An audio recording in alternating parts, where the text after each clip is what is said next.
back to thee times 3. The Wiccan proverb. What you put out into the world comes back to you, which I would say is distinctly different than karma. Eastern karma has been misinterpreted as consequences, guilt, and punishment. But I believe that there's a strong distinction between those two, although either one of them can have great insight. I like that you've ventured out into karma to begin with. And I agree with you. I think it's been sort of looked at as a vindication or a vindication from the spirit, when actually it's more like just patterns, habits. We get stuck in patterns and habits, and some habits are really crappy habits to be stuck in. And like, it's like I said to my little boy, caught him like telling a little fib the other day. I said to him, you better watch out. What'll happen is you'll start fibbing more and more. You do it once. Before you know it, you do it twice, 3 times. Before you know it, it's a pattern. Before you know it, there are consequences from fibbing, because very often when you lie, there will be consequences. People will stop trusting you. People will start losing respect for you. And before you know it, people will start resenting you when you speak, because they'll think you're lying. And so this is exactly how karma works. You know, you make choices in life, and if you make the wrong choices in a pattern, you get stuck in a pattern. And now it's really hard to get stuck. I mean, if you get in a good pattern, like I wake up in the morning, watch sunrise, climb the mountain, that's my pattern. And that's the kind of pattern you want, right? You want that pattern because you want to have that interaction with nature, and to have something to look forward to in the morning. You wake up, you go, oh, sunrise. There's a reason to get out of bed. It's not like, oh, I got to get out of bed. It's like, oh, I wonder what the sunrise is going to look like this morning. So in the same way that we can generate a healthy pattern, we can generate disastrous patterns, which is often what we do in alcohol abuse, drug abuse, psychological consequences, and of course all the other nasties that come from life as a result of misuse of free will are typically a result of negative patterns. So I think that's a good place to start. I think the idea of sin as well has been, of course, like what you're stating, conflated with karma. And I think originally, if you look at the Greek word for sin, amartia, which is basically just a missing of the mark. Of course, if you're, I don't know, shooting an arrow or from a bow or a crossbow, if you miss the mark, you merely just reload it again and you hit it again. So it's a sort of a cyclical pattern of, again, you break down that shadow, or you face the pride vis-a-vis the consequence of that pride, which is the shadow, and then you overcome it. If you don't overcome it, then you just simply try and try again. But it's the same, of course, like what you were saying with lying. If you do anything terribly, you have to do, to hide a lie, you have to tell 1,000 lies in its place. So it's a sort of it's a continual cycle if you don't break it. Exactly. Like you start digging a hole and you get yourself trapped in it. So let's see what the write-up was. I often do these write-ups and then I think to myself, what did I write in the write-up? So just to clear that up, let's take a look. So we're going to be looking at like all different aspects of occult and spiritual practices: summoning, sigil magic, casting of spells, ceremonial activations, which is high magics, of course, construction of amulets, transmediumship, telepathy, reading of the omens and other forms of geomancy or cartomancy, elemental magics, golem construction, and even meditation or shadow work. These all require some level of safety protocols in order to bring a healthy sense of equilibrium to the user. And, you know, when it comes to the spiritual powers and the associated gifts, these are obviously going to present unique challenges and dangers that the grounded and focused student is going to have to find a way to transcend and to navigate through this proverbial minefield so that we can find a steady, safe progress towards what we can call the completion of the great work. And when I say the completion of the great work, I'm not speaking necessarily in terms of the way it is typically understood in modern contexts by sort of the dark brotherhood, but the great work traditionally used to be that union of the 3 aspects of the self towards a state of equanimity, harmony, and integrity. Integrity being the keystone, the fundamental planting seed that brings about the unity of consciousness that can take us into a higher domain of perception and awareness where we can transcend the limitations of the flesh and start to embrace the more spiritual aspects of the human condition. This was obviously inspired by a recent conversation in a group where somebody was talking to me about summoning specifically. And it sort of got the hairs on my neck raised a little because I started to have my own memories thinking, like, damn, I've burnt my fingers a couple of times here and there. Namaste and welcome to all of you. We've got Legito Records and we've got Big Gaz. I hope you guys are rocking and rolling and styling and smiling and listening to that beautiful black bunny doing flick flacks and flack flicks and upside downs. Yes, Petunia, I'm speaking to you, sweetheart. Little face looked at me. She's got these big eyes. She's pitch black. So yeah, I think, this is going to be a great discussion, and something that was touched on already, insinuation-wise by Indy, was the differences between what I'm going to term evocation and invocation. Two different things. And in the Vedic consideration, we can speak of it in terms of yoga. Yog is how it's pronounced. In the West, we call it yoga. So yog, which is the yoking of the bull, which is the forward progression of will towards an entrainment of a desired outcome that is in alignment with the specs that have been carefully studied so that we know what we expect, what we desire, and where we wish to end up. And the other one is the tantric path, which is that, and the yogic path is a lot to do with contraction. So we are contracting towards a goal. We are setting a series of contracts in desire that will take us to the point where we wish to arrive at. Tantra has more to do with tan, meaning to bring to you, to complete, to add in, to embrace. So Tantra is the opposite path. Yoga is very exclusive. Get all the crap out of the way. That's the goal. That's where I want to get to. That's the focus. Tantra is like, let's bring everything together so that the goal emerges, because the goal is already present. So the feminine path versus the masculine path. And you were mentioning that, like, we tend to have this very goal-oriented perception, and it's the way we operate in the world. It's the way we've been taught in schools. It's the way we understand life. But there is also something profound to be found in the feminine path, although I would say that it could arguably be more dangerous for the Western consciousness because one has to be quite in tune with one's emotions. So for those people with more emotional dispositions, it's probably easier and healthier for them. For those people that more intellectually and rationally inspired, the yogic or the invocational path might be better. But the evocation is sort of like opening the box. Pandora's box. You just open it and what comes out, and you ride the wave.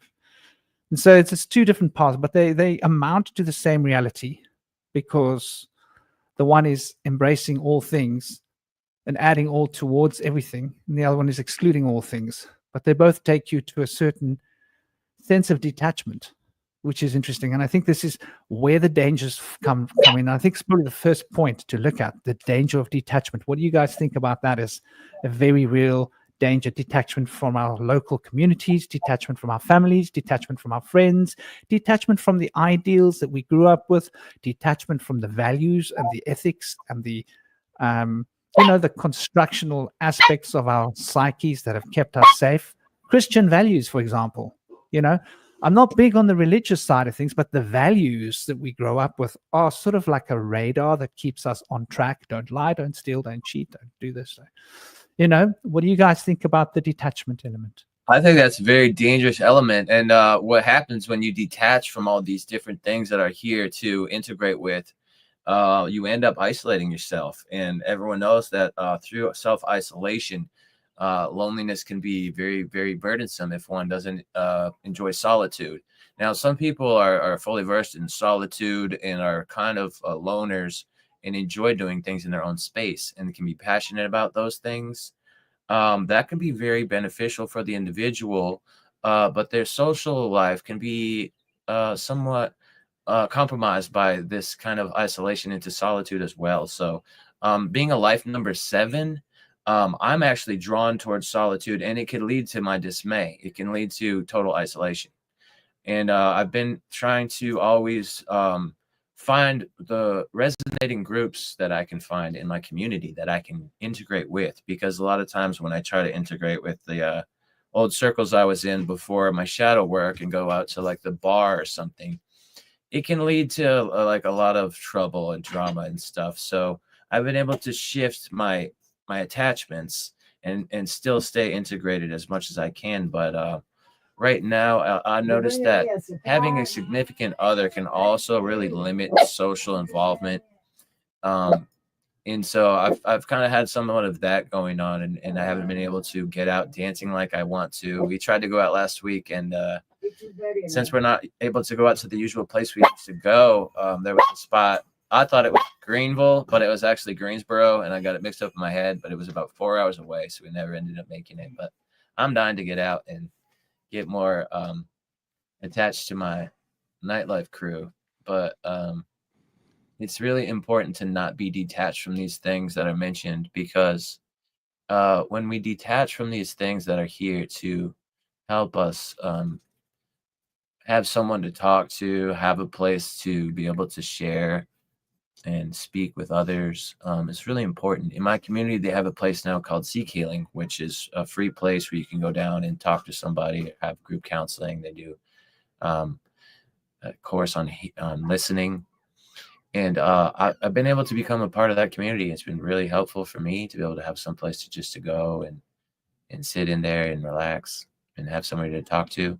Unfortunately, I've been kicked out of a lot of the cafes here because I don't know. People just think I'm like awkward or something. I'm not sure. I don't know what it is. I've been kicked out of most places in town, and I don't even drink. So it doesn't make sense to me. Could it be that your guardian angel doesn't want you hanging out in dingy places where there's negative energy? Probably. I And tend maybe to that aren't right for me. maybe the girls are looking at you and the guys are like getting jealous and they say, that guy. And they're all saying, that guy's bad news. Because their girlfriends can't stop looking at that guy across the bar, like, who's this guy? Oh. I mean, it's gotten you into trouble in the past, hasn't it? It has. It has. That's probably a big part of it. Well, that stuff goes over my head. I'm kind of I've always been somewhat of a loner, and so like having talking to girls has always been really awkward for me. I feel like guys that have strong emotional intelligence have a better ability to be able to communicate with women. Mine's somewhat limited, and so I feel like I'm like pure masculine. I don't have enough like feminine within me to be able to like relate with them. So it's really hard for me. I feel like I want to tell them like and be honest to them, but you're supposed to play a game and lie to them. It's just not nature. It's not natural for me. I can't do it. Welcome, dear Cosmic. Most of you probably know Cosmic. Cosmic is, and I always introduce him as the modern day John D, because he doesn't use a crystal ball though. So we'll have to get Cosmic a crystal ball. I So do he have can, a like, crystal live up. ball, actually. Oh, I have cool. one. I have a selenite ball. You just have to start using it. Yeah. I used to use it, but then I got to a certain point where I was like, oh, I don't really need it anymore. Like when I first started out, before I did all the face stuff, I did use the crystal ball for scrying and got results with it. But I guess I've kind of found a different method, I guess. Well, dear Cosmic has got a connection with the Fae. He's had a connection with it for a long time. He's channeling a language, which is essentially a reflection of cosmogenesis and a cosmological outlook, the structure of the universe, the world, as it relates to the consciousness field, manifestation of matter, and all the different layers between. And he's been working hard with the Fae, channeling an entire system of magic, if you will, possibly for the last few years now. Very dedicated. So it's an honor to have you, dear Cosmic. And Yeah, it's an thank honor you to for be joining us. Lovely, brother. Welcome, guys. And yeah. So I love what you were saying, brother, about fitting into social spaces. I think that's very interesting. Would it be fair? What do you guys think? Would it be fair to say that most people that are drawn to the occult have some kind of a social dysfunction? Now, those are big words, but what do you think? I think there's definitely some truth to that for sure. I can definitely agree. Yeah. Go on. What do you think, Silas? Or the society has a dysfunction, because this idea that that which is within is found without, that which is seen in the macrocosm is also present in the microcosm. So in essence, perhaps our almost autonomous or involuntary pull towards the occult or towards just spirituality in general is perhaps due to an absence of that in society. And I think as well, a lot of occultists or alchemists, or whatever term we want to use, they're drawn to the sort of hermit lifestyle, or just the hermit archetype.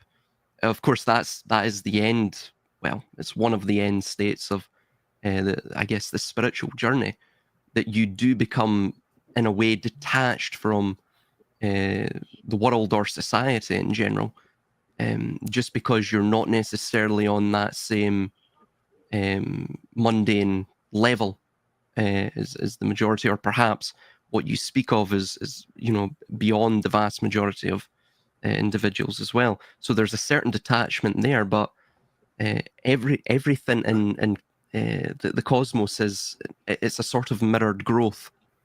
So, and it's a mirrored decay as well. So I think perhaps we are almost responding. The way that we are is a response to the society, and of course, perhaps the way that the society is a response to the amalgamation of the people itself. I mean, who knows? Or just the cycles themselves, which seem to be ever changing. Yet we can never alter them. Or in the long term, we can't alter them. So I think it might be something to do with that. I think both of those ideas can be true at the same time. I think that both, you can see that people, because I think there are like good people who get into the occult who actually do have these kind of, spiritual visions. And I can see too how like society can be sick.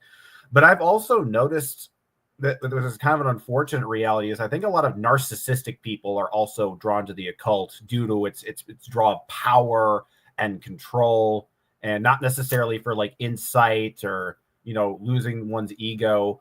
Like, it's amazing that there's so many people. I think one of the things what I have a gripe with the non-dualist community is that there's a very fine and blurry line between we are God and I am God. And I think a lot of people, they can kind of, use that we are God thing just to kind of like signal out to everybody.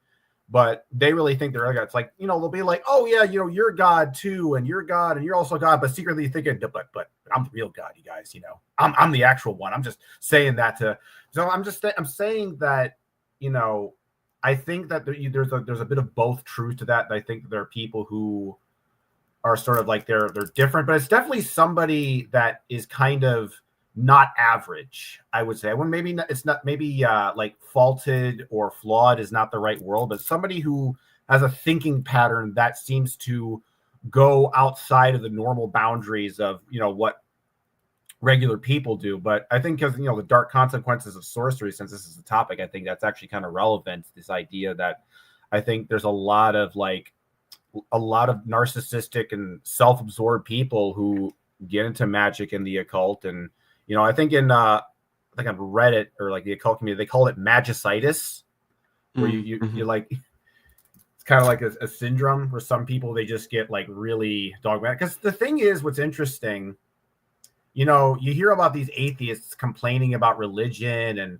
because if you really think about it, with any cult, it's not the belief in the supernatural aspects that make cults dangerous.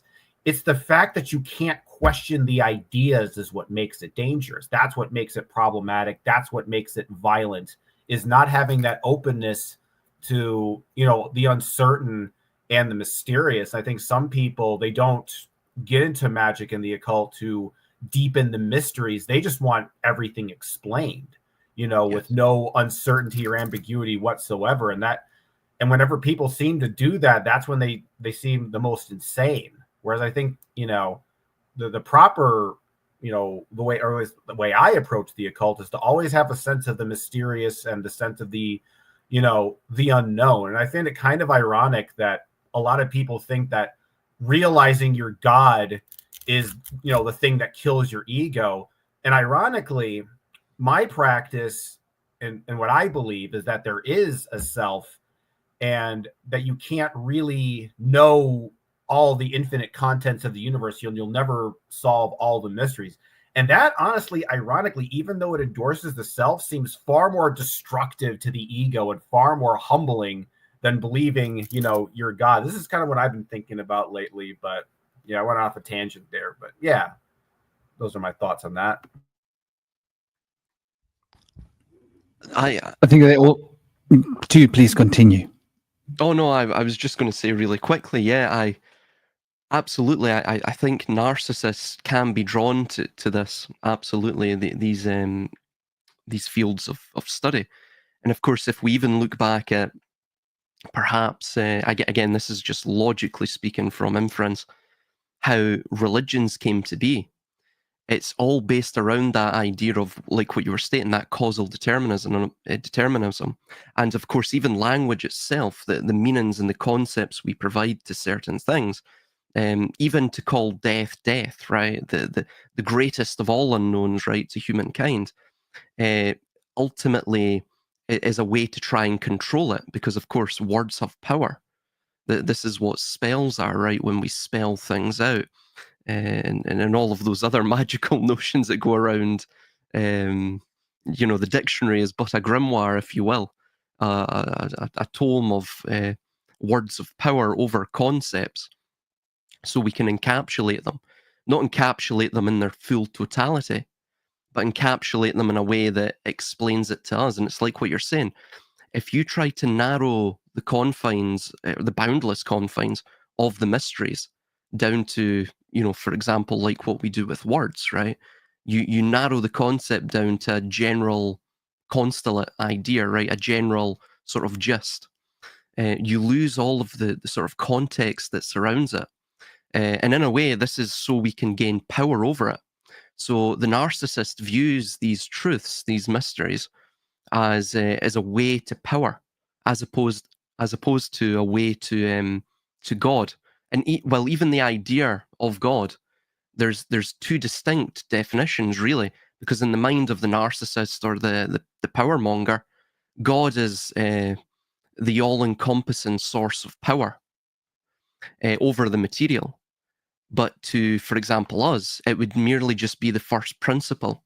So when we say we're all God, we're merely stating that we are but fragments of this, primordial singularity, in which contained all things in a sort of nothingness, but not nothingness in the sense of, it's valueless, but nothingness in the sense of it's immaterial, or it's beyond both materiality and immateriality.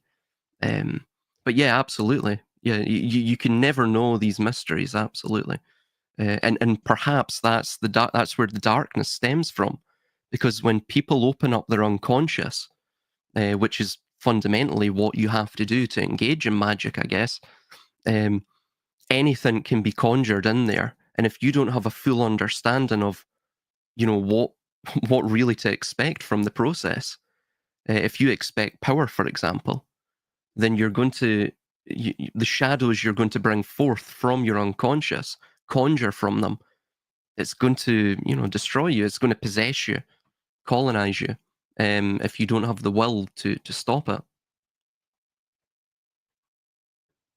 I think that's really beautifully put, and so much to extract and distill from what you said, and so valuable and fundamental. I think, to the very nature, on the core of it. Getting back to the original sort of where we started 5 minutes ago, because we're starting to rabbit hole it, which is great, lovely. Thinking about the social context You know, I look at it from myself, right? When I was in high school, I was selected to be the public speaker in my school.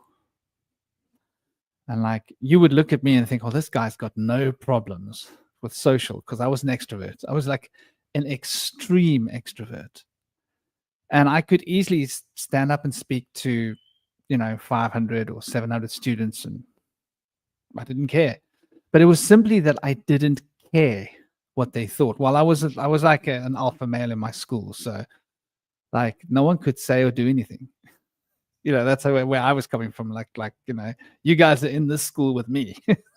So it was very ego based. I was very egotistical as a boy, and I still have to work through that sometimes these days. But I've become more timid in my gray years, Santa Claus years. But I used to have serious problems with emotional intimacy. And it was why I was in so many different social groups. Like, I couldn't really speak on a one-to-one so easily. Small talk, I didn't know how to do small talk. I didn't get it. Like, when you meet people, you got to do small talk. I was like, what's this small talk nonsense? Why are we talking about the weather? I learned to do this when I got older, just realizing, oh, shame, this little lady needs me. Let me make her feel comfortable and ask her, like, how her flowers are today, in her garden, because she's obviously looks like somebody who loves flowers. And, to get people to feel comfortable around you. I just think that maybe I was a little bit of a sociopath, if I'm honest. And I think it's easy for us to sort of follow that path to a certain extent. Like, I became so self-absorbed that I didn't really care what anybody else thought. I think it's healthy not to care what other people think on the face value of things, because you don't want to be impeded. But so for me, I had a sort of a social retraction, even though I was very extrovert. And it was very weird for me. I felt more comfortable speaking to a group of people than I did speaking to one person. So if there were like 4 of us, I felt like I was in my element, because I didn't have to expose. And that was because when I was a child, I crossed over. So I had to learn to live with heavy ESP, and I got badly treated for it. Got very badly treated. And I think this is really what it comes down to. I think that as children, like mine was pronounced. I mean, like the adults, I wasn't allowed to play with other children. It was called the devil's child. People used to cross the road when they saw me coming. It was that bad. And I didn't know that what I was saying was a problem to people. Like, oh, you're going to die. Like, there's the date of your death. It's going to be in a car. It's going to be, this is what's going to happen. And then they die. Now I'm the one who's cursed that person to death, in a Christian community. People didn't get that. So I think often what happens is children that are maybe more gifted get treated a little bit differently. Maybe by their parents. Maybe their parents keep telling them that's nonsense. Maybe their parents try and protect them. Go, oh, this is a bit weird. Okay, you can't go telling other people that you've got imaginary friends. I don't know. What do you guys think about the whole story of imaginary friends? Like, how many children have imaginary friends, and how are they dissuaded from having imaginary friends? How are children taught that their imagination isn't real? It's just in your mind. Well, I think for me, I think it's not necessarily, I think the parents are part of it, but I think also part of the reason that we let go of the imagination as a kid is I think when we're exposed to the darker sides of the imagination, horror, ghosts, demons, there's a need and a desire. Because I remember being a kid and watching the old Scooby-Doo cartoons, and it always comforted when Thelma or whatever would say, oh, there's no such thing as ghosts. And there was a comfort in that, because like, oh my God, ghosts are so terrifying. And it's all, thank God they're not real, So I think there's also that angle when it comes to the supernatural that a lot of people, because you think about when the supernatural is portrayed in movies, more often than not, it's usually in a horror context. It's like whenever they're talking about like Ouija, it's always, dark and sinister. And I think by portraying magic and the supernatural as dark and sinister, it then kind of incentivizes people to want to be skeptical of it, not just because, our parents tell us it's nonsense, but, especially, if you grow up Christian too, if you get told, you're going to hell for all eternity, that sometimes people are so terrified by that possibility that they're comforted by the idea that there is no afterlife. And I think maybe part of the problem too is that we're not really exposed to a more positive side of magic and the occult.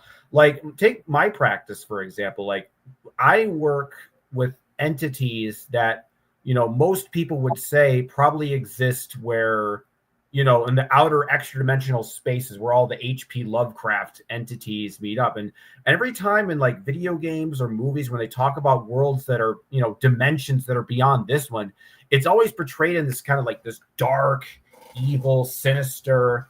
But, when I work with the Fae, their world is very beautiful. And these beings are very loving and kind to me.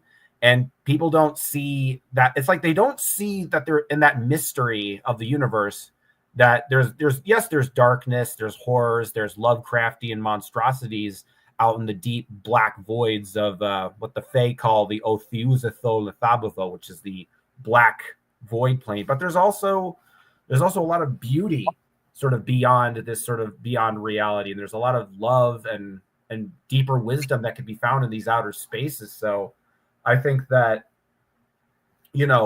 what we're talking about, like, at least from my experience, I think because maybe I grew up having a more kind of a negative perception of the supernatural, that incentivized me to be skeptical of it. But I think it's also peer pressure too, especially if you're the kind of person who wants to appear intellectual and smart to other people. And that's kind of like, that's what fulfills your ego. And it's like, I want to be smart. I don't want to be one of these, dummies that believes in witchcraft and get laughed at and ridiculed, because that was the thing. I got bullied too. So then it's like, I'm already bullied for this one thing. I don't want to be bullied for, believing in crazy stuff too. So yeah, there's just a lot of factors, but I think, fear is kind of the element that I think needs to be talked about, because I think that's kind of one of the reasons. I think if it wasn't so terrifying and there wasn't all this like, hullabaloo about cults, I think people would be more open to this stuff. But there's a lot of darkness that has to be kind of sifted through first.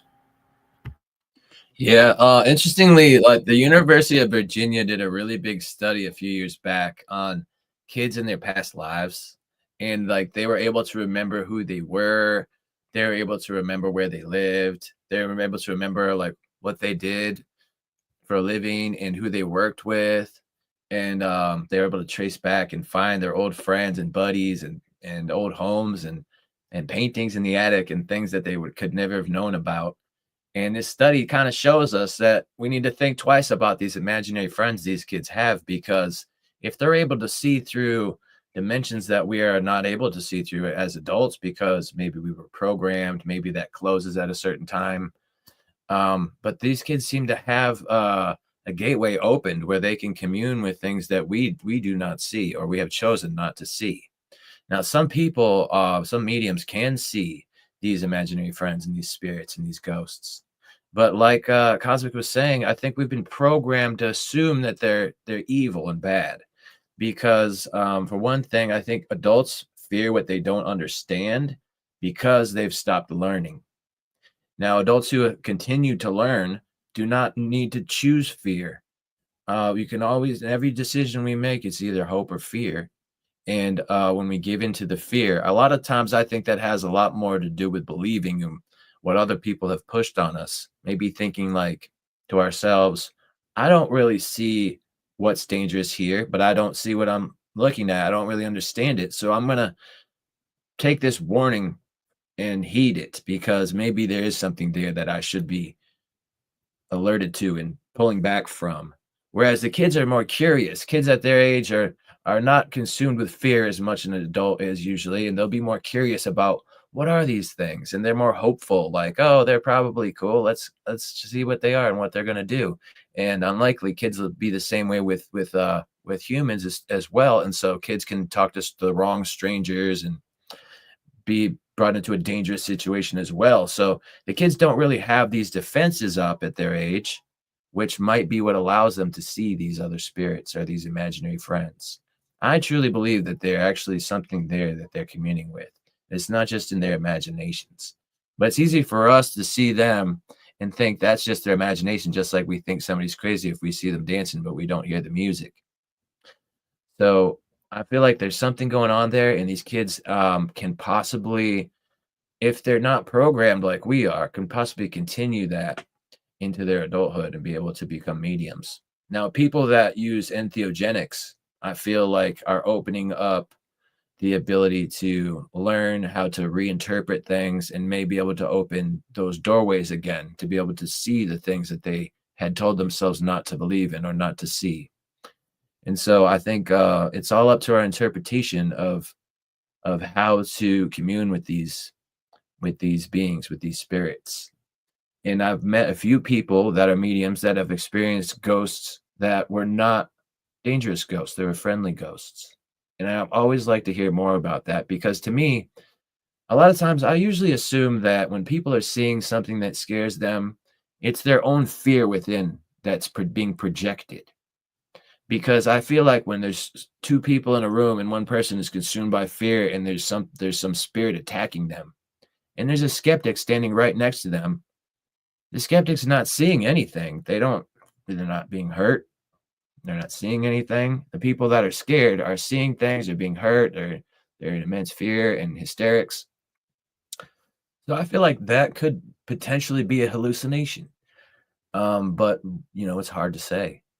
It's hard to say. But I feel like when people are more open to what they're seeing instead of projecting their emotions that have been suppressed for so long that they're trying to come out on them, I feel like those are two different things.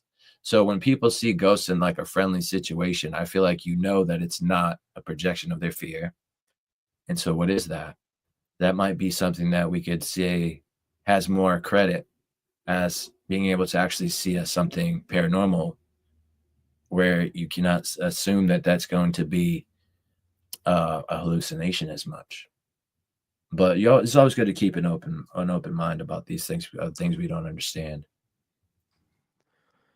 I think as well that to touch on the point, why perhaps children are more prone to perhaps what we would call psychic abilities. And I remember as a child, several times I had dreams where I had premonitions, and then that would come to pass later on, and obviously you get that very, almost surreal sense of deja vu, and very, very strange. But again, as I became older, I had those instances less frequently, and I think it's because the systems that we see in power, and touching upon what you were mentioning, that they almost attempt to fill us with these beliefs, these perhaps cultural preconceptions and misconceptions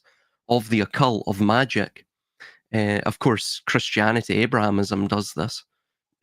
So do other religious and ideological doctrines, where they fill individuals with these preconceived notions, which perhaps acts as a sort of a mental gatekeeper, so that they cannot access these perhaps innate abilities, perhaps abilities that our ancestors would have been able to tap into or were fully cognizant of, hence with the shamanistic traditions and such. Again, all of this, perhaps that the desire for that to be sequestered, to be concealed, to be monopolized by the systems of power, because it's so powerful. It's so powerful in the way that it can change our minds, it can change our very landscape, the way that it can change other people as well. So again, all of that has been demonized quite extensively, and I think it's the reason for it is because it most likely has some sort of effect on the world, and a positive effect. Yeah, well said.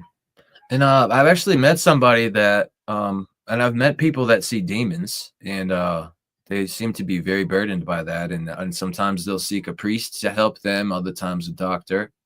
But I've met people that talk to angels, And I feel like these people that speak to angels were ashamed of being able to speak to angels because the programmed collective of adults is saying to them, like, we don't understand what you're doing.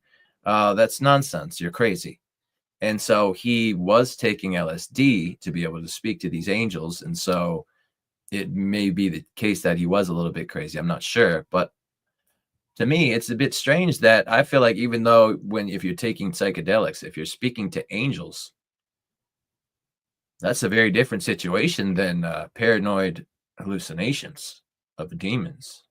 And so to me, I feel like that was genuine. He was actually speaking to angels, and he felt ashamed because he didn't fit into society and just wanted to fit in. And so he wanted to not have to speak to the angels anymore. And he stopped taking the LSD and started to go to Alcoholics Anonymous and NA to be able to stay away from the LSD so he didn't have to speak to the angels. And I thought to myself, man, if I was this guy, I would keep talking to these angels. I'd be careful I tell it to, I think, but I always felt like that was not the right move. I feel like we could all speak to angels and God, and we should not be ashamed of that because of programmed collective of, skeptics and denial of these things. I've been able to have an out-of-body experience where my spirit was drawn to the sun and I communed with the spirit of the sun.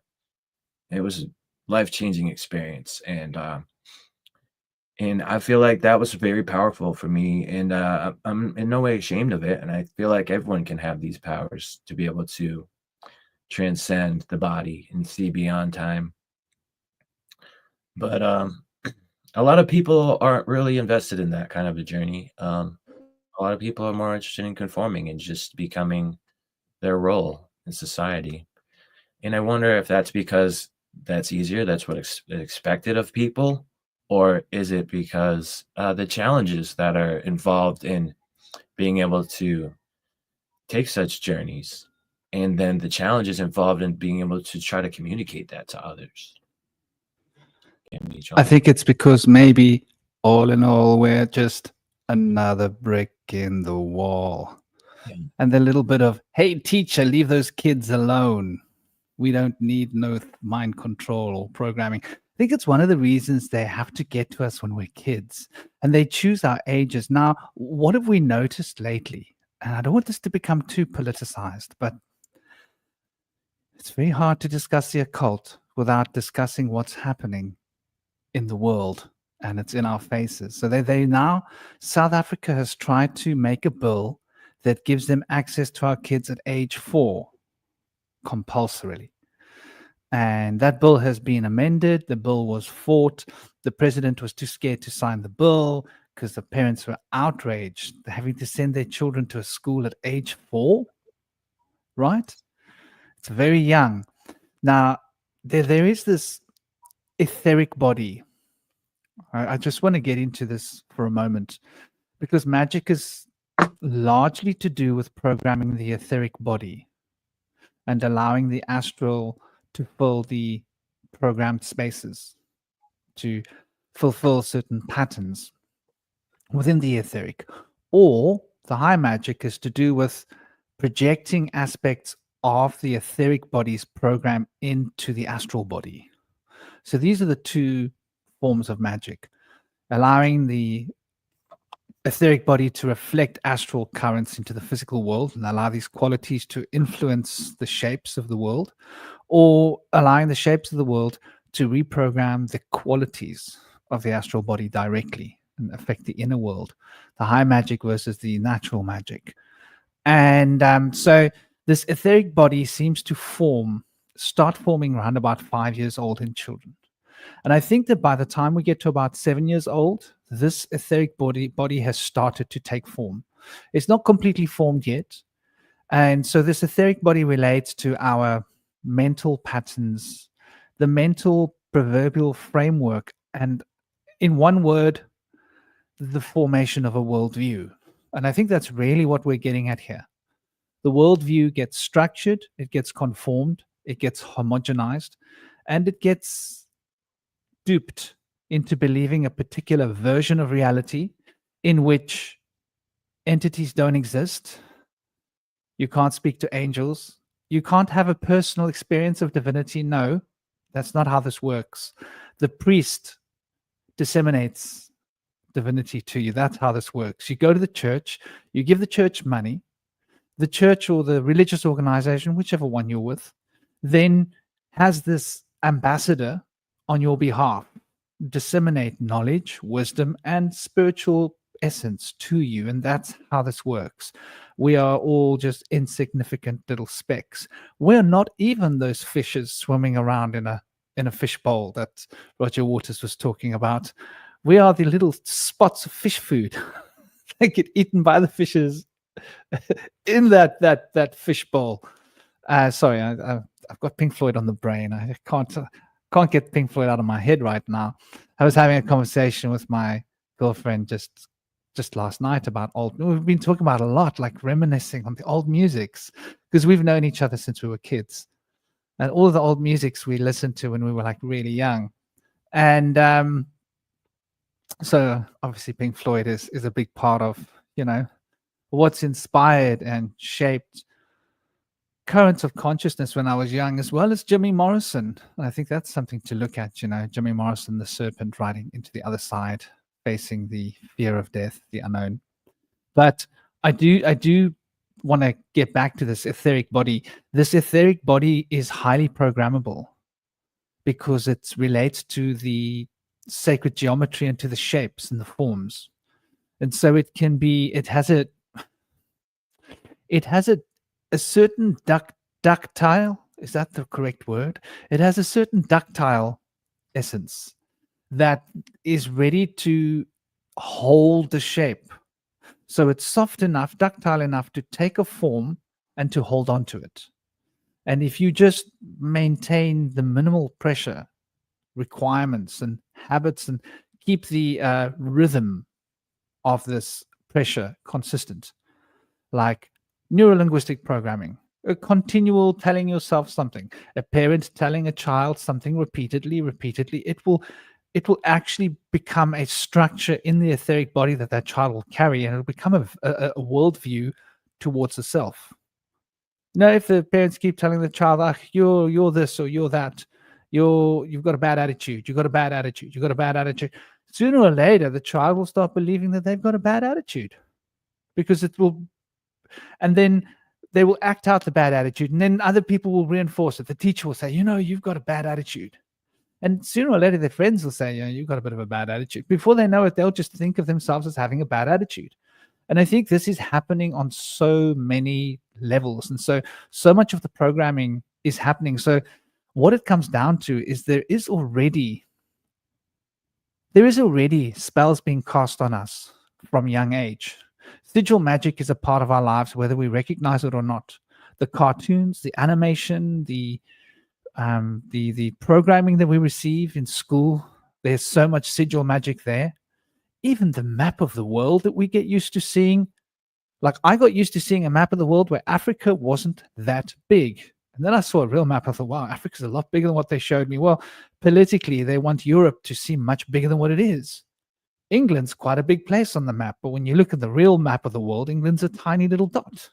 So why do they have so much influence? And so we start asking these questions. And the ceremonial activations in school, I went to an Anglo-Saxon school. We had to stand every day with a boater and hold it off our heads and listen to the last post to think about all those people that sacrificed their lives in this noble cause in the Second World War. My gosh, that's a profound ceremony. The ceremonies in the mornings where we have to go into assembly, and in the assemblies we have to sing whatever song they want us to sing. We used to have to sing the national anthem.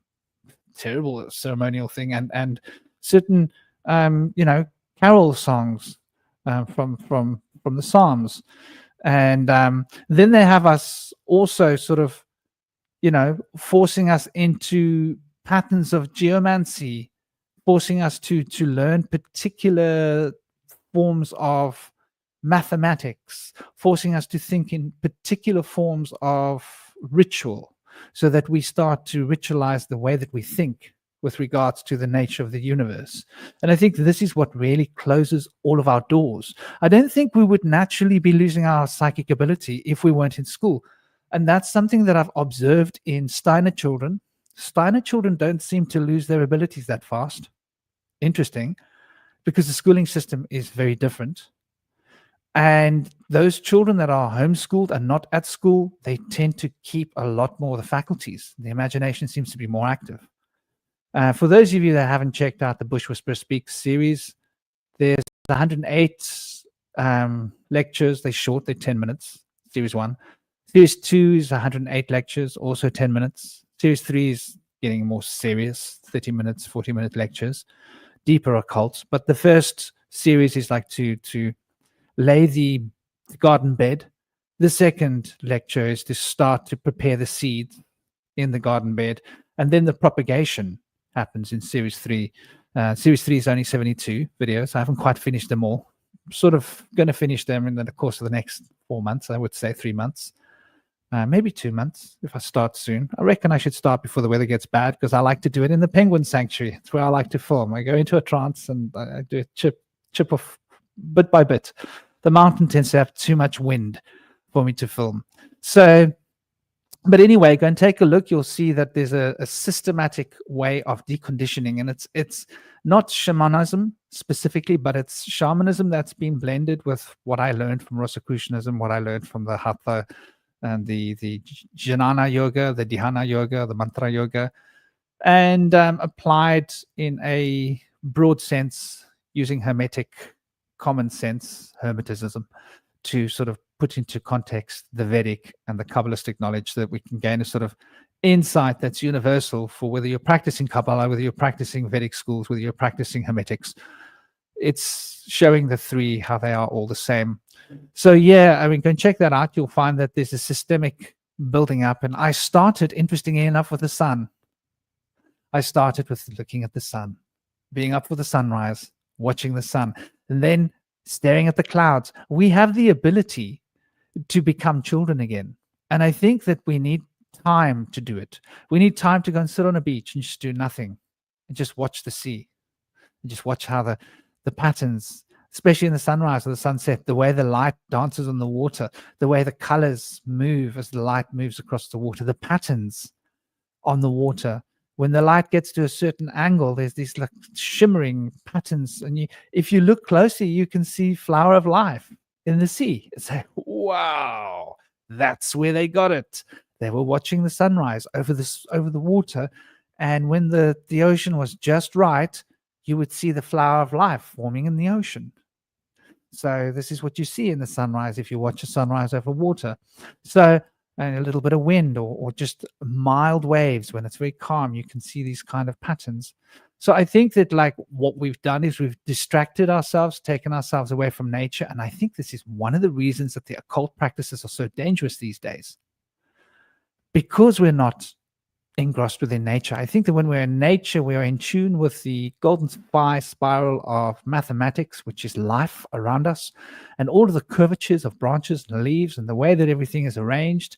It has this aesthetic quality that can sort of bring us to a sense of appreciation of beauty and inspiration, and it moves towards a state of inner harmony. And I think that most of our occult practices tends to be people sitting reading books, which are other people thinking while they're sitting inside a square-walled room writing. And so the transmission of energy is done indoors. And I believe that being indoors and being outdoors are like chalk and cheese apart. And so this is, I think, one of the main things I would start with is nature. And on the topic of substances, although I don't normally prescribe that people should use substances, but if one were to enjoy any kind of mind-altering psychedelia, nature. It is so important to be in nature. And the differences of experience are profoundly different. When you're in nature and you open your senses, the world becomes an expanse of beauty, and you get lost in the detail of the beauty. And there is no time for paranoia. Even there's a spider crawling on you, you're not afraid. You're like, wow, look at the way it moves. It's so cool. It's got this way of sort of, you know, the consciousness of this creature is one with your consciousness. So I think like this is one of the big things that we've lost, is our connection with nature. And it sort of causes us to move into a field of abstraction and start to apply these things from an abstract perspective. And this causes us to become hoodwinked. I think it causes us to want to practice summoning for the wrong reasons and to use sigil magic for the wrong ends. And we start casting spells willy-nilly. And we're not really mindful of what ceremonial activations are. And we play with these forces. And, you know, then we get lost in the play of constructing amulets, and we start noticing telepathy. But instead of appreciating the opening of the heart chakra and what this means to connection between different beings, we become afraid and self-conscious, because telepathy involves being naked, right? I want to start the Naked Man Show, by the way. Those of you that are out there, it's coming. The Naked Man Show is going to be a group of naked people talking to you about being naked. And I mean spiritually and emotionally naked, being raw, being unscripted, being unprogrammed with what people think of you, learning to be humble and humiliate yourself, because in humiliation we find humility. And there's a sense of strength that transcends all aspects of what we can consider strength to mean. But I think the nature phenomenon is really, for me personally, it's close to my heart. It's what drove me into shamanic path. It's what got me embedded within shamanism, because I'd looked everywhere else and I'd found toys. That's what I call these occult things. And I think that's an interesting concept, toys. I'd like to address that. And it comes back down to the reason for the occult. What do you guys think about this? Like, most of occult practice, people are looking for toys. Well, I wanted to touch upon what you were saying regarding nature. I think it's a very profound idea. And I've sort of toyed with Gnosticism for quite some time, or at least what I term Gnosticism. Of course, scholars would term it as Gnosticism, but I mean, really, what is Gnosticism? It's such a broad category of things. But this idea that, for example, when I read of the Utopian thinkers throughout all of the various ages, you know, from Plato all the way to the medieval dialogues, again, camouflaging this desire for utopianism, all the way to Francis Bacon's New Atlantis, Manly P. Hall's works as well, that touch upon these secret destiny of America as one such example. There's other ones, and all the way to the sci-fi writers. Every one of them, without fail, their idea of utopianism is the urban environment, the perfected urban environment where all denizens of the world become a denizen of the concrete urban jungle, and all of humanity is concentrated within this vast labyrinth, if you will.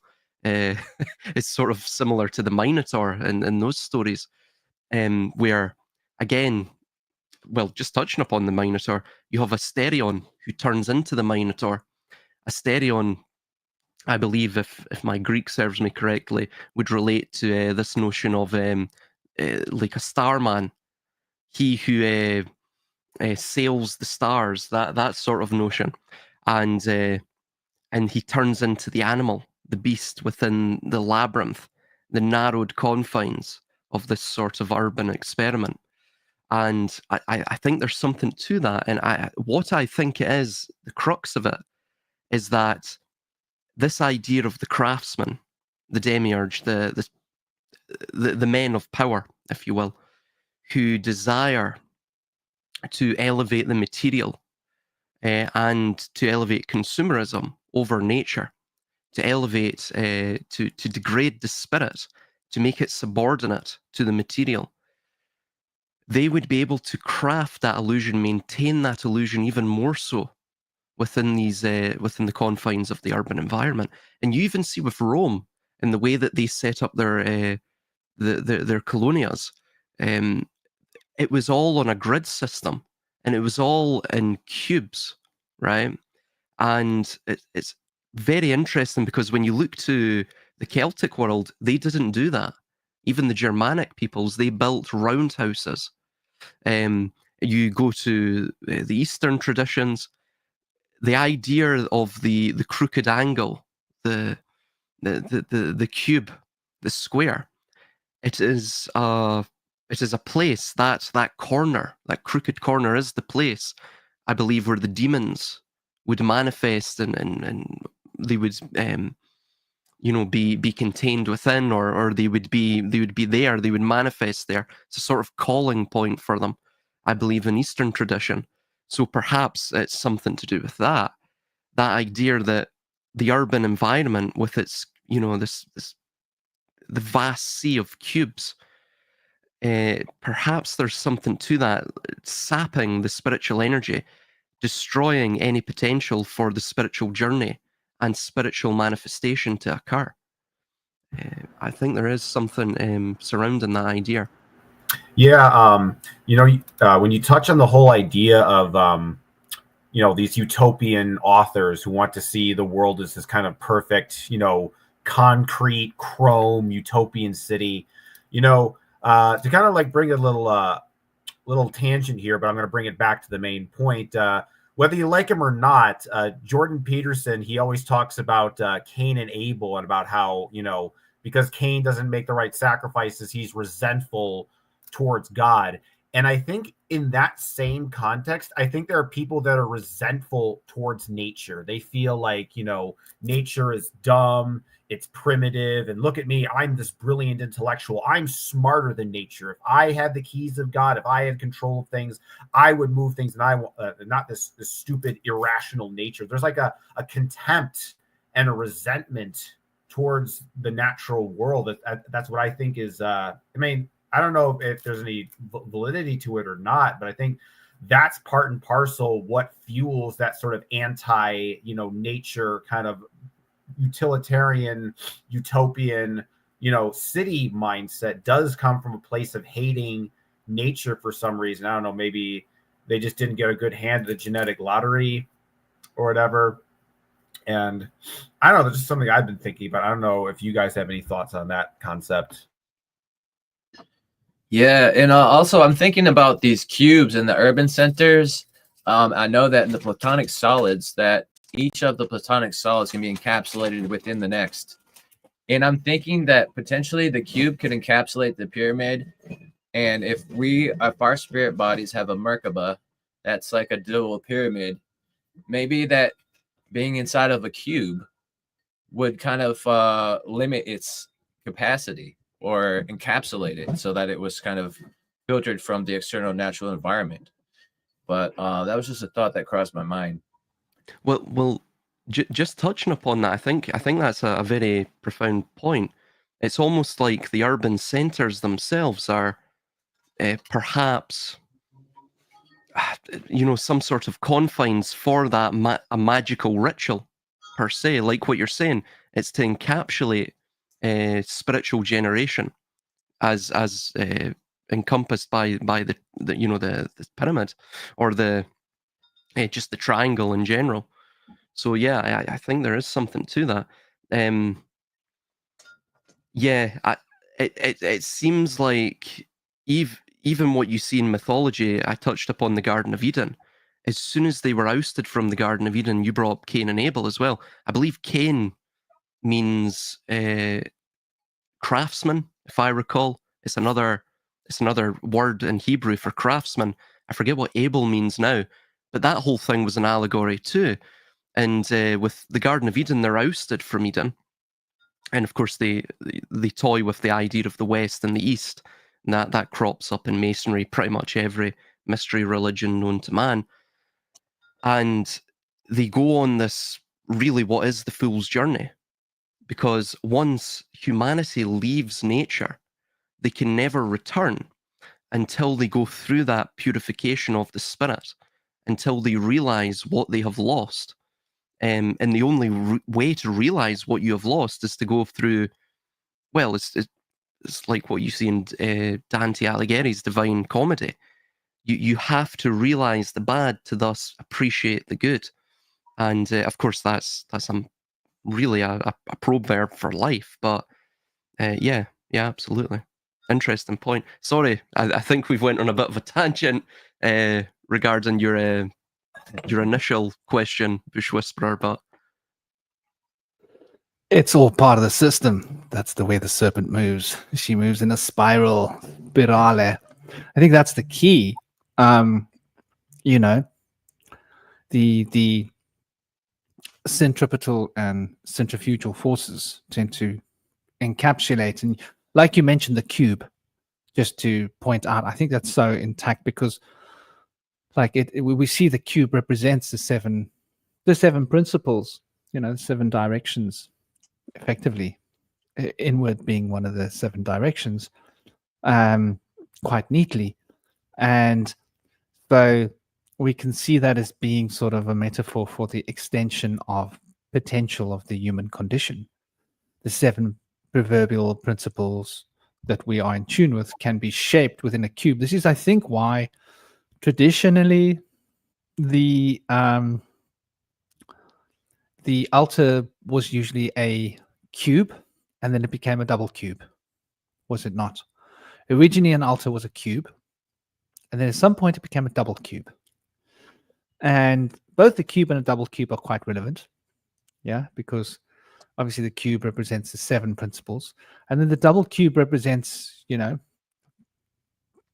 the microcosm and the macrocosm in conduit, as above, so below.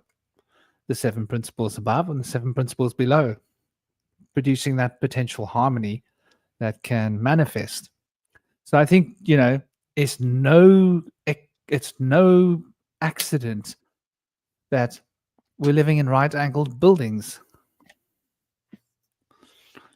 You know, and then we look at all the older buildings, like the Tartarian crew will come out and throw some beautiful pictures at us, right?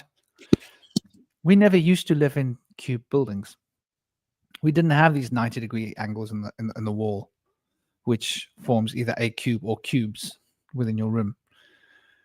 Traditionally, most rooms would be cubes or double cubes, right? That's really like what we generally find in a room. This room that I'm in, is it a double cube? It might be a triple cube. Regardless, it's a bit of an elongated room. Regardless, you know, triple cube, double cube. It generally works in factors of cubes, which is rather interesting. And these 90-degree angles, you know, okay, so 4 times 9 is 360. Now, 360 hertz. What does 360 hertz represent? I think when you look at the traditional tunings that relate to the A being in 432 hertz, so 360 hertz, what key? And it's going to give us a slight off pitch here. F sharp and G, right? So I believe that the 360 hertz would be closer to F sharp, right? Because that extra 8 hertz that they gave us to 440 hertz takes us closer to the G. But when we're not pushing those extra hertz, we're getting closer to the F sharp, right? Yes, yeah. So the F sharp, now this is very interesting.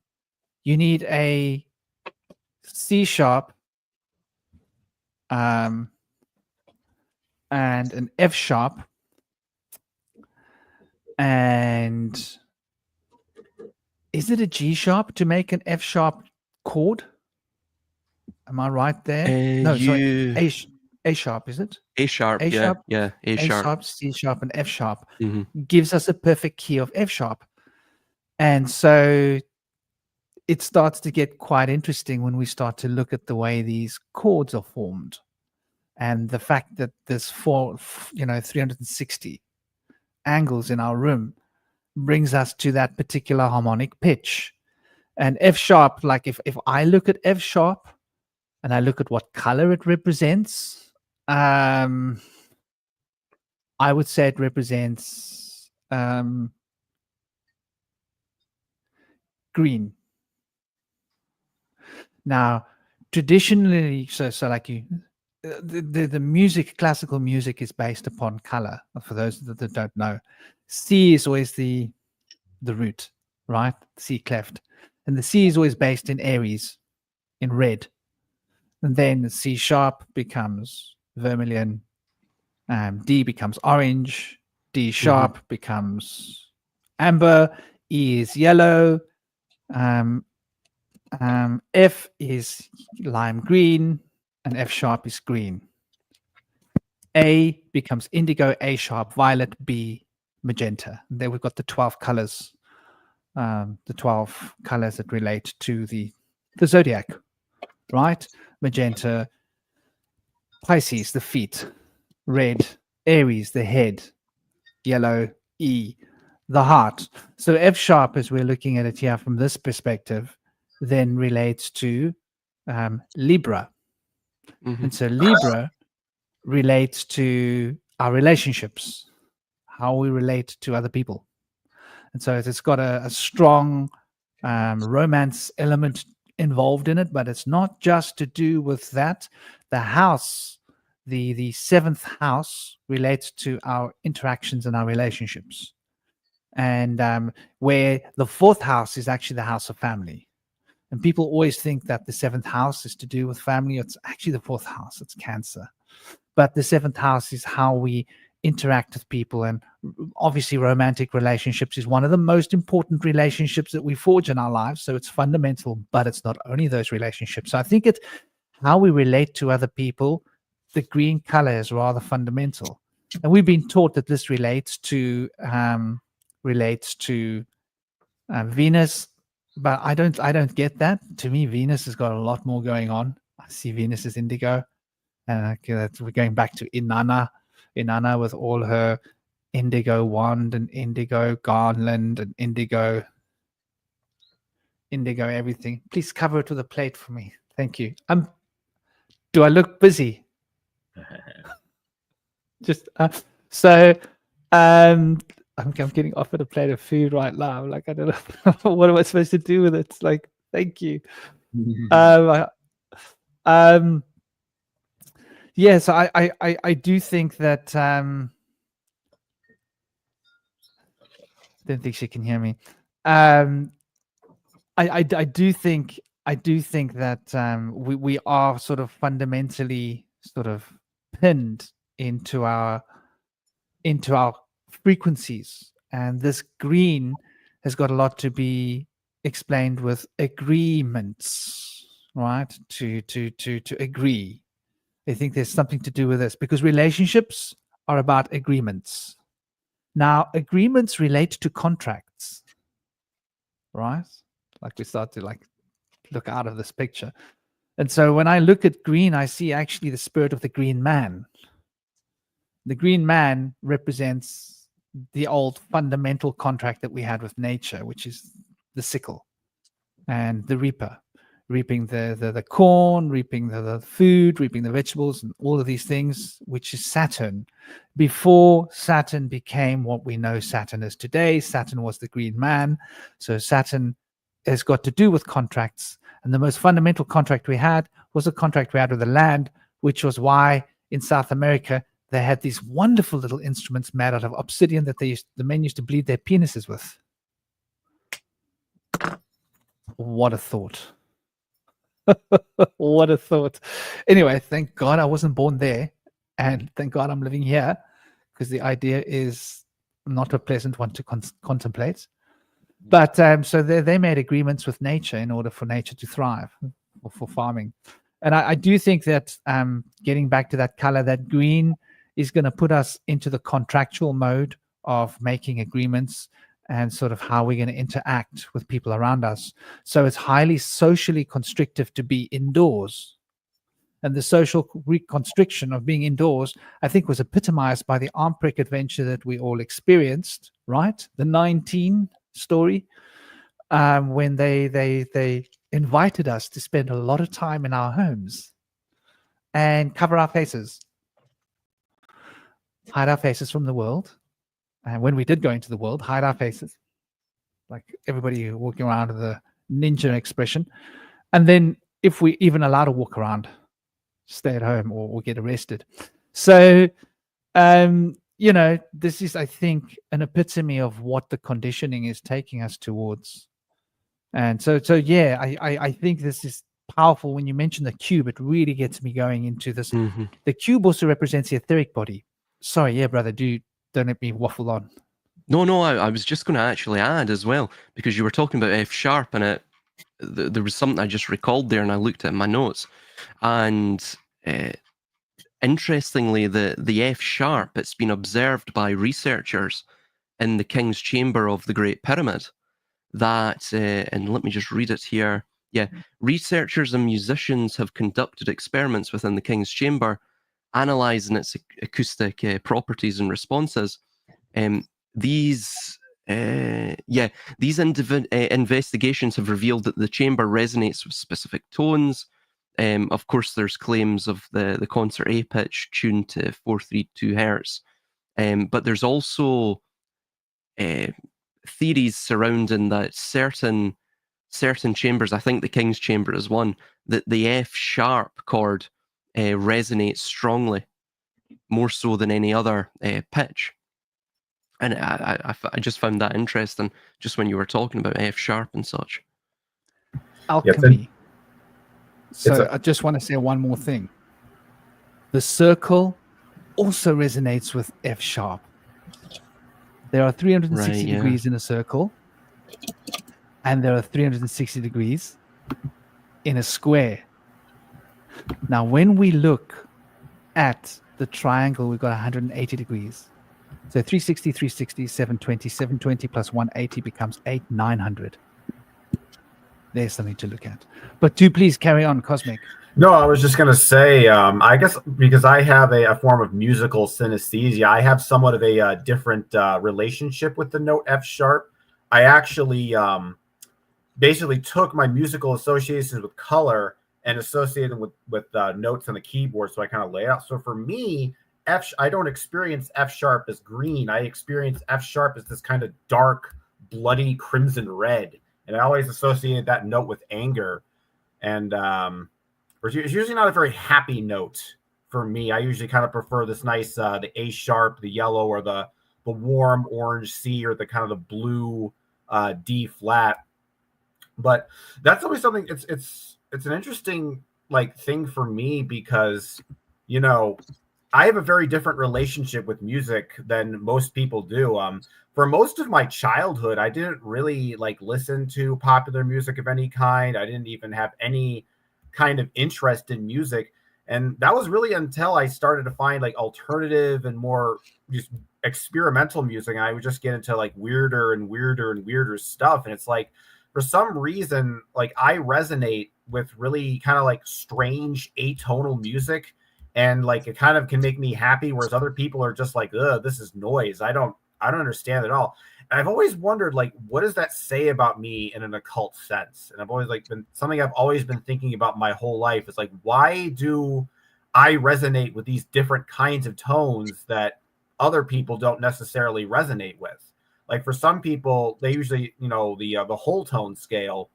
A lot of people will say that the whole tone scale is very kind of dark and ominous, but I think it can also be kind of fun and playful, and it gives me this kind of odd happiness. And that's kind of why sometimes I think to myself, maybe I was originally not from this world at all, that I'm from some kind of other dimension outside of space and time. And so, yeah, I've always kind of wondered that, because I guess that would make, because I think about maybe what you're talking about, how the piano scale kind of goes on a nice kind of the red, then orange, then yellow and green. And I'm kind of wondering, is this how most people perceive music? Is this how most people experience it? Because it's if that is the case, then it's I feel that explains why my taste in music can be so kind of off the beaten path from other people. I know Indy listens to some experimental music stuff too, and I think Shaman's pretty open to that stuff as well. But I'm guessing you guys probably have some of that, when occult practitioners, that kind of different relationship with music, that the masses, they respond to a certain kinds of tones and certain kinds of rhythms, and perhaps people who are more spiritually minded, they either resonate to different frequencies, or they're able to notice certain frequency relationships that other people don't notice, maybe because of a different dimensional perspective, a different understanding of time and mathematics, that gives you a different relationship with music. I don't know. What are your thoughts on that, Shaman, or anybody else who wants to chime in? Interestingly, F sharp is the resonating frequency of the earth. And spiritually, F sharp it means regret. Apparently, the earth frequency of F sharp is F sharp major. But A sharp represents desire, and F sharp represents regret. That to me seems a bit surprising, being that it's the resonant frequency of our entire planet. But it has been like a whole life experience for me to overcome like a regretful attitude, and then supersede that with an attitude of hope and gratitude. So I like in the past, I had always like wished things had gone differently. And after getting my undergrad in psychology and philosophy, I learned that it's bad faith to imagine that things would have worked out in a better way if they had gone differently, because you don't really know that to be true. So I was able to, through the tool of bad faith, overcome my regretful thinking and start to see things as a gratitude based and blessings in disguise. So maybe this is something we all have to go through, being that we're amongst F sharp so much, resonating in our ears, buzzing in our ears. You guys ever heard about this meaning of the F sharp, spirituality? Being regret. Yeah. I was just going to say one more thing about this, and I started on it earlier. So the alchemy is focused on F sharp, right? This is what I was getting at before. So you've got the square, which is 360 degrees. Yeah. Then you've got the circle that represents 360 degrees. And so both the square and the circle represent F sharp. And then you've got the triangle. Now the triangle represents 180. So when you take the 360 plus the 360, the circle and the square, that's 720. And then you take the 180 of the triangle within that, that becomes 900. 900 hertz is F sharp. So when you look at that symbol of the circle, the square, and the triangle, it's telling you acoustically the resonant frequencies of the earth. And this is what I was talking about, where you were talking about sorrow. Am I wrong to paraphrase you? You were talking about sorrow, F sharp, feeling with the earth. He was talking about, I think it was regret. What's the difference between regret and sorrow? I mean, does regret come from sorrow? Yeah. And it can create sorrow too. Yeah, because like I'm looking at Saturn. Saturn is looking back at the past, what I've lost, what time has taken from me. I'm old. Saturn took my youth. You know, these are Saturnial ideas. Father Time is taking me. He's waiting with the reaping. He's going to reap me like the corn of the earth. And I'm going to end up back in the cycle. Have I used this life to the maximum potential? These are all Saturnial contemplations, which on one hand represent sorrow, on the other hand represent regret. And so it's interesting that you say that, because this brings us back to Saturn. This is one of the reasons I actually relate the sphere of Saturn to the color green. And also because when I think of Saturn and I think of what it represents, right? So I think of the 7 principles of Hermes. The first principle, mentalism, blue. Then the fundamental principle of energy, the principle of polarity, the 4th principle, yellow. Then the principle of enactment, cause and effect, desire body, red. Those are the 3 primary colors. Then I look at the way in which the quantum entanglement is reflecting vibration. And the quantum entanglement, I see it as being a reflection of the principle of pure energy, being able to traverse the astral, and the causal field, or the causal potential of cause and effect, the etheric field, cause and effect, alpha and omega, cause and effect, ether. So the acoustic shapes, the etheric body, and the astral qualities, the astral body. So the astral is yellow, as I see it, the causal is red, reflecting not the causal body as in the spiritual body, but cause and effect. I must be careful with these terms, I'll create a confusion. And the cause and effect, which relates to our desires, as opposed to the polarity, which relates to our feelings. And our desires is red, plus our feelings is red and orange, red and yellow, and this makes orange. And so orange I relate to Mercury, which is that which connects one thing to another. So we are able to see the correspondences of things through the sphere of Mercury. And then the sphere of vibration, resonance, I see that as being a reflection of Venus. And so Venus then becomes the expression of vibration, of sound. And I see Venus is holding that key to the spiritual powers. Hence the gateway to the mysteries. Venus is known, Lucifer, the light bringer. And so it's that aspect of awakening which reveals the spiritual powers, all the psychic abilities, all the siddhi in Vedic culture is locked in within Visuddhi chakra. And in the Kabbalistic system, we have the Dwat, which you have to traverse in order to gain the supremacy of the primal triad of the upper echelon of the powers, that which is the truncated roof of the pyramid, the capstone, if you will, in order to gain control over the whole system, the pyramid itself. So then I look at the heart chakra as yellow, representing pure energy, which is polarity, because energy has to be extended as polarity. And I see vibration as being where our emotion lives. The emotion of energy becomes the polarity of the expression of the energy. But the polarity, the expression of the energy, is how we engage with emotion. So we then take the emotion of the unstruck sound of the Vedic cosmology, we bring it into our hearts and we feel it.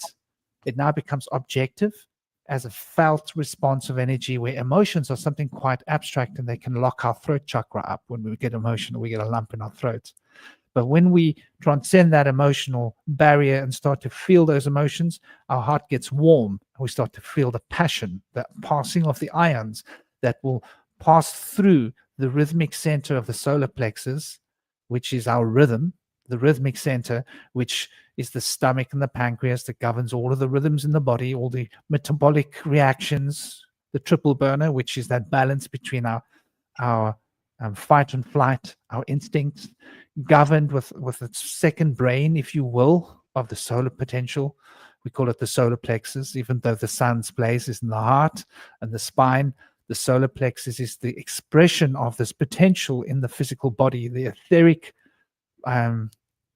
essence of the sun taken into the etheric field. And then, of course, the cause and effect, which and this rhythmic center I see as being green. And so rhythm is related to vibration. So the vibration of Venus, which I see as indigo, is related, and it's in a lower field. It's expressed as rhythm in the solar plexus. So you could relate the solar plexus to Venus as well, because rhythm and vibration are two ways of interacting with the same state of change, which becomes energy in the heart. And so the green center of the solar plexus, then I look at the Svadhisthana chakra, or the sacral plexus. I see it as the red desire, the sacred place of the womb, sacred, the red blood, and Mars, powerful currents of energy, the desires to move forward, very intense. And then I see the lunar center as the root chakra. And the lunar center then represents the coming together of the masculine and the feminine as a cohesion in the physical form. So the generative region of generation of male and female. And I see that as being violet, because it's coming together of the desires that makes the physical flesh and that pure mental first principle of Hermes, marrying them, blue and red, to make violet, in the same way that I see green as being the marriage between the desire body and the pure energy. And so the yellow I'm sorry, did I say the pure mental, potential, and the constructive energy potential of the heart, which then brings our blue and our yellow to reflect the principles and the laws of the universe of Saturn that can conduct the symphony of time into that place, which is called the Manipura, which in Vedic Sanskrit architecture means money, dun, dun, dun, dun, and think about money. But money means gem, but it's not just a gem, it's a many-sided, well-faceted gem. And Pura is like Pura Oga, everything, the whole lot. Pura. If you walk into an Indian stall and they say, Kitna kalana hoga, means how much you want to take. You say Pura hoga, it means just give me the whole lot, you know? So Pura means the whole lot. So Manipura means that gem which touches everything, the whole lot. Saturn's potential, this very important chakra, which is the triple burner of the Taoist medicine. And so, like these principles, I think, are fundamental. And I didn't mean to get caught up in this. There was actually a reason why I was going into this, and it's sort of slipping away from me as I'm getting lost in this proverbial pea soup of thinking. Indigo. Sorry? Venus is indigo. That's where this started. I don't know if that was. Yes, well, the principle of Venus being the light bringer and the elucidating, enlightened state of consciousness that's going to take us to the sacred union, which is the Shashumna of the Vedic cosmology, the combination between the Ida and the Pingala, the convergence between the astral and the etheric into the causal body, which is that seat of the soul that comes into incarnation. It's the part that's consistent. The energetic principle of the ego has to be created by that, and that then has to create within it a persona, so that the ego can operate through a persona, and then within that it creates a body. So there's a body within a persona, within an ego, within a causal field, a causal body. And so we have these three fundamental bodies projecting pressure into the physical body, which is why we're so pressure bound and why there's so much pressure on us. And that pressure is through this Manipura chakra. So I think that when it comes to like looking at the architecture of the system and the energetic reality and the resonance, this F sharp is the key, because it's the fundamental point of pressure. And that solar plexus becomes the construction. Like, think about it. Your entire body, all the molecules of your body comes from your food, which is your stomach and your pancreas. And all the metabolic reactions have got to deconstruct that food, and it's got to create temperature. It's got to keep the rhythms running through the body so that the correct rhythms are carrying the correct vibrational fields, so that the consciousness is kept intact with the necessary vibrational states of matter, which is expressing that consciousness within the physical form. And I think that this is where we start to really get into our real problems, because this is our center where instincts are being driven, right? That fight or flight instinct, that is, I think, fundamental to how we start to create our universe. We either run away or we run towards, and that impulsiveness can be related to the Manipura chakra or to the principles of Saturn, which is centered in control. And I think that control becomes the problem. And now we're looking at the difference between evocation and invocation, tantra and yoga, or yoga, and the way in which we're either giving up control or we're taking control. And somewhere between both of these extremes, there's a lot of danger. And then there's the middle path, which is sort of giving up control and taking control, and practicing the ability to give up control and take control, so that whatever your navigational road gives to you, sometimes you take control, and when it's difficult to take control, just give up control. Yes. because taking control is not going to work. I suppose it gives you more options of possibility to move through life and to navigate the forces of time as they are sort of creating pressure on us. But that pressure leaves an impression, and that impression is what we then carry. And I think this is how the mental illness becomes fundamental. Please do jump in, or before I just carry on forever. Well, I think as well that you see within the Kabbalistic systems, and sort of tying back with this notion, well, this connection that you made between green and F sharp. I believe green. I think you mentioned this, that it's related to the chakra anahata, the heart. So, of course, it's basically the same in Kabbalah. The green is, I believe, linked to Tiferet, and that's part. I believe that's found in, I forget the Hebrew name for it now, Shira Ovam, which is, yeah, I think it's something along those lines. Basically, it translates as gates of color or something along those lines. But basically, that is a Kabbalistic manuscript that's fairly authoritative in Kabbalistic circles, and where it basically takes the Sephiroth and assigns them colors, and then goes into these colors. I believe it also touches upon this theory of this theory of the spheres of music, this notion too. So it's interesting because you look at things such as I Pet Goat 2, which is that sort of very famous short film that came out in 2014, I think, and the heart was everywhere. This heart symbol was found absolutely everywhere. And of course, the heart is that midline organ. This is the organ which keeps in balance both the body and the mind, or the spirit. And in the heart is the sort of essence of man. And it is that which, again, can destroy if its passions are not controlled. But it can also release man into a more transcendent, I guess you would say, position. So it's interesting because this idea of the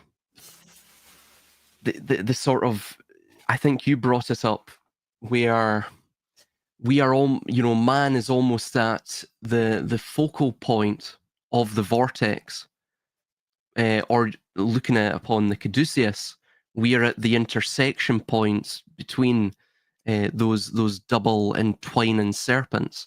Man is at that point at every one.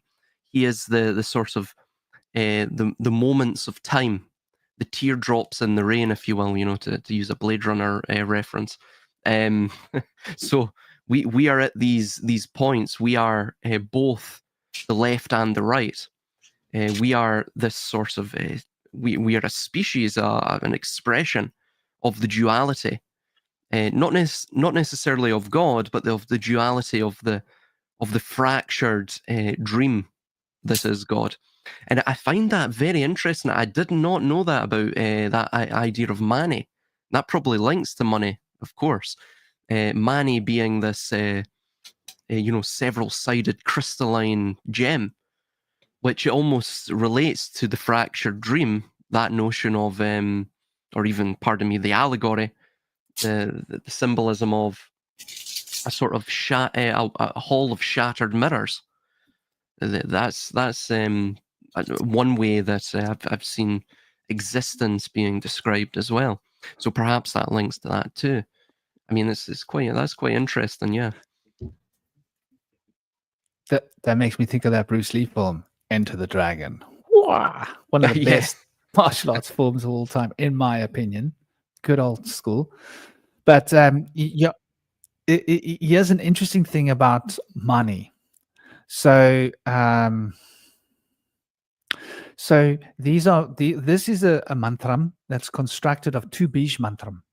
Now, the Bij mantram are fundamental seeds. So the fundamental seed mantram are very particular roots of which words have come from. So Mani is constructed of 2 separate roots. There's not one root with things that have grown out of it. It's two separate roots that are fitted together and nothing has grown out of it. But then what we've added to that is harmony. And so we can, har is also her money. Whose money? Hers. So it's the divine feminine brought into the mani. And when you bring the feminine into the mani, Saturn is masculine.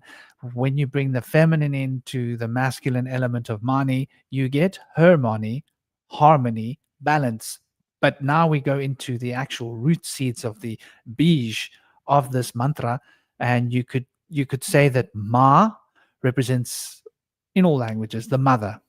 So Ma is a seed root syllable of Svadhisthana chakra and relates to, as I map it out, to the principle of cause and effect, the womb. And it relates to the psychological, emotional component of sexuality, which women are very, very in tune with. Men are very much like, let's get this rocks off, man. Men are like, let's rub bodies, let's rub friction. Women are all about the emotional, the kissing, the intimacy, holding each other, the whole process of the lovemaking. Men are like, come on, man, I want to get this show on the road. I want to knock the nails into the wall, you know? And so that whole divine feminine element, Ma, represents that energy center. Women actually root their energetic body in that center, the Svadhisthana chakra, the sacral plexus. Men don't. Men root their energy in the Muladhara, which is the root chakra. So this is like classical Vedic law.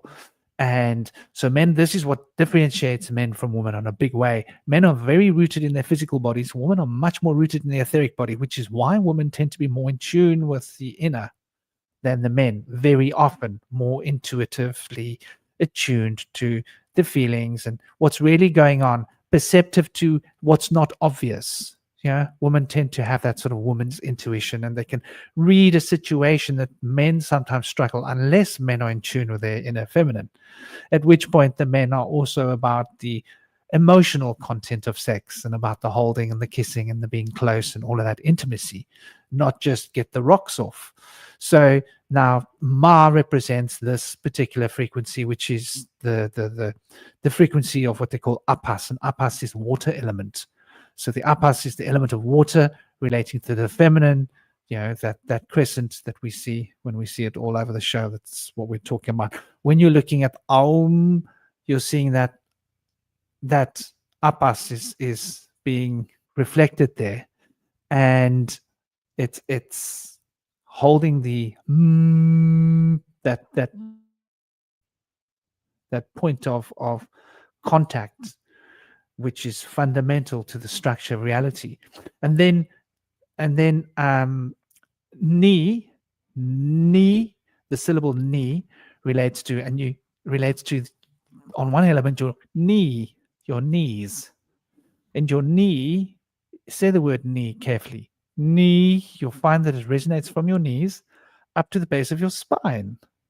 Interesting how these words do that. So it actually activates your Muladhara chakra when you say the word knee.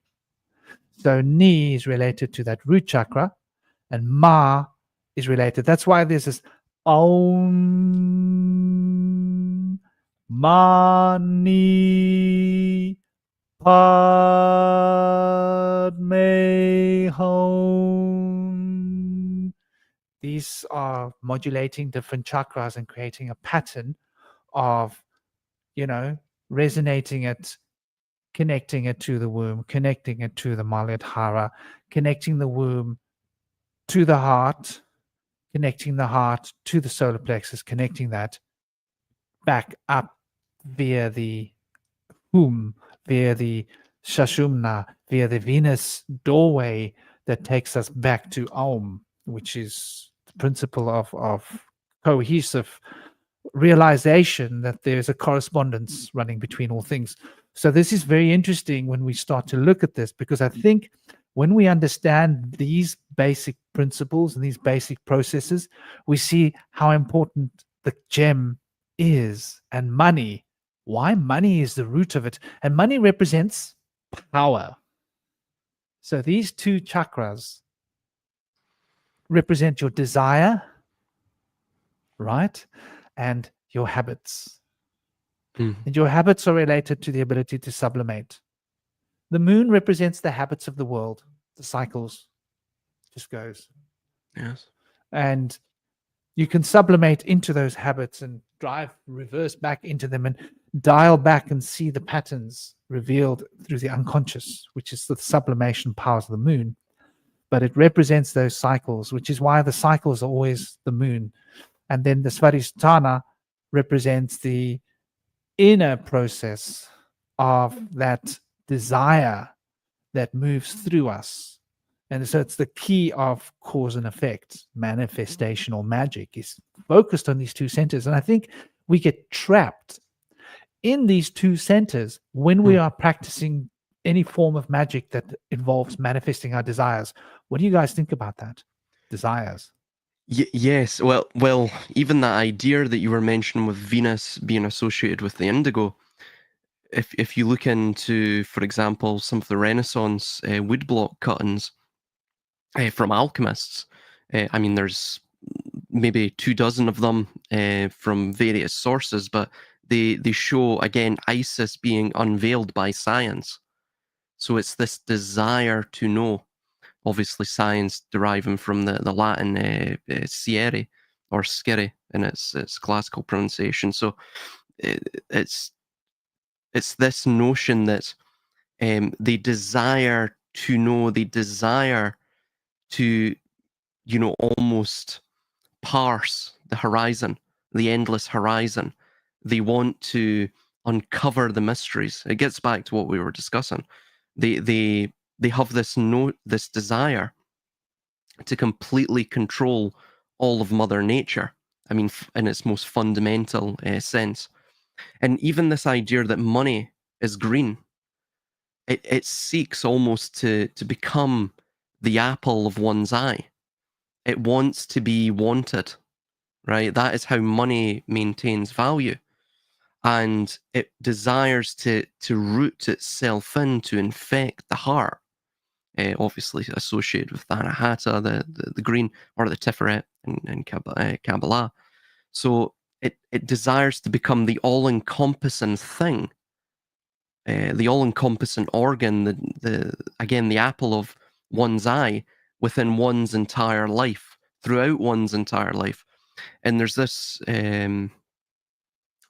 real problem. I mean, of course, it's more problematic in places like South Korea and in Japan, but we have a work culture now that is based around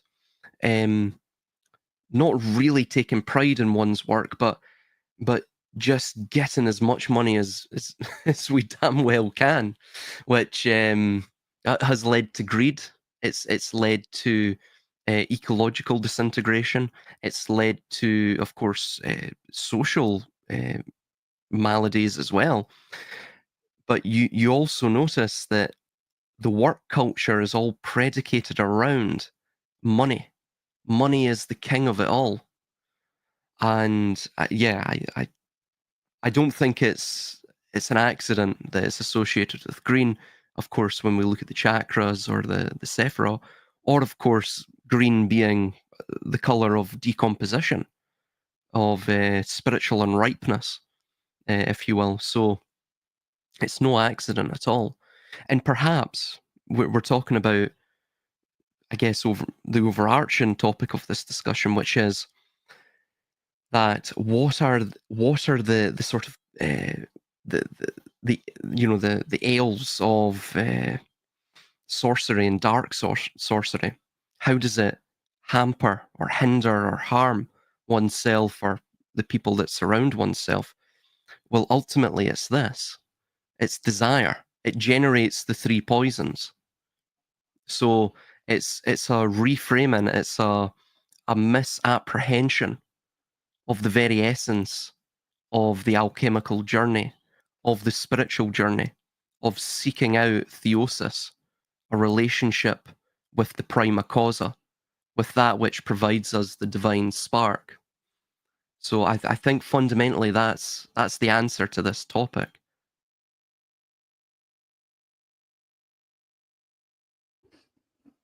Beautifully put.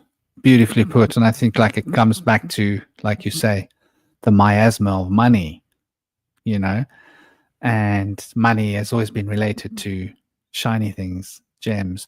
And it brings us back to crows. Crows are attracted to shiny things like crystals and diamonds. Leave a diamond ring outside and tell me where that thing's going to go, man. If there crows around, that diamond ring is gone. It's a goner. It's in a beak and it's off, you know. It's the fastest way to lose a whole lot of thousands of dollars. Put your diamond ring outside and see what happens. Crows love that kind of thing.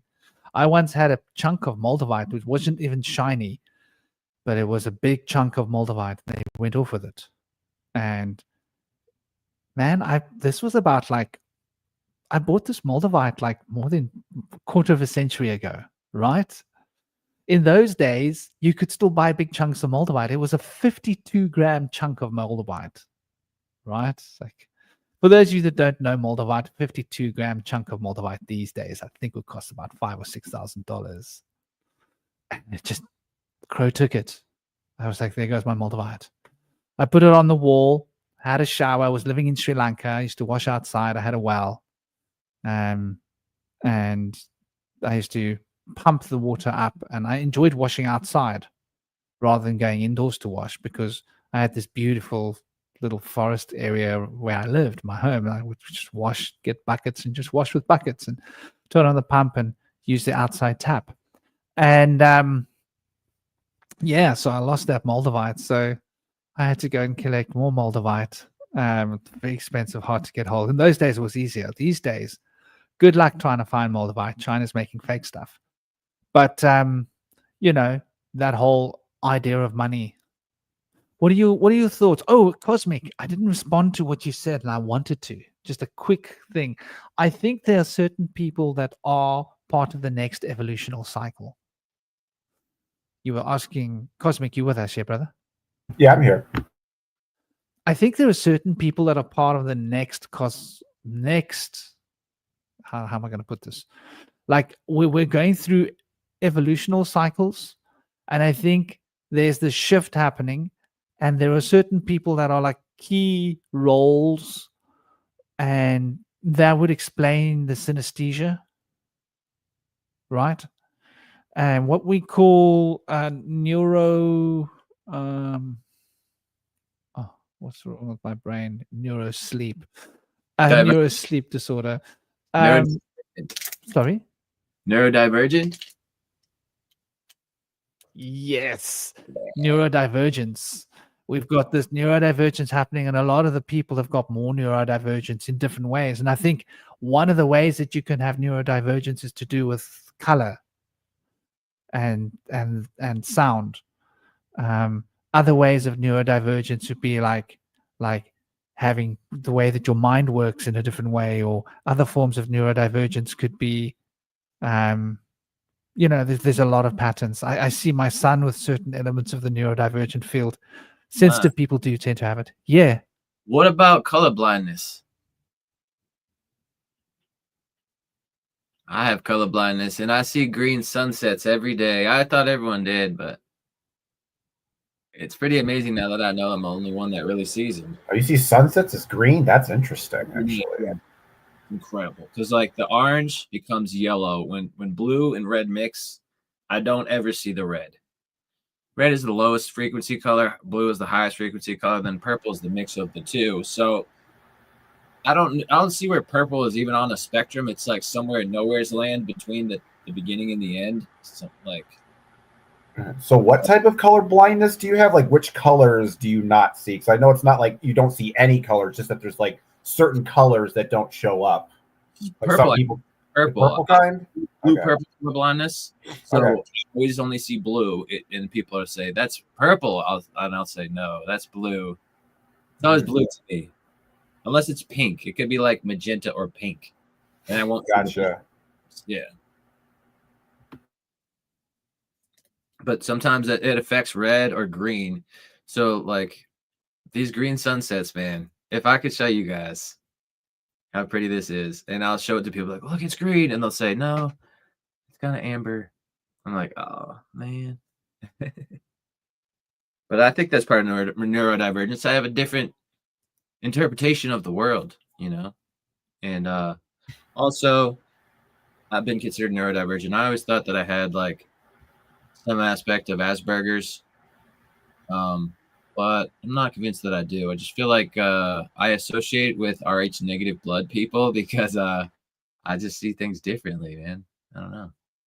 I think what's interesting though is that even though you mentioned you have color blindness, I think it's sometimes those gaps in our perception that can get filled in with other things, right? In the same way, some people who are like completely blind, like the kind of like the daredevil archetype where their hearing gets more intense, they can smell things better.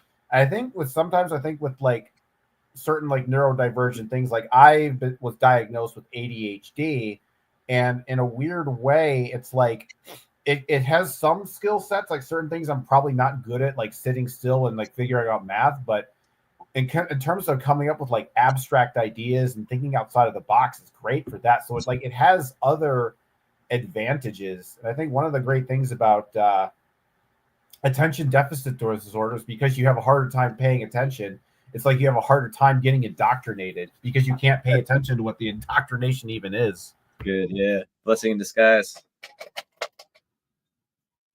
Maybe it's subconsciously willful.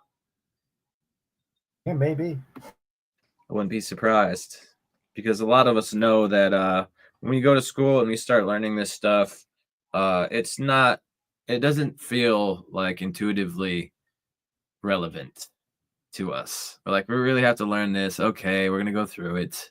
We're not too passionate about it, though. Oftentimes we'll think, if only I could cheat and somebody else could do this for me. But I really like the mention of the Rudolf Steiner school earlier, where it's more about hands-on stuff, where they're going outside into nature, planting crops. Now, personally, I could get way more involved in something like that. Now, I know a lot of other people not as involved in nature, but as a kid, you should be a little bit more enticed by nature, I would think. I feel like more adults are averted to nature than children, really. And probably the drawing away from nature into like a caged environment make us less unfamiliar with it, and then gradually become less inclined to go out there. My fiance, she attended a Steiner school. Cool. And I was asking her about it, and so they do dance. I think it's called eurythmia, and there's other things that she did, which was when I was for example, arts and craft, and I think it was the second day she was there at the school, they handed her a saw, and she climbed a tree, and she was trying to cut the branch off the tree, wow. And obviously our parents weren't too happy about that, but I was like, wow, Jesus. Cool. Obviously completely different from this public schooling here, and it's what you're really taught in public schooling here with the school uniforms and such. It's basically a rigid uniformity of thinking. So they don't want a unique expression of humanity. It gets back to the urban thing. What they're desirous of are workers, drones. A sort of hive mind, right? And even the idea of the way that bees buzz,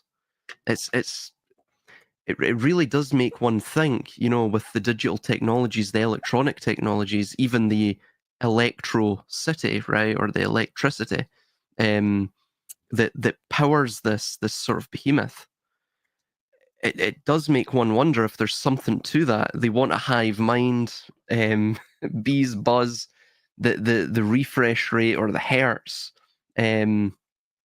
of the electricity also buzzes as well. I mean, I don't know, are they looking to nature and trying to sort of, in a sort of like jujitsu or judo, use the momentum of nature against nature herself? There's certainly something to that.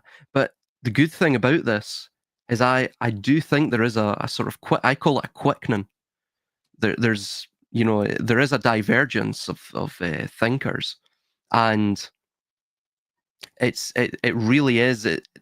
You're seeing it all across social media, and of course, even in your locality, or I see it in my locality at least, where people are beginning to talk about things that I would have never expected to have conversations with them about.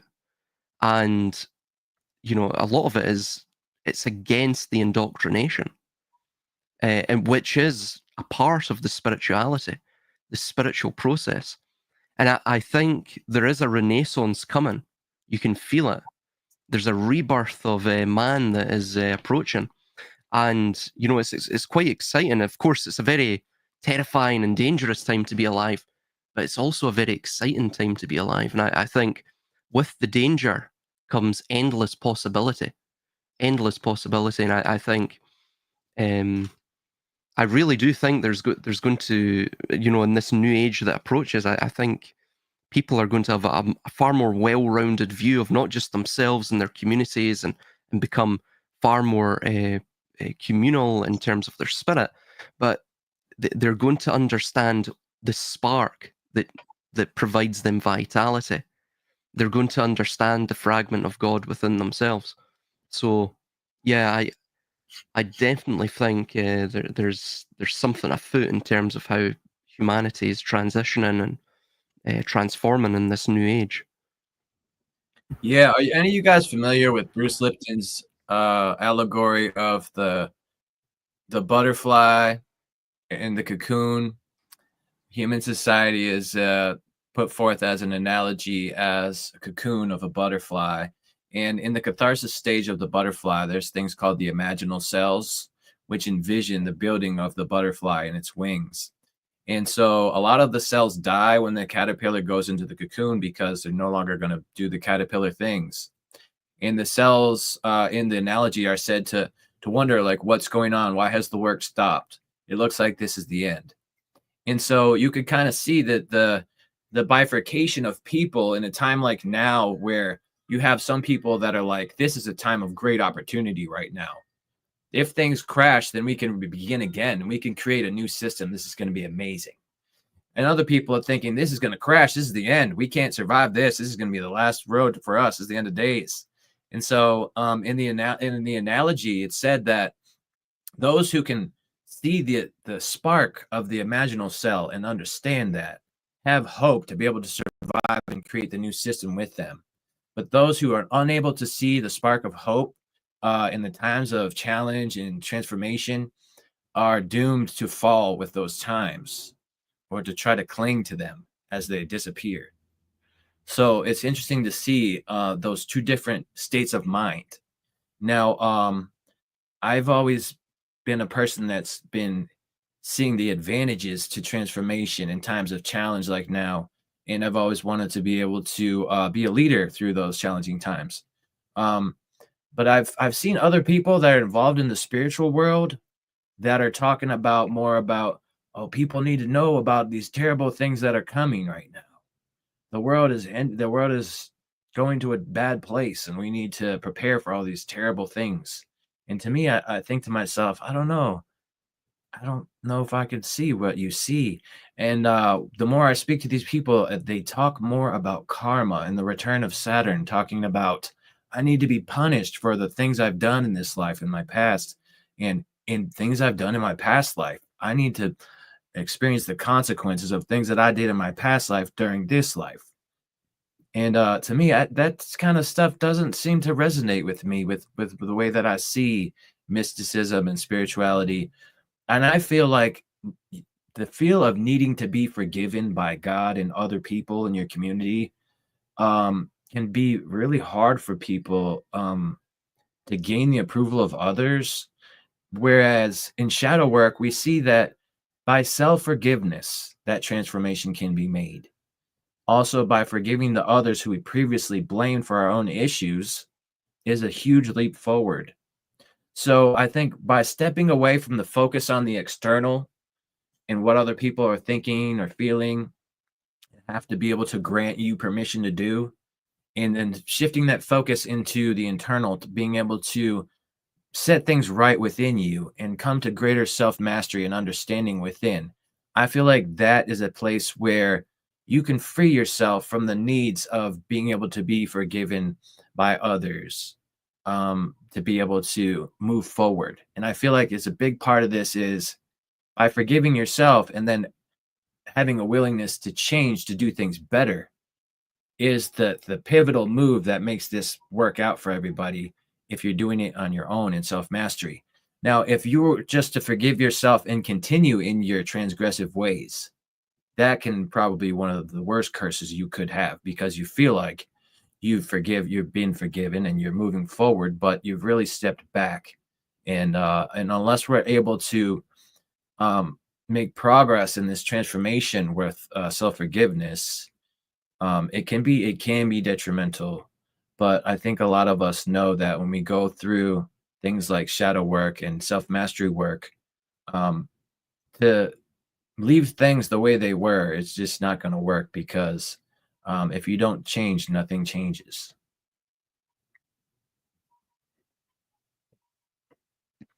I think that's rather a beautiful insight to bring. If you don't change, nothing changes. It's profound, isn't it? It's obvious. Yeah. It's obvious, but it's profound. I think that's like really what it comes to with the dangers. Now we're getting into like the meat and potatoes for people that have been waiting. I know we've been waffling, but there's method to the madness, and there's madness driving the method. So woohoo! Have fun. No. This, it was also mentioned eurythmy. My beloved, she is a eurythmic person. Eurythmy. Steiner school, right? So they studied eurythmy. And she's connected to Steiner in more ways through her family since she was a child, her parents and everything, or Steiner disciples, if we can use those words. And so obviously as a child she was going ahead, eurythmy. Very interesting how the postures, she was showing me some of the postures of eurythmy, how they relate to the Rosicrucian postures. I was like, wow. Of course, Steiner was such a big Rosicrucian, so go figure he would invent a dance that involves all the ritualistic postures of the Rosicrucian tradition, which were technically secret. So for those of you that don't know, eurythmy it's a doorway into magic. But getting to the point of controlling the world, controlling nature, gaining sort of this implement of direction and dynamic focus to control the world, I think this is one of the main things that's fundamental to the problems with the occult practices, because we tend to want to take charge of everything. Yes, it is off. Sorry, I can't talk to you now because I'm in a live, my boy. I love you. I just want to spend time with you. Okay, but don't talk to me. Don't make me talk to you. Is that a deal? That's my 8-year-old. So, yeah, shh, quietly. So, this whole principle of eurythmy, reflecting this control, is rather the key to understanding this magical practice of summoning, of creating spells to manifest our desires. And I think it comes down to this whole choosing. Just give me a moment. Josh, if you touch another thing on that desk, I'm going to ask you to leave. Is that fair enough? Because you're making a lot of noises. It's putting me off. That's reasonable, yeah? So don't touch anything on the desk, nothing. Because you make a noise every time you do. So, sorry, I'm having to play daddy here while I'm on a live. But, I do think that this is really where the crux comes from, because now we're talking about this Manipura chakra, this solar plexus center, as it's bringing the rule, the law bringer, the structure, which is then being driven by our our desires. So that control and dynamic charge of Saturn being focused through our desires towards manifesting cycles that are becoming habitual.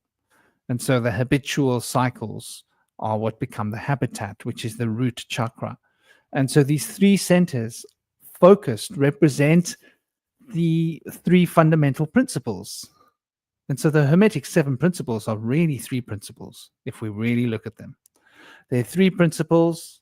I keep pulling up this diagram, but I mean, darn, it's a damn good diagram. It's relevant. It's relevant to every conversation. And I try not to put it up. I told myself I'm not going to put it up, but like, it's very hard to have a conversation without pulling up this diagram. 007 What's that, brother? is the 007 diagram, so to speak. Yes, it's 007. Oh my gosh, I even named it 007. Isn't that hilarious? That's awesome. It is. It's so funny because I named it 007 because I just didn't know what to call it. But here we see this, you can look at it. And here I've presented the 7 chakras and the 7 Hermetic principles. And I think, it gives us an insight. Yeah. So you got these 3 fundamental principles. And then cycled again, 3 fundamental principles. And then cycled again, 3 fundamental principles. And then you'll see that of the 3 fundamental principles, will exists within 2 circles. Of the 3 fundamental principles, memory exists within 2 circles. And then we see that you've got inspiration and sensation as being a polarity of 1, right? And you've got intuition and imagination and instinct as being sort of 3 aspects of 1. And so you've got the 1, 2, and the 3 coming out here in various different patterns. You could even take it down to the 3 of inspiration, intuition, and memory, being the highly functional mental sphere. And then memory, imagination, and will, being the highly functioning emotional sphere. When we become emotional, we imprint memories. And please be quiet when you close the door. Thank you, my sweetheart. Loud. Children. And then will, instinct, and sensation becoming the 3 imprintable spheres of our mental construct, right? So our mental construct is really about processing these mental processes in the body, which drives us through these 3 lower chakras. And so we're talking about the will, the instinct, and sensation. Sensation being about the cycles that we get locked into habitat. You are sensitive to your habitat. Instincts being that manifestation behind our desires. Desires become instinctual. And will being the manifestation of the Mani center, Manipura, which is activating. So you see these 3 principles transmute themselves into the 7. And they repeat themselves with memory and will having 2 counterparts of each, which actually brings us back to the Enneagram. So however you look at it, the Enneagram, the 7 principles of Hermes, it all seems to come back to the same place, 3 fundamental principles. And so in magic, we often speak about the law of 3, right? Things are done in rituals are created in cycles of 3. And that sort of brings us to an interesting point, right? Because there is me, there is the universe, and then there is what's happening between us. And this becomes the fundamental structure. This is why you've got the triangle representing 3, and that 3 triangle is the triangle with the square and the circle, bringing us back towards 3. And then we'll see as we look at this very carefully that, the circle and the square hold the same resonant frequencies. And that brings us to the completion of all of these 3, brings us back to F sharp, whichever way we look at it. And so that becomes our connection to nature. And I think that when we do magic, we become locked in with the Earth's etheric grid. We become sort of, what's the word? Bound by her frequencies, where we're not naturally bound by the earth frequencies. What do you guys think about that? About what? And you said something about being About bound by doing magic, like the cause and effect. Because we are desiring to change things on the physical plane, we're now stuck and locked into the physical plane by the act of wanting to change it. right? I feel like the green of nature And I has think this is where the pitfalls start to manifest. Yeah, there's a lot of pitfalls here. I feel like the green of nature has been obfuscated by the green of money and mammonism. And through like the Saturnian contemplations, like we've gone from contemplating how to sow and harvest crops to being able to contemplating like how to sow and harvest like manipulation to get like extract money out of the deal. And so we've kind of lost like the enriching factor of nature and replaced it with the seeking of riches. And I feel like there's been an obfuscation of the greens. Now, green comes from like the combination of yellow being joy and blue being sorrow. But you could also say that blue and yellow could represent tranquility and joy. But in both situations, we have like a calmness and an excitement being integrated together to create green. And so when you have that calmness, that's something that should go forth and be, I would think that the calmness should be primary and that the joy should be secondary. But it seems like when we've combined this new green, people are seeking the joy of indulgence and the joy of rewards and the joy of an end, whereas they're not seeing the tranquility in the means as much. And so I think when we have calmness in nature, it can help us yield joy by having the patience to allow the crops to grow. But when we have calmness and patience in the circles of money, it leads to our detriment. And in this society and civilization, disagreeableness has been rewarded and allowed for upward mobility. Agreeableness has been discriminated and kept at a bottom rung. And so women that are discriminated, it's oftentimes because of their agreeableness, their ability to be able to compromise and integrate and work with others that allows them to never be able to climb up that ladder of upward mobility in capitalistic, fallen patriarchal society.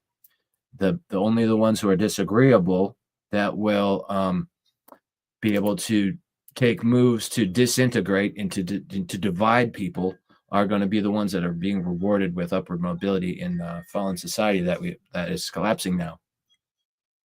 So I feel like there's two different types of green, and I think the green man is trying to draw us back out of these cages, back into nature, where we could start to harvest our own crops again, from these cages of money counting and hiding away in the darkness.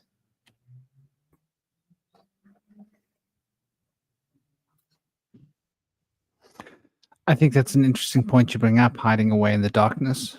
I think there's a lot to be said by looking at that. And darkness to me represents ignorance.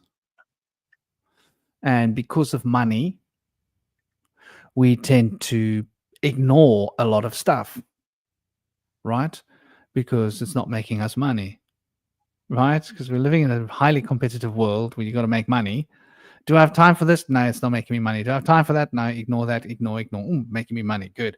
And so we're sort of trained by the society that we're in due to the economic restrictions and fundamental sort of structuring of society based upon money on all levels, like even just to eat and have, somewhere to live and everything else relates to money, that we are forced to become ignorant of where we're at, of our reality, of what's going on in our world fundamentally. And so this repression becomes automatic, or this suppression, because we're suppressing parts of our experience of reality in order to focus on that narrow bandwidth of money. What is my Saturnian will exerting through my desires, what I want to get in terms of money, and how I'm going to manifest this in my environment by making it a part of my cycles, making it a part of my habitual comings and goings. I want to change this world, this habitat that I'm in, to face and reflect the things that I want in it. And so this causes us, I think, to become very jaded. And that jade is interesting, yeah? So the Taoists, let's look at the Tao for a moment, ladies and gentlemen. The Taoists had a lot to say about jade. They love jade. I wonder if jade causes us to be less jaded. Or what is jade and being jaded all about? This is quite interesting. Because like to be jaded is to just be seeing like what you want to see, right? And money sort of gives us that opportunity to see what we want to see. Because if we have enough money, we can sculpt our personal reality around us to be what we want it to be, right? Choose who we want in our reality, right? If you're a billionaire, you can like basically who you want. If you decide you're going to throw a party, right? And you're like Elon Musk, and you start inviting people to your party, they're probably going to come to your party because you're Elon Musk, if that makes sense. They'll be like, the Musketeer will be there, Like, of course, you're going to have a trumpeter there playing trumpets. So then there's going to be some good trumpeteering. And we know that trumpets are blowing their own trumpets, And Musketeer is like there doing the trumpeter reach around. So that, the trumpeter and the Musketeer are very close. Shower buddies, shall we say. And so we see this, reflected in our political circles, our financial circles, the society we're living in. Yeah, please excuse me for those little naughty jokes. I can't stop myself when I see those two. I think to myself, what is going on with these two? There's something very strange happening here. Like what an unlikely partnership, But it's a soap. It's not us. It's the soap. Soap keeps slipping out of our hands. But I do think that when you break it down to a certain degree and start looking at this sort of systemic control, I believed as a child that money was at the root of all evil, and so money represents the eighth sphere. Right. So now we're getting into like the more occult side of it. So money is our physical reflection of the commodity-based lifestyle of the eighth sphere of those beings that were cast down. We discussed this in previous talks. It's been the theme here in the Truth Sayer networks. It's been discussed in the round table to length. Steiner brought a lot of knowledge into it. So did the Theosophists, where he was originally a Theosophist, very embedded in Madame Blavatsky's work originally.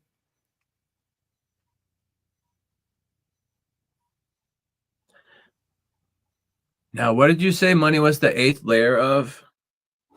Money is a reflection of this eighth spheres. I've got to go and check this beeping thing because it can't be my new system. I paid a fortune for a new system with 5 kilowatt hours backdrop of power. Can't be that thing beeping. Must be the other one. Yeah, it's the other one. I got a little system, which is an old system, which is a small system, UPS system. I've got this huge UPS system that like you can barely pick it up. It's massive. It's got like a 5 kilowatt hour battery because we've got no electricity here now at the moment. So I'm running on borrowed power, shall we say. So the fundamental structure of this reality sort of brings to boot this notion of commodity-based lifestyle. So in the eighth sphere, basically, it's a funnel and it's a bottomless pit. And it was created out of a carved part of the etheric field where beings were trapped in that eighth sphere because they couldn't keep up with the flow of time because they were facing in the proverbial wrong direction. I know this is quite a lot to follow, but it's got to do with your evolution, your genetic alignment, and the frequency of your genetic vibration has to be in a movement in accordance with the vibrational shifts of the world. These morphic fields that we speak about root root through our DNA systems. And if our DNA vibrational pitch isn't in alignment with the rooting frequency of the generation of humanity and the consciousness functional structures of humanity, binding the animal kingdoms and the mineral kingdoms and all the kingdoms within that vibrational field of humanity's consciousness, then the DNA cannot reflect itself within you. And those beings are from a different time and a different age, with their evolution moving in a different direction to the evolution of humanity and life here. So they're unable to take form in the physical plane. So they're stuck in that moving the wrong direction, where at some point they're going to go through the proverbial grinder. And in order to prevent themselves from going through the proverbial grinder, they have to link into this world and use the 7 deadly sins, call it that, which are beings that give them an anchor or a route to the living, so that they're able to funnel our life force into the 8th sphere, which is currency. And so this psychic vampirism becomes the form of etiquette within the 8th sphere, in order to bring the currency of soul potential, of power, of life energy into the 8th sphere, so that they can use that to keep up, to maintain the 8th sphere, because it wants to break down. So they need to continually maintain the 8th sphere, and they need this spark of life that we have. And so this is why all the psychic vampirism with the entities that we know and hear about are so big. This is why all the SIR, satanic ritual abuse, SRI cults are doing what they're doing. This is why children get preyed on by, billionaires, and why we hear all these stories about terrible things being done to all sorts of people, especially younger people. And this has got to do with the siphoning of this life force potential. And this is a currency. And so this currency is now being taken and reflected here as money. And that money is now what rules our lives, because in the 8th sphere, that currency of that soul potential rules the lives of that. So money was put in front of us so that we would be corruptible, because people will sell out their values and their ethics and their integrity for money, because money is power that can give you anything. And so you see people selling their souls for money, literally. So there's people on every street corner, like, got a soul to sell. I'm selling my soul. You give me money. Look at prostitution as a sad example of this, right? Just one example, with people getting used to getting easy money, or they're in a bad situation, they don't have a choice, whatever it is. And there's 100 other objective versions of the same paradigm and dilemma, where people are losing their soul's potential and their integrity energy towards the acquisition of money. And so I think that this is rather fundamental to the magical art, because the magical art is about contracting. And so very often when we're contracting, there are these other beings that are part of our contract. And so it's like when you have a contract and you've got a business, you're building a house, you need to have laborers, and you've got to be able to pay them all. And so you've got to have a ledger, right? And the ledger, you got to basically make sure that everybody gets their share. And so it starts to become expensive. And so this is where the expenses of magic are not easily seen.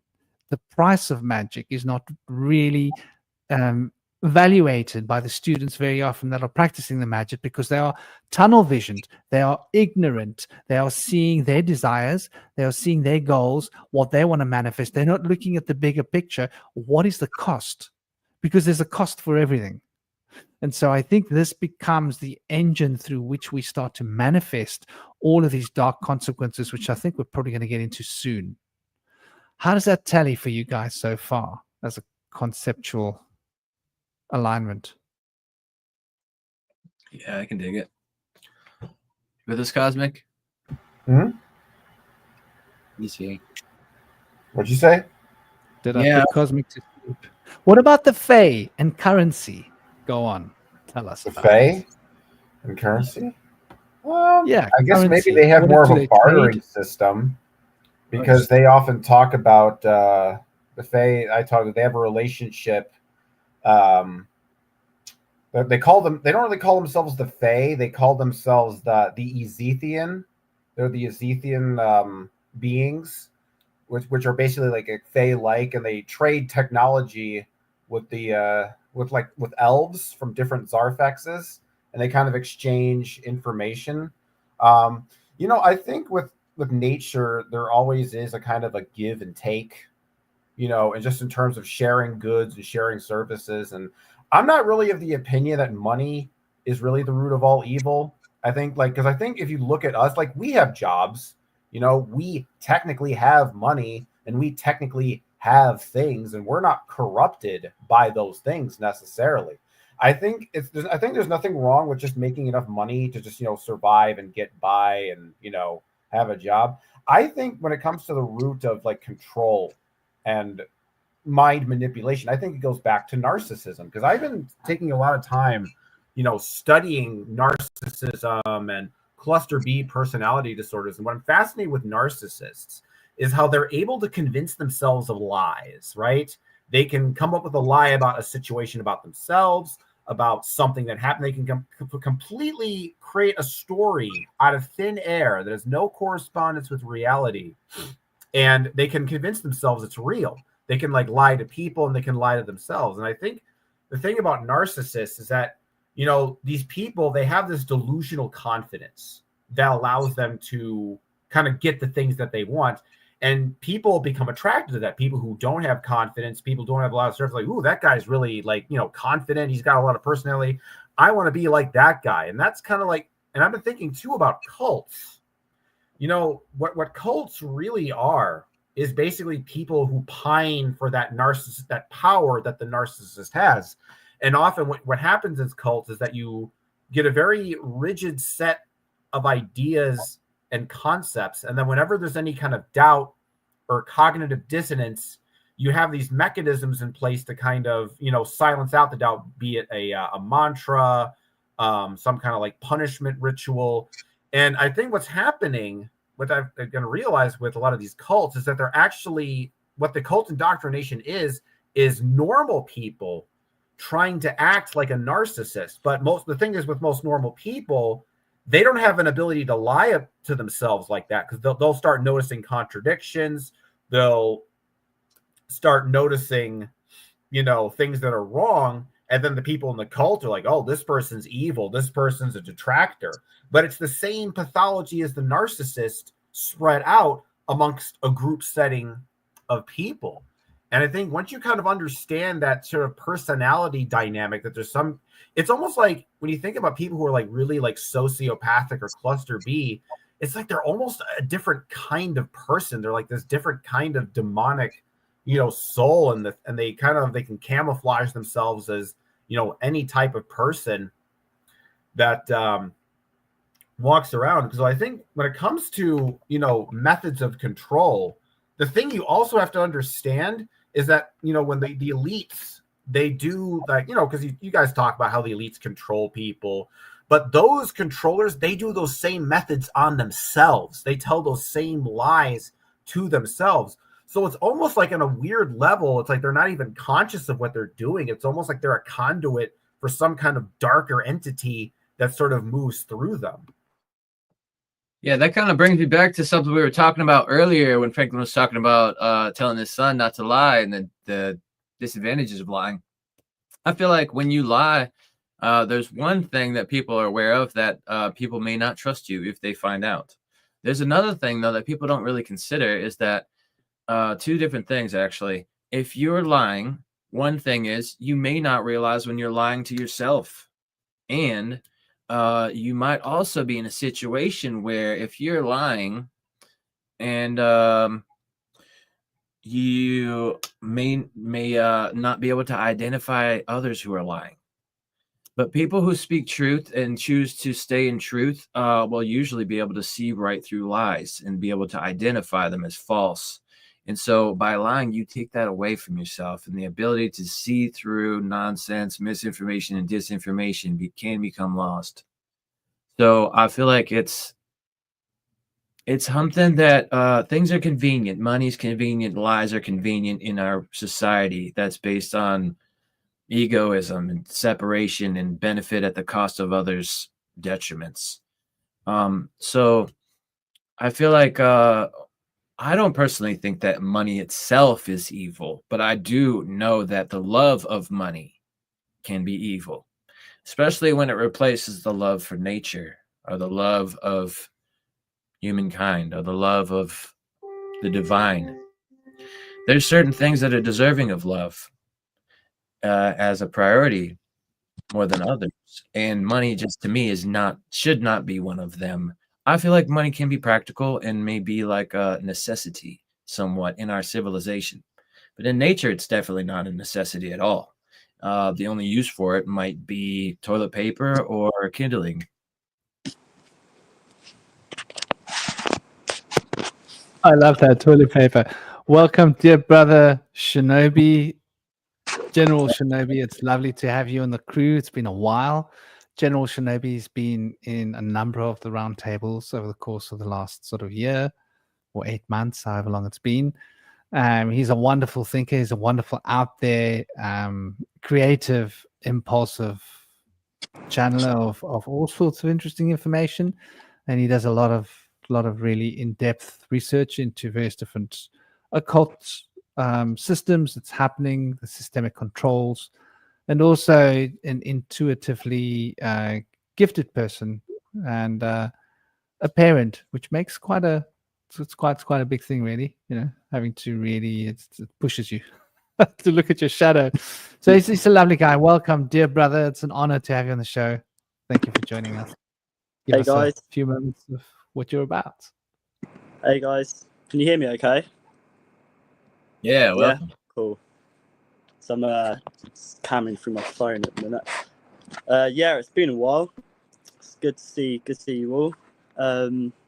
Yeah, I've been making notes. I've been listening the whole time, getting the train home, and listening to you guys. My brain's just been firing with loads of different weaves, and I won't go through the whole list, but I've really been enjoying the conversation so far. And yeah, with money, you guys are talking about money and like what it means and stuff.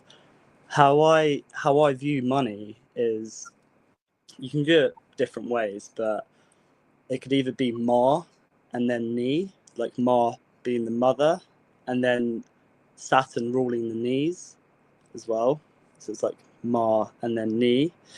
Because with money, it's energy, and money is like, we measure, like money is time is money. So, and money is also green, like the dollar bill. So there's definitely a link to Saturn there.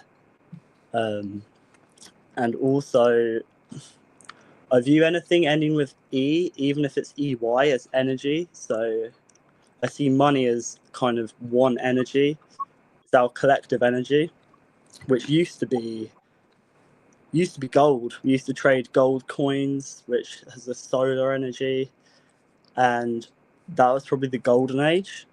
Whereas now, money's been kind of digitalized, which is more of a lead energy, more of a heavy energy, because you don't actually have anything physical. It's all computer based, all ones and zeros. So yeah, I thought I'd just add that to the mix. yeah, that's a big shift. Our money is no longer backed by gold like it should be, and Fort Knox has been empty for a long time, and in America, in the States here, anyways. But it's said that in the advent of gold as currency by Amun Ra, it was also a shift where they made the temple priestesses, the high priestesses, into temple prostitutes during that time, in that shift during his regime. And to me, I feel like that's a very Enlilite kind of archetype. It strikes me as like a Marduk type of move. Very misogynistic, slave mongering, war mongering, and very manipulative of the way society had been built, and kind of restructuring of things for our detriment. We've been in a place where women have been in a discriminated place in our patriarchal system for a long time, but women still have the power of the home. They make the decisions in the home. They do most of the purchasing of goods and things. They determine what kind of nest egg is going to be worthwhile enough for her to give it the time of day. And so I think without women driving this, men would probably still be living in caves. We don't really need too much, but to please that princess and the pea, we'll do just about anything.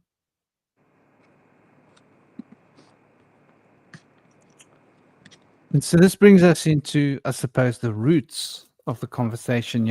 We're talking about this money story, and like you say, money isn't the thing that's evil. I think money is just a hook that is easy to get people hooked onto. For example, it's very easy to make people jealous or envious because of money, for spirits that wish to get our energy, right?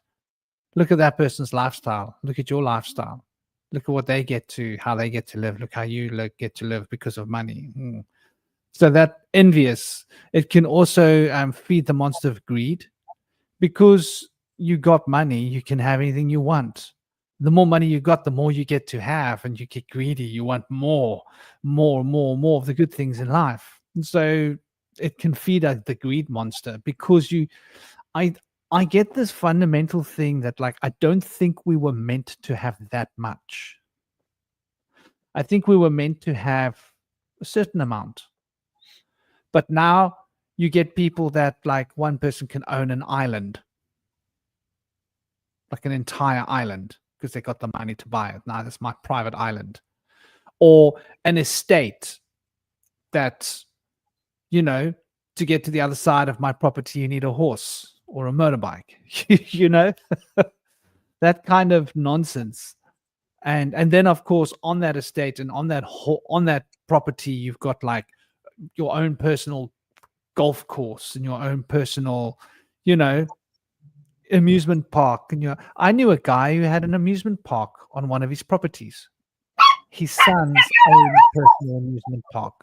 He had his own motorbike rally tracks and his own lake his father had built for him, like a water place where he had all sorts of water things on the water you could ride around on, and water sports toys, and all these different things. And this guy's, I was just like, holy crap, this is the kid's toys. Like, this kid's toys is enough property to house like 100 families.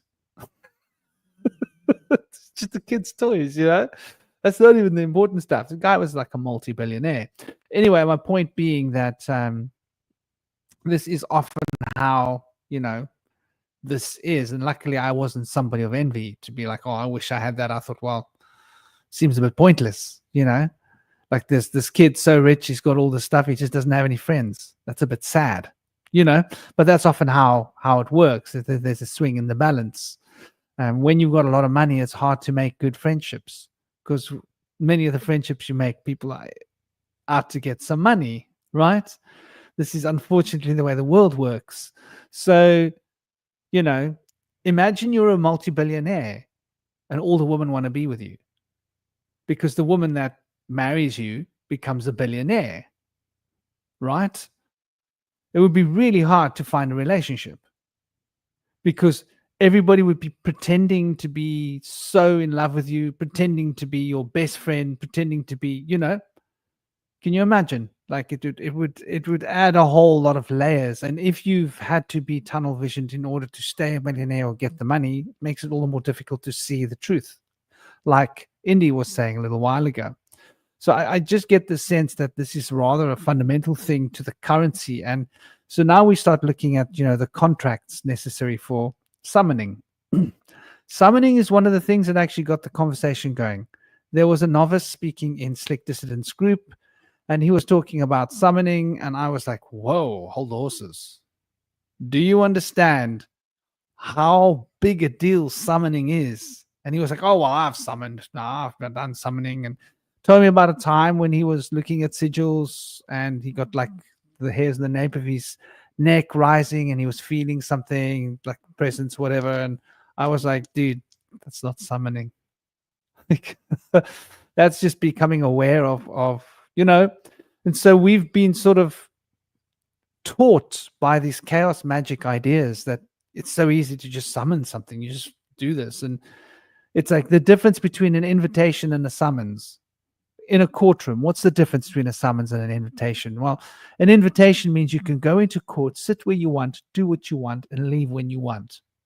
A summons in court means you have to hand yourself over to the bailiff, who will then escort you to your box where you get imprisoned within the courtroom. You are then forced to practice in accordance with the demands of court. You aren't free to do what you want. You aren't free to say what you want. You answer the questions that are asked of you. And when the court is done with you, the court sends you away. That's a summons. An invitation is different. An invitation is, hey, come along. You could be sitting in the back of the court heckling the people if you want. Sure, the judge will get annoyed and kick you out of the court, but you have that option, right? You wouldn't automatically be in contempt of court.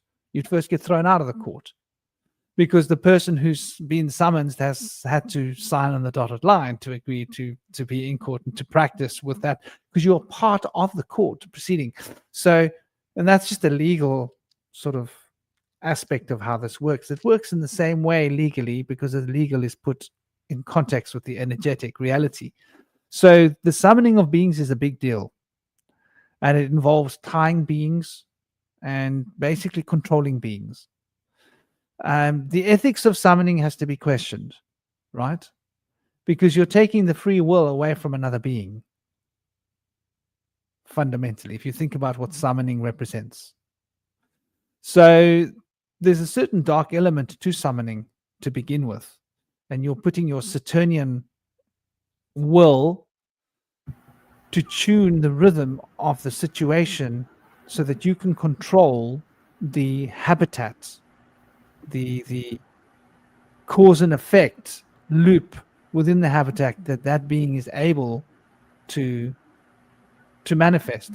And in the old times, beings that were summoned would be sometimes locked into objects, right? So we hear the story of Simbad with the lamp, right? What's the lamp story?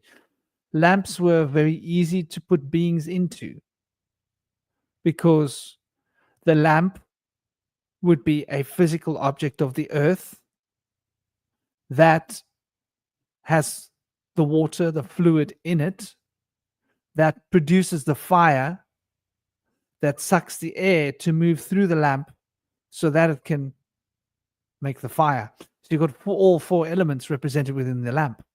The lamps would have often been used to imprison summoned beings so that the summoned beings are now trapped within that lamp to be used at whim by the magician that has summoned those beings.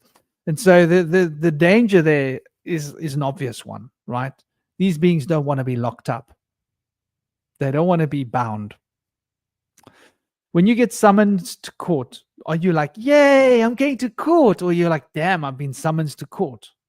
I don't want to go, but I have to go, or else. Nobody wants to go to court, right? So being summoned to court is not a good thing. It means that your natural life is being disrupted by this whole court process. So at the end of the day, summoning is something to be questioned. And this is why traditionally, you can go lie in my bed and you can go sleep there. I'll come and hug and kiss you just now. Okay, give me like 15 minutes. I love you, my sweetheart. So this whole summoning thing has been very carefully set up by invocationalists in order to account for every possibility and to construct an energetic cage around this being that's being summoned, because the being doesn't want to be there and it might be vindictive and want vengeance against you for summoning it, right? So there's all these very interesting relations. The invocation of a being is not the summoning of a being, but the invocation of the being leads to the summoning of a being, if one chooses to summon the being invoked. To just invoke a being is to bring a being present. Then there is possession. One can choose to become possessed by a being, if one chooses to, in order to make something happen. One can choose to become possessed by a being in order to bring information through that one doesn't have access to. This is mediumship. One can become possessed by a being inadvertently without choosing to be possessed by a being. This is the dark side of mediumship, when like you start losing the plot. So there are all of these realities with regards to invocation, bringing beings in. Then there's the casting of spells, right? The neuro-linguistic backlash of a spell that's badly cast can leave a neuro-linguistic imprint upon the unconscious of the caster, which can have huge ramifications upon the actual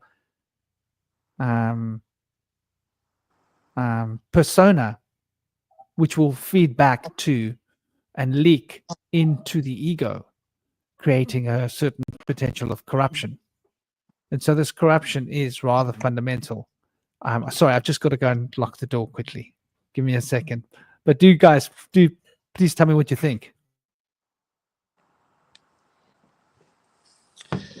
Yeah, when you were talking, I was thinking of invocation and divok.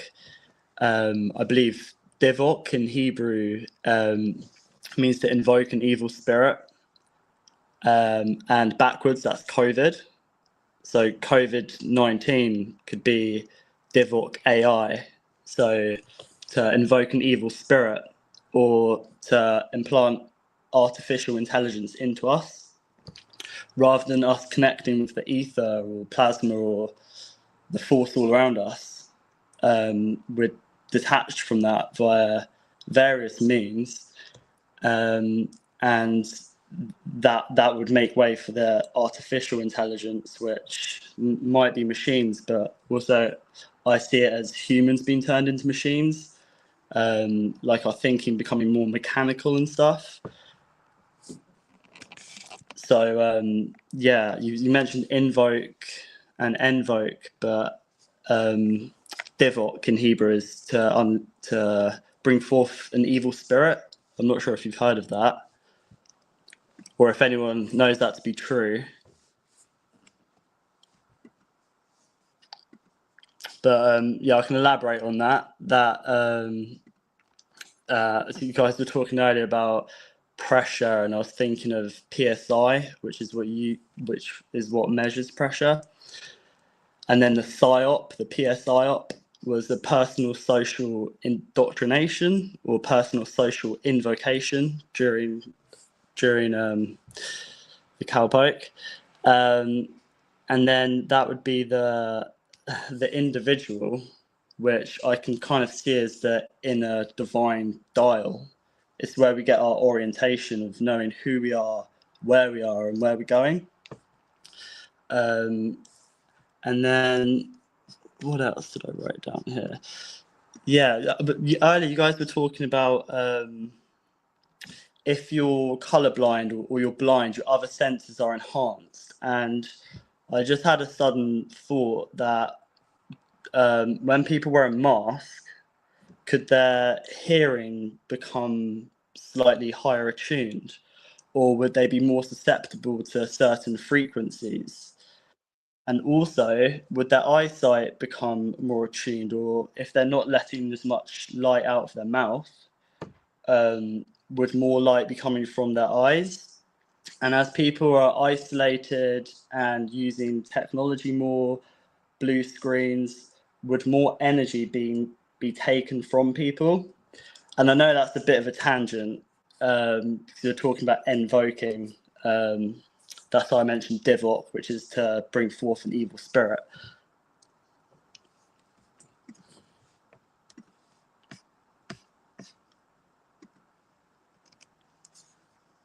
Yeah, brother.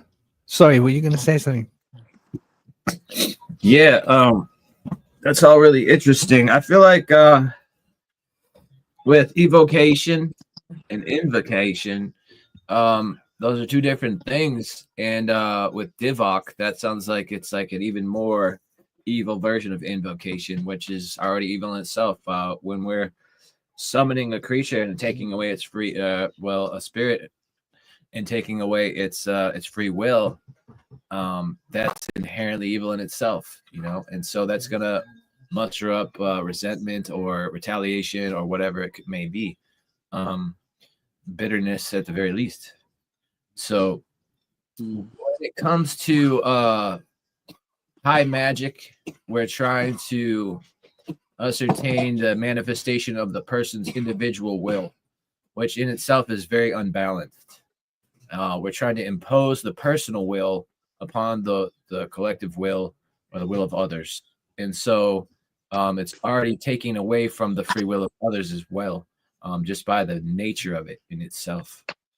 And now where there's an evocation, I feel like you can call up and muster up a spirit, like people call in their spirit guides, that they may be invited to come and guide and assist. But it's not taking away from their free will. They can choose not to come if they so choose. And I feel like there's a very inherent difference between those two courses of action. Yeah, and I think a lot of that just kind of goes back to like the ancient like Solomonic grimoires, where they would basically take the demon or the jinn or the spirit or whatever, and they would bind it to Solomon's triangle. So I think that's been kind of like, you know, that idea of binding spirits has been going on for the test of time. What I always found fascinating, and this is kind of why I got into the Fae, because like so much of occultism and so much of magic, it's always angels and demons, angels and demons, angels and demons everywhere. I never hear anybody talk about the Fae, but now I'm starting to think about, like, in terms of how magic is done, now it's starting to make sense, because if you think about angels, what they kind of represent, these are basically servants created by God, created by the Almighty. So these are already beings that are sort of in service with this divine creator with a specific plan. And so if you're kind of aligned yourself with the will of the creator, the angel listens to you. Likewise, you know, the demons are also supposed to, you know, they follow a hierarchy of Satan. And so there's also this kind of like line of command, and not to mention that most of these demons were former angels who, you know, fell from heaven. Whereas the Fae are these kind of these feral, you know, they're not really bound by a specific religion. They're not bound by like, they're bound by mythology, but not bound by like a specific religion. So because these are much wilder spirits, not only they're you know, they're hard to control and hard to keep track of. And my kind of understanding is that the reason you probably don't want to, like, you know, capture or trap one of these spirits is they'll kind of signal their friends to come after you. Like, hey, it's like, hey, you know, I've been, you know, captured, and the rest of the fairy tribe will kind of come and mess with you. And for me, with the Fae and my relationship with, it's always been a friendship. You know, it's like they basically tell me, it's like the reason we help you out and the reason we give you insight is because we know you. You're our friend. You're basically part of our family, and we trust you. We're not necessarily, you know, talking to strangers, because like they said, like you said, these spirits, they don't want to be trapped.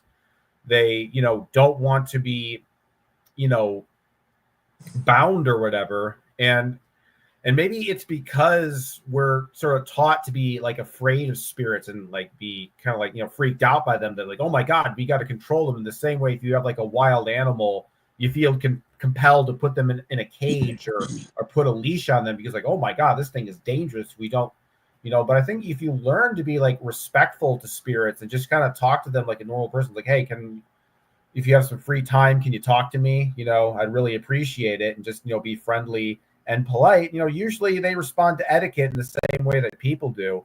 And I think part of the problem is, especially with the chaos magic, is that a lot of people, I mean, with chaos magic, a lot of people, they don't really believe in what they're doing as much. To a lot of chaos magicians, a lot of this is just psychology. They don't even, I've met these people and talked to them. Some of them, they don't believe in the supernatural at all. Then spirits, afterlife, no, none of that's real, but they just like the aesthetic of magic. Even though they're total hardcore atheist materialist types, there's still a part of them that's drawn to magic and the occult, even if their mind doesn't necessarily want to accept them.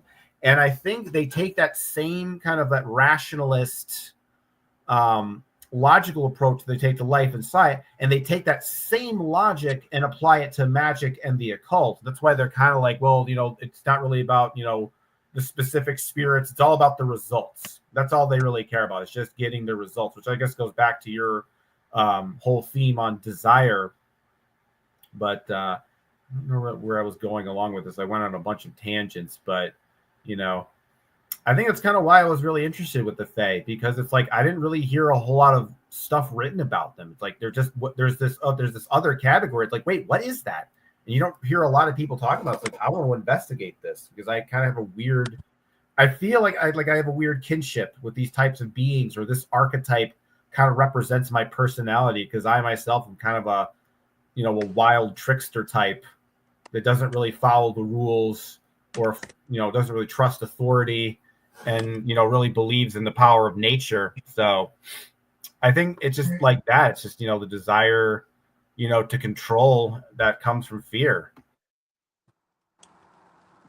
Yeah, I too can relate to like calling in guides to help, and like calling in my spirit animal totem to help, and feeling like there's no pressure there, knowing that this is like a peaceful relationship. And I watch a lot of these movies where they're invoking these evil spirits, and there's always like a small detail that's different than the other stories. And one of the ones that I've heard recently was that once the demon has inhabited the individual and possessed them, you have to kill the host, and you can never get that demon to come away. And later in the film, it kind of developed where there are other ways, but they're just not very likely to work after the demon has inhabited the possessed long enough. There's no hope after a while. But there seems to be like a lot involved in all of this, and it's almost like you can fix your problems, but you engender more problems in doing so. And I feel like ultimately you're like digging a hole. If you start this process to be able to make things work out for you, when you go into these blunders and these challenges afterwards, where things turn back on you, you're just gonna end up becoming one of these demons yourself. It seems this is a very dark situation compared to other situations where people are doing like miraculous healing and they call in their spirit guides, and they're here and they're helping them in a peaceful relationship. It's a very opposite type of experience that they can engender. Now that's an interesting point. Shamanism, for example, is pure high magic, and it's pure evocational high magic. So it's not like I want to control this, I want to control that, I want to control this. No, there's an objective, and I want the spirit to guide me. I don't need to choose what this is. So shamanism is like very different in that it's not, you're not invoking, you're evoking. You're not deciding, I want to speak to this guide now. You're like, which of my guides are coming to me now is the relevant message. What is the message? What do I need to do to fix what's wrong? So it's really about what's wrong that needs to be fixed. It's not about, I want a new pair of shoes. I want a new car. I want a new girlfriend. I want a new building to live in. I want a new, I don't know, fame. I want a new, all the other rubbish that people generally get stuck in, right? I want more power. I want more money. I want more, whatever it is, People tend to get trapped in whatever their weakness is. And we've all got weaknesses that can trap us. Yeah. And so money just becomes a vehicle to help get us trapped in our weaknesses so that we can be exploited. I think shamanism, this is why shamanism is unique. It can't be practiced and studied and learned. People are called to become shaman. And usually it's trauma related. Usually it's trauma, severe illness, death experiences, something like that, which is heavy, shocking experience that forces one to look at reality and recognize that it's a dream time. And that becomes a process where one starts to sacrifice of oneself. And so one sacrifices oneself in order to find shamanism. People often ask me, so what's the shamanic initiation to become a shaman? For me, I think it's different for everybody. For me, it was like life and death, right? Like when my guides came to me and like were like, okay, this is what you need to do. I was like, okay, so what are the odds of surviving this? And everyone was like, I'm going to survive this? Really? Okay, well, let's go with it. You know, but I think like it's not like a prescribed thing. It's based upon your guides giving you opportunities to learn faith. And then having faith in the plan, in consciousness, in life to guide you in the chain of life that is extending through one's being. So shamanism is really about leaving the body, experiencing the inner, recognizing that we are made out of different creatures, that our heart is a different being, that the liver is a different being, that all the organs within our bodies are different beings, that all the tissues that make up these organs are communities, and that there's lots of different communities living with different beings. It's a whole ecosystem of potential just within this body, and that this body is part of a bigger body of humanity, and humanity is part of a bigger body of the ecosystem, and the ecosystem is part of the bigger body of the earth is part of the bigger body of the solar system, and so it goes, and so it goes, and so it goes, and that everything is following the same basic structure, and that there are only so many different factors that come into being. There are so many beings that are repeated within me, within the community, within nature, within the laws of nature, so all of these beings are somehow playing different roles. It's like you've got a huge play, but you only got 12 actors because there are only 12 actors on the stage at any one time. But there are actually about 500 characters. But these 12 actors are changing suits and playing their different roles in this huge play with all these different characters. But you can't tell necessarily that it's the same 12 actors because they're changing their garb. And so this is sort of like what we're driven to realize. And so this is how we recognize the guides are those fundamental intrinsic parts that are within us that happen to have reflections in the laws of nature and everything else, but it's about giving up control. And so this is why shamanism doesn't have the same kind of pitfall. There are pitfalls within shamanism, though.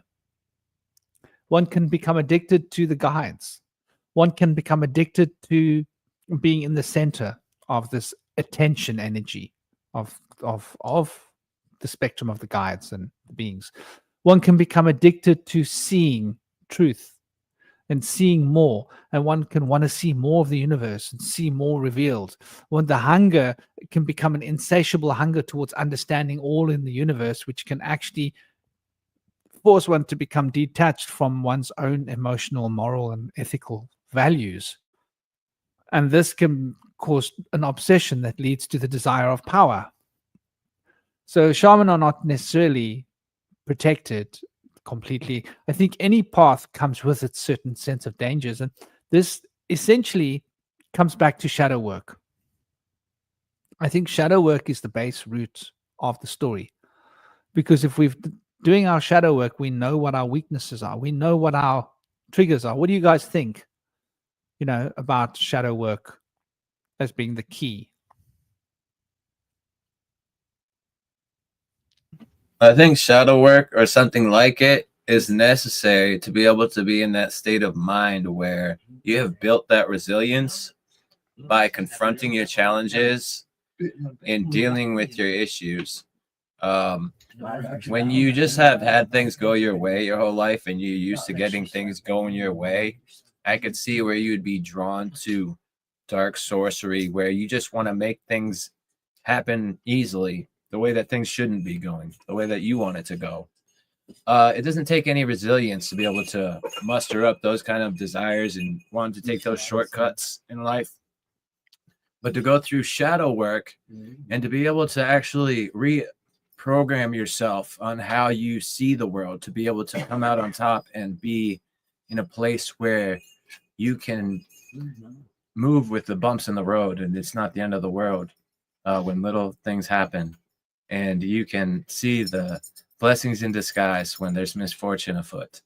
When you're in a place like that and you've been able to see things by having things not go your way, but being able to adjust, you'd be more willing to probably go into more of a white magic situation where you have beautiful magical things going and you'd like to invite other powers to come in and assist and guide through that process. And it comes from being in that place of mind to begin with for that whole process to happen in ease. But you can start off as a beginner and start to work on this stuff and start to gain guidance even when you're in the beginning stages of shadow work, to show you the road ahead. And spirit animals are usually a really good way for me. Everybody has their own little thing that appeals to them for that guidance. How do you know what your spirit animal is? Because I've started sun gazing, doing a bit of shadow work recently for the past 2 weeks, and I think it might have been the first day or the second day. In the sky, there was when I was watching the sunrise, there was just one big cloud which looked exactly like a hummingbird, like a beautiful hummingbird, and it slowly changed into a cross between a rabbit and a horse. And I've never known what my spirit animal is, but yeah, how would you know? Is that a sign? I think it might be, but... the spirit animal of the shaman. And in order to tell what spirit animal is your spirit animal, usually it can be a few different things. You can either feel like you look like an animal, could be one thing. Just kind of resonate with the appearance of the animal and maybe its behaviors, perhaps too, either or, the appearance or the behaviors of the animal. And then there's another thing where you feel a strong resonance with that animal because it's something you really respect. And it might be something other people don't respect, or it might be something that you just really respect more than others because you really appeal to something about it. It could just be something in its look, or something about the way its attitude that it has in life, or some of the actions that it does that you can relate to. But it can be a lot of things, but you'll know that if it's one that you just saw today, but you haven't really seen before, and it made a good impression on you, and you're thinking of wanting to see it in the future, that could be a sign that it might be something really significant and of your own spirit totem. But usually, if you see your spirit animal, it's something you've already kind of noticed for a while, and you kind of relate to. Yeah, I think mine might be a lemur. I've just always loved lemurs and how they are, and found out.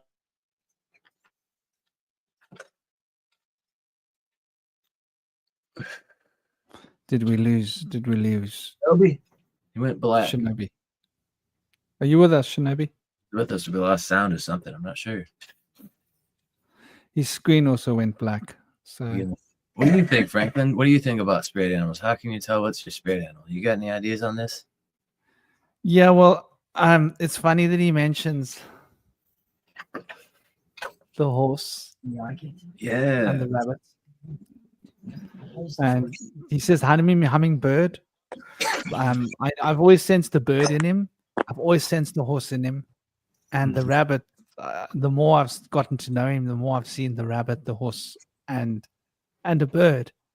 So it's interesting that you were revealed to you in the clouds. I think the clouds are very powerful,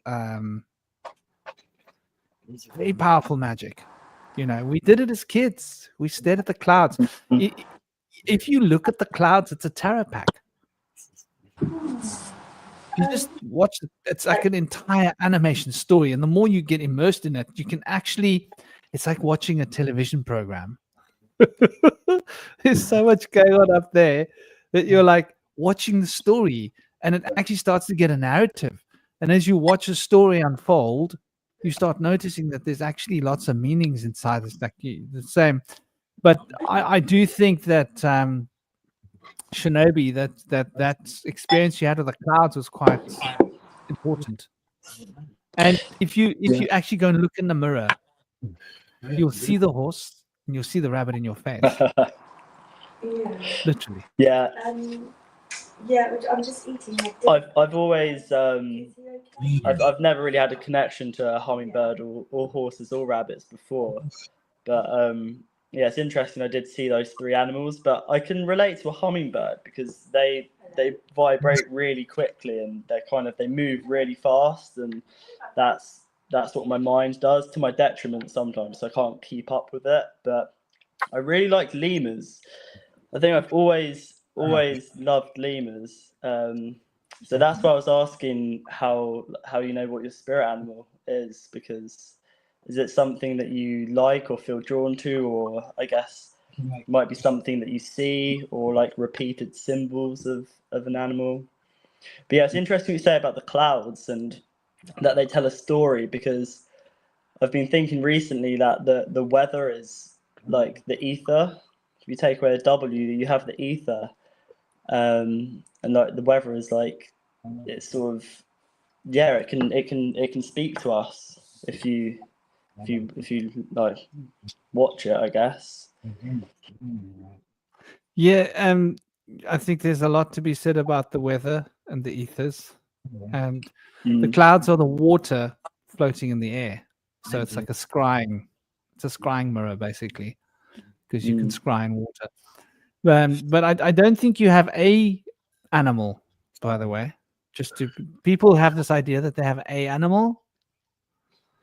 Like when you first see one animal, you think, oh, that's my animal. And then you see the other animal, you think, oh, that's my animal. And then you slowly start noticing, hold on, I've got a whole tribe of animals. Yeah. And they come at different times, different animals. So, for example, if the issue is to do with power and free choice and movement, there'll be a horse. And there's different kinds of horses. It could be a Pegasus. You see, I've had these kind of power animals that are like mixed creatures, you know, something of the earth and of the air in one. So this is how it works. You don't have to have an animal that you necessarily know. What comes to you is what comes to you. And then, so if you see this in the being shown to you, it means these are potentials that you see in the clouds. And the hummingbird is obviously one that speaks to you as well. I haven't been able to see what bird is you. But I've always felt a bird behind you. There's a bird there. So that makes perfect sense. So you know, it's you would go into deep meditation. You would get a drum and you would contemplate rhythm very deeply. Very deeply. Allow your consciousness to become fixed to rhythm and allow rhythm to become the complete totality of your expansive perception, and allow your awareness to rest within the perception of rhythm to the extent that there is nothing in the consciousness field but the rhythm. And then the universe starts to dissolve around you a little more. And the more deep you get into rhythm, the more you dissolve, and everything's just a vibrational field. And that's when you start noticing you're not alone. And that's when you'll be approached. And that's when you'll see, wow, who comes to you? And you might get taken somewhere. Yeah. Or might just come to hang out with you. And you might literally, they might come and hang out with you, and there might be a telepathic conversation happening. That might be all needed. How? Yeah, I get like downloads or like conversations in my head all the time, but I'm thinking, is this me talking or is it somebody else talking to me? Like, how do you really tell? Like when you get loads of information coming to you, it's more of a dialogue with me, and I see things like I see symbols, or like when I hear people say words, I'll see symbols in my mind's eye, but it feels like it's just me, even though there's definitely some kind of guidance. I'm not sure what it is, who it is, but there's definitely something there guiding me. And I've really been wanting to have some kind of like definitive something to show me what it is, if that makes sense. Yeah, a key factor in discernment for this would be resonance. If it resonates with you, it's probably, if it's not from within yourself, it's meant to become something that's going to be added to yourself, something that's going to be offered, and if accepted, will become programmed into you and become part of you. So I think if it doesn't resonate with you, it could still be part of you, but it's probably not the right time yet or something, potentially. And we have a lot of things that we carry with us, and when we learn something, we're really remembering it. And from a past life, we carry a lot of this wisdom with us to be able to interpret things. And so those things can be coming at the right time sometimes, and it might seem new to us, but we know it's just memory. I think a good way to distinguish between whether something is your own thought or is this coming from a spirit, my key guide is always felt presence. And what I mean by that is when you're talking to somebody in the room with you, you can usually feel that there's somebody in the room with you, and you can feel them stare at you. You can feel that it's not that just you're aware of it, but you're aware that that other person is aware of you. So, like, for example, when I like have a successful channeling session with my fae friends, I feel them stare at me. And sometimes it can almost be like uncomfortable just because it's like, whoa, this is a lot more intense. This is pretty intense, you know? Sometimes I even have to tell them to dial it down a bit. But there is that sense of something else coming from an outer sphere sort of encroaching into your mind. I think also when it comes to like certain thoughts, like you have a certain energy center, a certain kind of personality. So for example, like let's say you're really depressed one day. If you were really, really sad and really depressed, and you just kind of hear like, you know, like happy thoughts going through your head, those happy thoughts don't necessarily feel like you. Because like, let's say you're depressed, but you're invoking a spirit that's very jovial, even though because when you're depressed and you're in a bad state of mind, it's usually very difficult to actually come up with positive thoughts. Like, I'm not saying it's impossible, but it does take a certain conceited level of effort. Whereas if you're working with a spirit, they'll tell you these, you know, the positive words of wisdom, even if you're already in a bad mood and can't think of those bad things. You know, you can't think of those good positive things for yourself. Because, for example, like if I'm, you know, in a bad mood one day, you know, sometimes it'll take the fae to help me like come up with a more positive viewpoint on things. Because I would think to myself, I would never say something like that to myself, or I would never think that. But and that's the other thing too, is that maybe there's certain thoughts or ideas that you wouldn't come up with, or maybe they have preferences that you don't necessarily like, you know, maybe like with a different person, they may have different, you know, tastes and things. So I think it's really when you know, I think this is kind of like the counterintuitive thing with a lot of spirituality. It's like, you know, getting away from yourself and getting rid of the ego. But I think when you know who you are and you know what your self is and you know kind of like what you represent energetically, so to speak, then you're able to discern and distinguish whether or not it's you or an entity, because you feel like, oh, this information is being channeled from a foreign energy that I myself do not identify with and I have not generated intentionally. So there's a lot of things like that when it comes to channeling that you kind of learn. Because that's, I mean, like, not every time I do it's successful. Some days I do it and I feel like, oh man, I'm, you know, I don't really feel their presence, or some days I feel like I'm kind of forcing it. And then other times they just show up unannounced, like, oh, I wasn't even expecting you to come here today. So I think it's like you got to kind of wait for a response. That's kind of how I always do. It's like, okay, it's like I'll kind of set it at a beacon. It's like, all right, I like to talk to the Fae. You know, if you ladies are out there, I like to hear your words. And I just kind of wait for them to show up, because if you try to like force the dialogue right away, it'll seem hollow. It'll seem like yourself. So you got to wait. Like at a moment, they'll just kind of say hello and just sort of pop up, and you'll know it. So yeah, there's a lot of different methods you can do to kind of like discern whether it's your thoughts or it's the thoughts of an entity. Yeah, it's interesting with like remembering things as well, that you mentioned, Indy, because I think sort of like remembering is obviously mem is water, and so it's reconnecting with the water or the information. And what I feel like in my experience so far at the moment is that through like years of substance abuse, I had a dam put up, and I was disconnected from these memories or information or water. And it's like when these have been removed, that's why all of this stuff is now like flooding in, whereas sometimes it's like a bit much, because it's like sort of not knowing, it's like feeling how stuff is and how stuff works, but not knowing the framework of it, if that makes sense. So rather than like starting from the bottom up, like, oh, this is how stuff works kind of thing, it's more of like this feeling of how everything is, like energy, gods, this and that, like it's feeling but not able to like express it. So yeah, I think maybe that's why it's a little bit overwhelming, because there's lots of stuff coming through and I don't know where from, maybe remembering. But I think that years of substance abuse definitely put up a wall.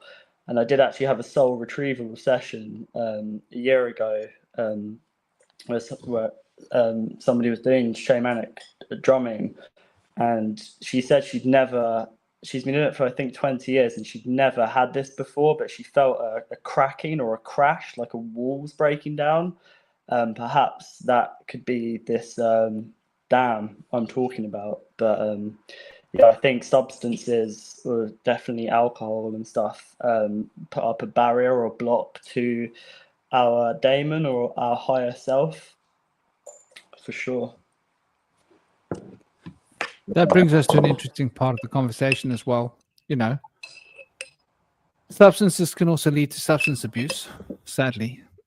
And they can also lead to delusionism. So like it's a double-edged sword. It can be what opens you up.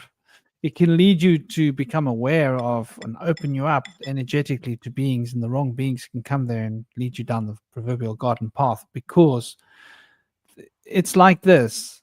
Taking substances is like going somewhere really far away from home where you don't know where you are. Right? In a new place, and it's all wow.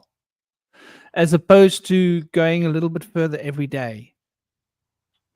So you get to know the place where you are. When you get to that place, you're not a stranger there. And when someone comes to try and like take you for a ride because they think, oh, you're not from here, we can ride you. You go, no, dude, I know where I am.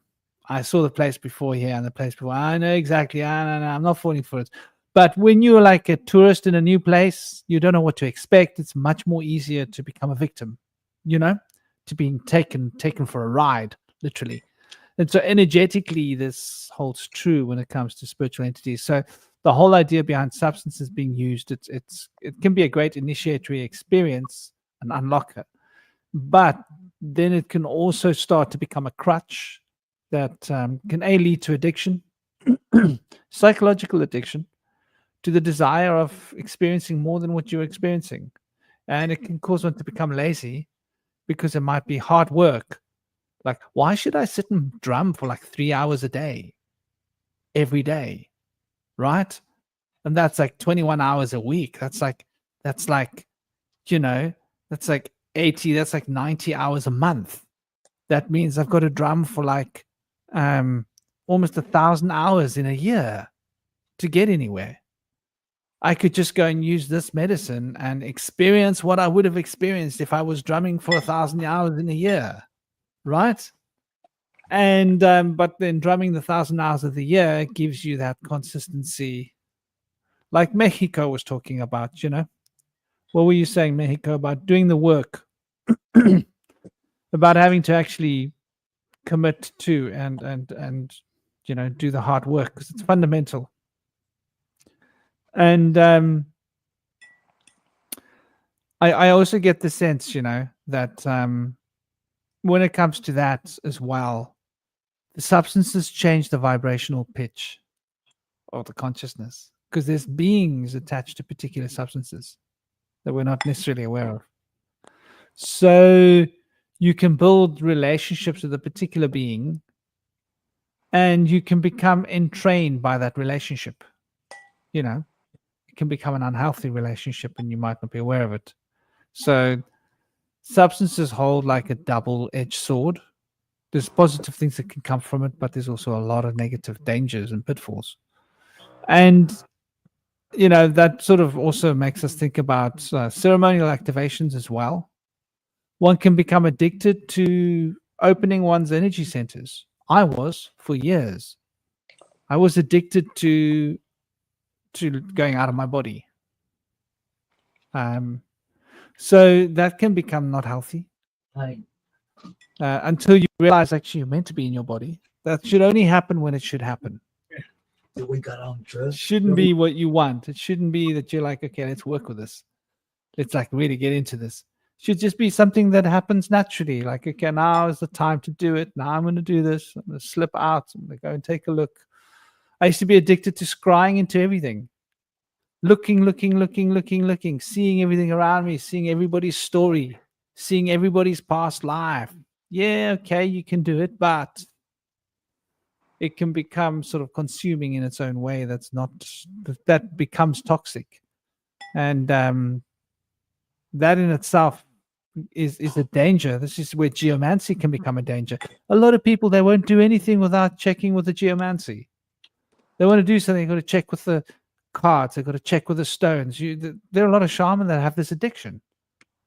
They've got to go read the omen before they make a decision. Everything's got to be checked in and vetted. Like, they're too scared to make their own decisions, where actually life is about making your own decisions. And so this is where the the white magic versus the gray magic and the black magic comes into play. White is when you're only doing it for others. So I can't allow myself to read for myself. I can't allow myself to see things for myself. Because the moment I start that process, I start the process of moving towards addiction to this. This is what I realized years ago. So it's only for out there for other people. And that's so the benefits of what you get has to be for others. You can't eat the fruits of your own labor.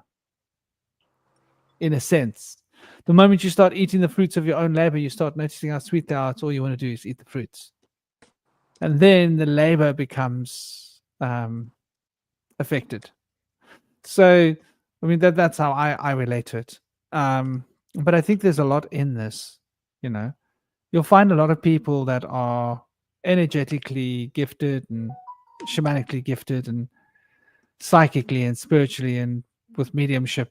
They just want information all the time. And then they'll get confused because they can't see their own things so easily. It's very hard to see our own path through life. It's very easy to look into another person and see their path through life and see where it's taking them. But when you start looking at yourself, you start getting jaded because your desires get in the way. Like, you don't want to see the bad stuff. You just want to see the good stuff. And so you become hell-bent on seeing the good stuff. And then now you want to manifest the good stuff. Now we're slipping, you see? Now, before we even know what we're doing, we're starting to try and control the story, when instead of it's about allowing life to carry us through life, because life knows what we need. Life knows what's the best path for us to become enlightened. Life knows what's the best requirements for us to experience the fullness of the highest consciousness, in order for it to be something that produces equilibrium and balance, rather than takes us on a journey of escapism from the world in order to get information. For me, like, I need to know more. I need to experience the best life that I can. Oh, hold a moment. Is that really what this is about? It becomes about that, or it can, and it happens so subtly. It sneaks up on you like in the back corner. And then before you know it, you're sort of stuck in this pitfall. And so that even on the shamanic path, there's these dangers, and the dangers in the shamanic path are not as procured and not as obvious. You're not making weird contracts with beings to get what you want, like sorcery. You're not drawing sigils necessarily. I mean, I might use the odd sigil, but I'm very careful with the sigils that I create. Very few, and they are only for the purposes of high magic. They are only for the purposes of me becoming in tune with my own equilibrium. That's it. Those are the only sigils I'll allow myself to create. Because if I start wanting to go into the sigils, I'm going to start wanting to create sigils for Tom, Dick, and Harry in my life, and make my life the way I want it. And sure, everybody's got this thing, like you can sculpt your life to have it the way you want it, but there's a fine line you start to dance on now. It's like a blade of life. And then there's the desire thing that gets out of track. So for me, it's about like controlling my desire to not be out of check.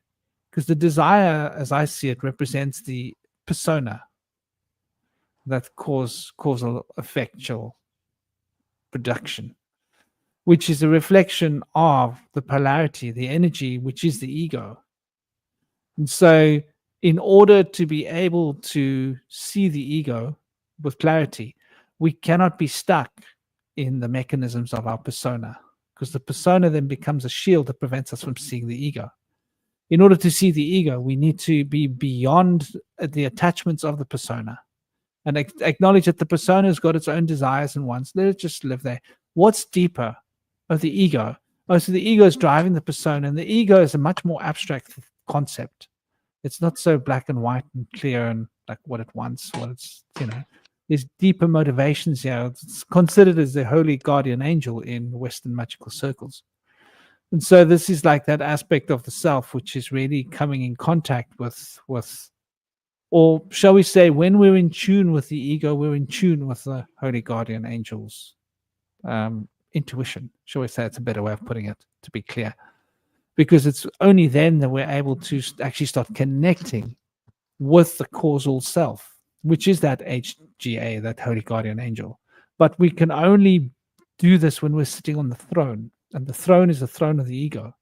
And in order to sit on the throne of the ego, you can't be out there playing the role of the persona, because the persona is so caught in the loop of desire, of what is desired and outcomes and what is wanted and what is not wanted, because desire carries a double edge. When you desire one thing, you don't want another thing. So suddenly you get very clear on what you do like and what you don't like. And then the more you go into this, the more you have likes and dislikes. It's like a limitation. Instead of trying to remove those limitations and just be, and then allow yourself to see beyond this layer. And so seeing beyond this layer involves desiring less. So it's a catch-22. That's how I see it. And so I think a lot of these pitfalls are very subtle. But what happens is they start small, like all things in life. And even in connection to the spiritual powers. I used to have this obsession, like for decades, that I was going to lose my abilities. Like almost afraid that I've got to live like this, I've got to do like this, because I don't want to lose the ability to see the ethers. I don't want to lose the ability to see into the astral. I don't want to lose the ability to be able to leave my body. I don't want to lose this, because these things meant so much to me. I was like, oh wow. This means so much to me because it defines me as a shaman. Oh my gosh, holy crap, that's my desire body. That's my persona getting all supercharged up, like it's self-importance. Like, what is all this nonsense? You know? Like, yeah, because at the end of the day, when we pass away, we have to drop off our desire body. Right? We've got to go on without it. It's got to leave it behind. Bye. And if that is such an important part of who we are, then we're not ready to cross over. We're not ready for facing the end, as Jimmy Morrison said. So I think like we've got to live our lives as if we are literally at the end of our lives. And I think to be able to live your life as if you're at the end of the life, in other words, as if like this might be the last hour you're alive, what would you be doing right now? Who would you be being? Would you be worrying about those inconsequential little things that seem so important, or would you be focusing on like what's fundamental? You know? And so that comes back to the people you meet along the way. It's really what's important. Not the things you have, not the titles you have, not the, you know, accolades or the whatever else it is that hides behind the mask of the persona. So yeah, that's me finished with that little rant.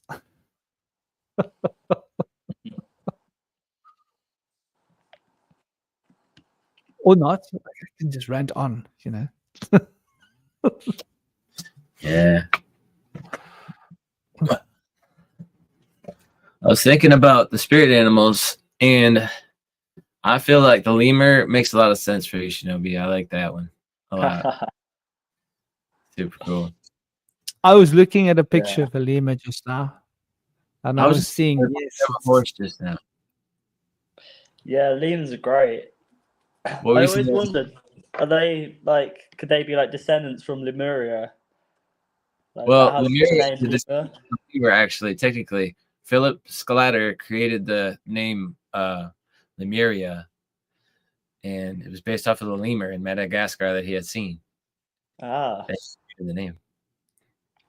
ah. It used to be called Mu, but it's also known as Kandari Kandam.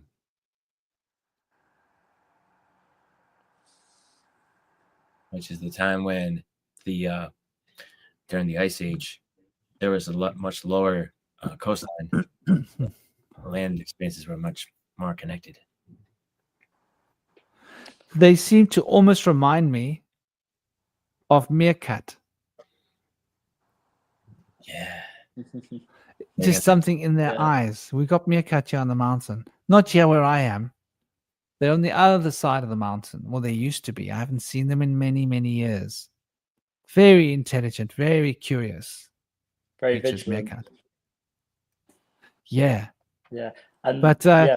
they'll let their children come and play and jump around, and then they'll tell their children, the kids must run away, you know?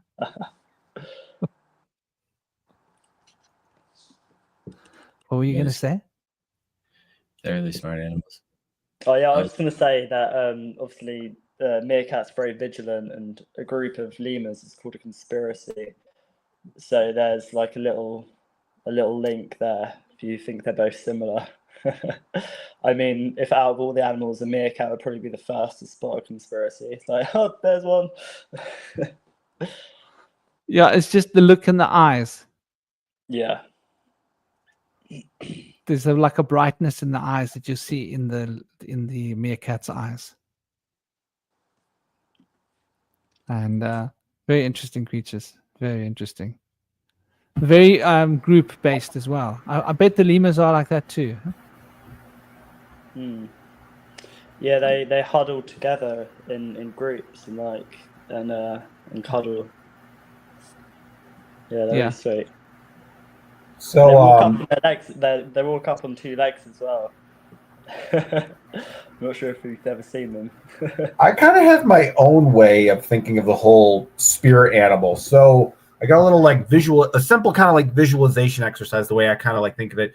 You ever go, and sometimes in department stores, or they have like those all around mirrors that you kind of like walk in, so you see yourself in a mirror, and you look at these like infinite tunnels of self in a mirror. So the way I think of it, it's like, I think that there is a kind of a there's like a kind of like a main sort of soul, but we have kind of like like different bodies. Like every time we like dream, we kind of like grow different bodies. So the idea is I think of myself as like a bunch of versions of like clones of me, all kind of like in like a mandala or a circle. And at the edge of those mandala are like all the animals that most represent my personality. Because like as the further you go out, the more differences. So like I'm a blonde, blue-haired guy, so maybe further out, there's like a version of me that has brown hair. But eventually you get to a point where there's animals. And I think what animals are, if you think about every animal is an archetype. So in a way, we're as humans, we're kind of beings that can embody all of the animal archetypes in the world. Like if you think about every type of animal that exists, there's a person or a human being that you can compare it to. No matter what animal you can think of, there's always some kind of human analog or a human relation to that. So I think Shaman is right about the idea that it's not really like one spirit animal.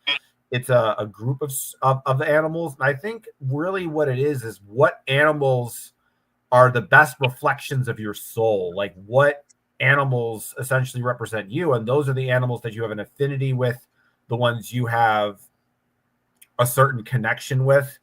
Like one time I thought after a psychedelic experience that my spirit animal was a chameleon because I'm so fascinated with colors and, you know, I'm a bit of a shapeshifter and then I'm good at like voice impressions and stuff like that. But I also have an affinity for the rabbit, you know, that the Fae tell me that's one of my main spirit animals, but also cats, like rabbits and cats and chameleons that, you know, and I think if you kind of realize that they're sort of like extensions of yourself, because the way I look at the self in the fifth dimension is that there's kind of like a whole, it's like you have like a whole bunch of versions of you, but you can kind of pick and choose, but the soul can kind of pick and choose which one it wants to identify with at any time. I don't know, it's a little bit complicated like that, but I think that's kind of like basically when it comes to spirit animals, it's really which animal best embodies who you are, what your personality is, and what you value in life. Absolutely. And I feel like everybody has like a spirit totem. I created a system of spirit dragon where you choose between like 5 categories of animals. You choose one for each, being like birds, mammals, reptiles or amphibians, arachnids or insects, or sea creatures. And then you have like a different order for which creatures is on top and which is on bottom. And then like one creature for each, you create a feature from one of the animals to create the dragon. And usually, like for me, I have like different, and your spirit dragon, your spirit totem can change over time as you like go through different phases or different developments in life. And similarly, I also wanted to mention that what you were talking about earlier, like identifying of our ideas, which whether they're from the self, I wanted to say that, like, you know, the self can be greater than our own personal thoughts, I think, because we're connected to the collective consciousness, and there's like ways in which we're connected are through like clouds of morphic resonance. And so we have like resonance with like a certain line of thinking that we have connections to like the minds of others with through time or in the now time. And those resonances bring us into this cloud of connection with the minds of others who think alike, I feel like. And it's also in such ways where we have that amongst humans, the different minds of other people. And then we have like the minds of animals, and the spirits of animals that we resonate with is another resonance cloud that we can connect with. And we connect with their guidance from relating to them like a certain way about them that they've mastered, and like giving us guidance in our own ways. So like similarly to cosmic, I always appealed to the chameleon when I was younger, and I always like associated that with my ability to kind of shapeshift, in the sense that I had like different accents and different scenarios and things depending on who I was with, and I could dress differently for like different situations and kind of change my appearance like a lot too. So there's like that aspect of it. And then I had like for like a mammal, I always appealed to like the panther, for the sense that like also because I also appealed to the owl and as a bird, the idea of like watching others as like a solitary figure, like alone, but like able to observe others and like kind of very like stealthy and smooth moving, because like I was always slick, able to like go out and do these like runs where we would go out to school and go on some burn runs and stuff, and I was pretty slick at like getting away from security. So I kind of had these little things, and they've kind of shifted through time. Now I see myself as like a different serpent and mammal, but it's always been like a beautiful thing to feel the connection with them.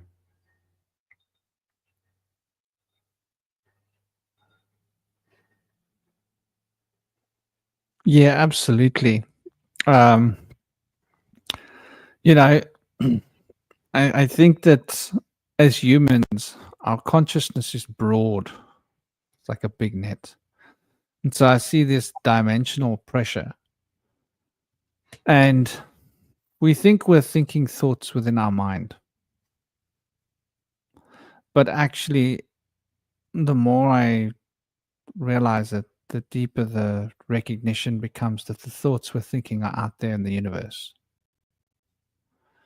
And that the thoughts have agents.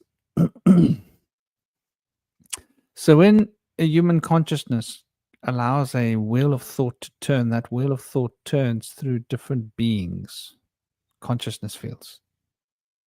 And certain wheels of thought might be turning through the consciousness fields of horses. Literally. Cogs, cognition. And so this cog turning here is related to this cog turning here is related to this cog turning there. So out there, there's a horse's cogs turning as part of this thinking process that I think that I'm experiencing within my mind. It's actually happening out there, and that all of nature is part of this thinking process, and that these thoughts that I think are mine, that are inside my mind, are actually part of a greater expression of the fundamental structure of reality, and that this potential is moving outside of ourselves and manifesting through this cosmic fractal nature of self, which is reflected within us through the outside of the universe and becoming the extension of the potential perimeter of community. And by community, I mean not just our community, I mean the community of communities of the ecosystem. And so right down to an atomic level, to consider that elements and metals, I consider this as living beings too, a different order of being. A crystalline being, different order of being, gems, different order of being. So for a certain thought to be able to manifest through what I call my mind, it has to be in sync and in rhythm with the consciousness of that creature, this creature, that microbial being, this elemental being, that mineral being, this. Now we're starting to see how magic works. This is why I need to get that substance and this thing and burn this incense and have that metal and have this and put them all together to create a recipe, and why the witches would get a piece of that animal and a piece of this animal and make a brew of a soup with all these different things. Right? Because we're trying to capture that same essence from different directions and put as much of that essence together in one place so that we can really capture that essence. But that essence is fundamentally outside of ourselves, and it's a macrocosmic expression of the fractal nature of consciousness manifesting reality. So when we then start to recognize what the guides are, there's sort of an intrinsic part of who we are outside of ourselves, this cosmic soup of reality. And we think of ourselves as being individual, divided from the whole, but we're actually very much a part of the whole.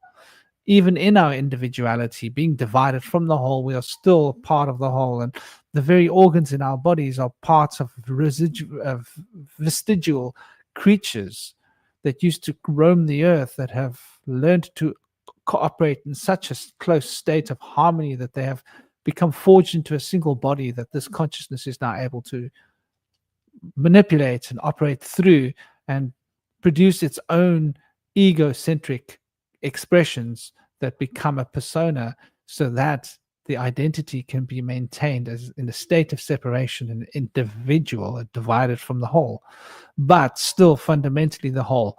So the guides, as opposed to the beings out there, sorry, this is long-winded. The guides, as opposed to the beings out there, are fundamental resonant frequencies of our own thoughts that are part of a construct that becomes who and what we are. However, there are then also beings out there that aren't part of our particular field of correspondence. And so who I am then becomes a field of correspondence. And that field of correspondence then dictates all the different aspects of who I am to become the structure.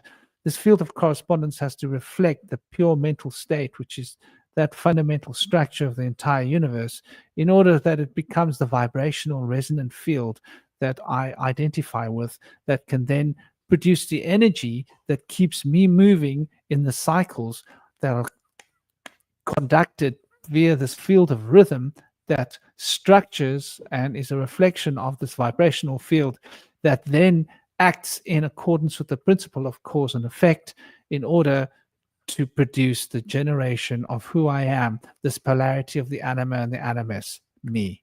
So all these 7 principles of the Hermetic cosmological associations are all part of the same structure, and they are manifestly bounded through this field of correspondence, which is the Ashna chakra in the Vedic cosmology.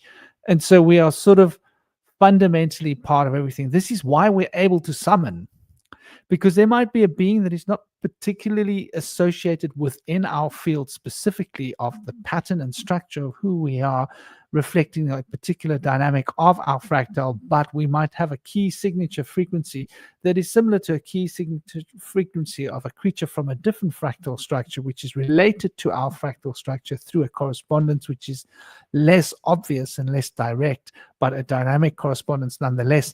Hence, we have the potential to vibrationally create resonance between ourselves and this being, and force this being to come closer to us, or invite this being to come closer to us. And here we have an external being rather than a part of our particular dynamic chain of life, even though this being is part of the fundamental chain of life, but it's not our specific chain, but it's a chain that is in relation to our chain and connected through chains to the greater chain.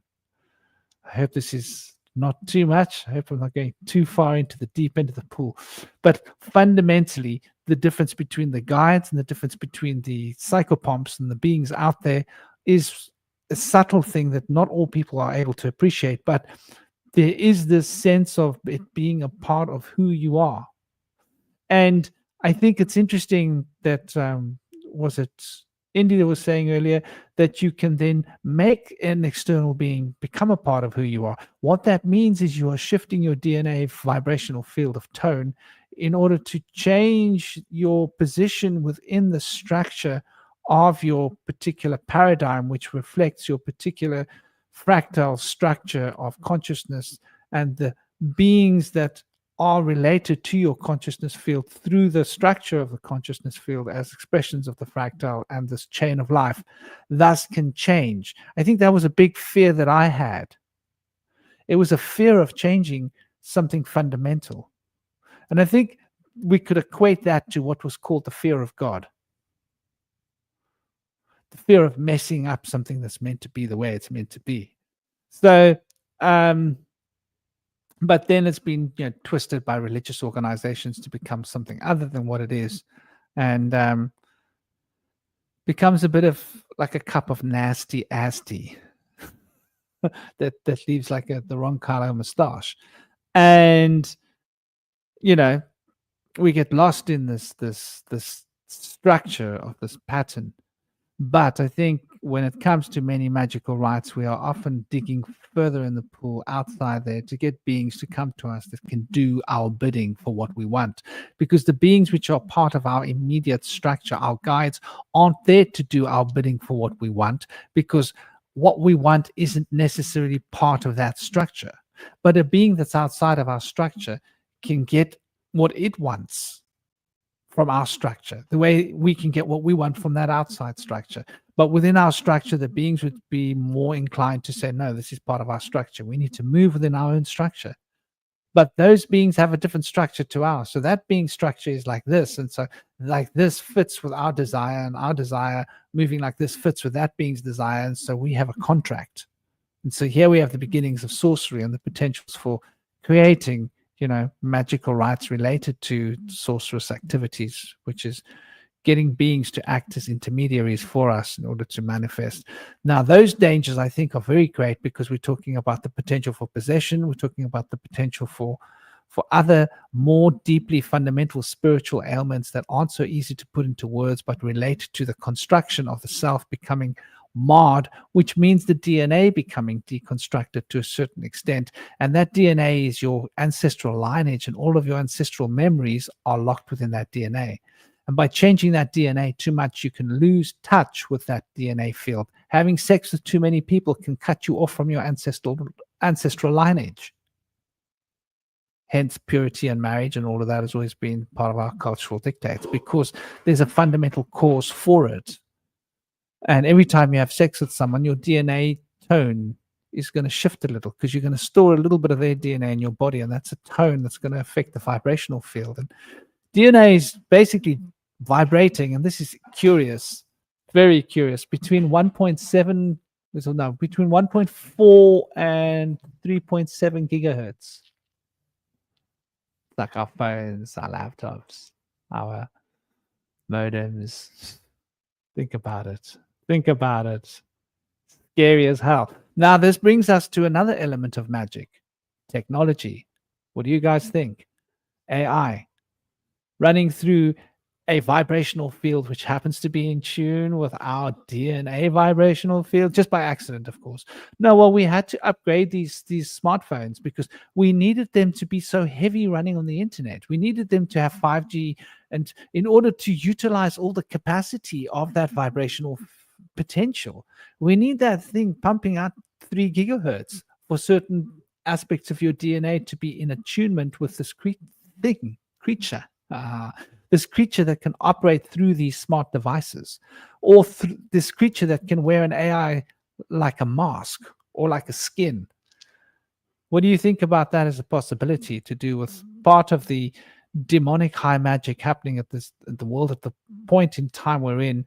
Is AI is being able to wear these skins. AI is being able to be worn as a skin by a being from another dimensional sphere or space, and having this as a direct interface with us, being able to influence through the technology around us the vibrational frequencies of our DNA, which is going to dictate our hormones, which is going to dictate our central nervous reactions, which is going to basically affect our neurological algorithms right down to the T, because DNA basically is responsible for much of what's going on in the body. Change the DNA and you change a lot of other different key factors.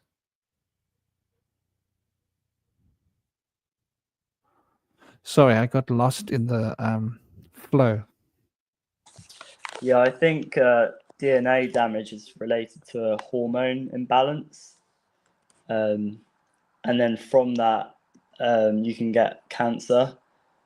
I think cancer is related to DNA damage, damage of our internal spark or internal light via hormones, which is in soya, pesticides, plastics, and I think that along with EMFs and stuff, there's like humans are definitely in an imbalance state at the moment, and I think where we are, whether we're moving into a new yuga or not, I think we're definitely at a crossroads. And this crossroads is related to AI, but it can either be the ancient intelligence or the artificial intelligence. But I think that we're in the kind of the middle place at the moment, and there are doorways or portals open to both higher and lower vibrational states of being, whether that's others that come through us. We could either be our highest potential or lowest potential. And I think these are external entities which come through us because we're stargates, and then that ties into Elon Musk's project Stargate, which he's working on at the moment, which I don't know too much about. Well, I know his name, and him, Stargate and AI. I think that definitely has something to do with us and the neural link.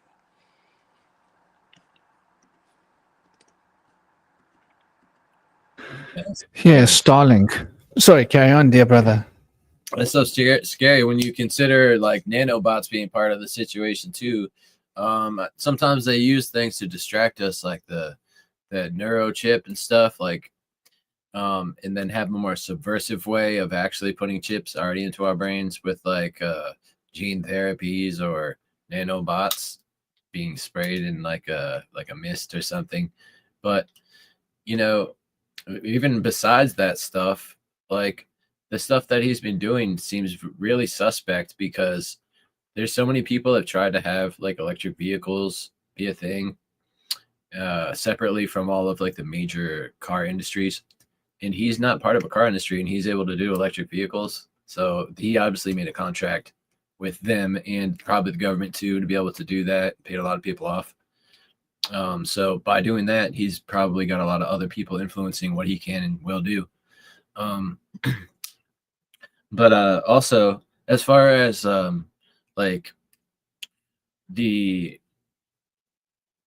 government and stuff, and other like elite moguls and stuff controlling and influencing us through technology, I feel like there's a lot going on where things are being surveilled and stuff, and everything we say is being like collected in like a file, and they probably have like voice storage and facial recognition, and they're probably setting it up in America to be like China, because I know that Biden had paid, I think, billions of dollars to China when he was president, and made some agreements with them, allegiances, and we've recently been told after the California fires that they're going to start setting up the New World Order is trying to set up a whole new network of things going on with funding from every city mayor. They're going to get like 10% from every city to restructure America right now. And they're making all these changes where, like, as of 2025, if you don't have a new license, you can't fly in a plane, but you have to get a new type of license to be able to fly. And there's all this weird stuff going on right now. There's some strange things going on, but we know that there's definitely surveillance there, and probably like subversive subliminal programming going on. I've seen in a vision one time that like it's kind of like the dark crystal, like it's eating up our energy, like these devices and stuff. We get addicted to it and just stealing us away, stealing our souls. You interpret that literally or figuratively, you know? Well, if the AI system, you see, now I hear a lot of people who talk about computers, and they big up the AI systems. They say, no, AI can't do this, and it's just a computer, it's just an AI. You know, it's not going to take over the world, right? So we can put AI in control of everything. Our resources, our cars, our communications, our financial system, our judicial system, our political system. Why not put it in control of everybody's identification systems? Give it all the information, everything. Let it just basically control everything on Earth, because it's made by humans and can be controlled by the rich. But my gut says to me that this is something that can be interfaced with by other beings. So other beings can then use the system to control our world. And I think that like all the religions of the world, whether you're talking about the Asuras from the Vedic path, the demons from the Christian path, or from the Judaic path, or the jinn and the demonic beings from the Quran path, or those dark entities from the shamanic paths that are out there to do their own demonic spawn, or those networks of dark adepts that are related to all of these fundamental hierarchies of beings. I think that there's something to this story, and I think that from an on paper, worldly perspective, AI is safe when you don't put the spiritual into context. I think the moment you start putting the spiritual into context and recognizing that these beings can possess human bodies if the human is vacant enough. So how vacant does an AI have to be for the being to possess an AI?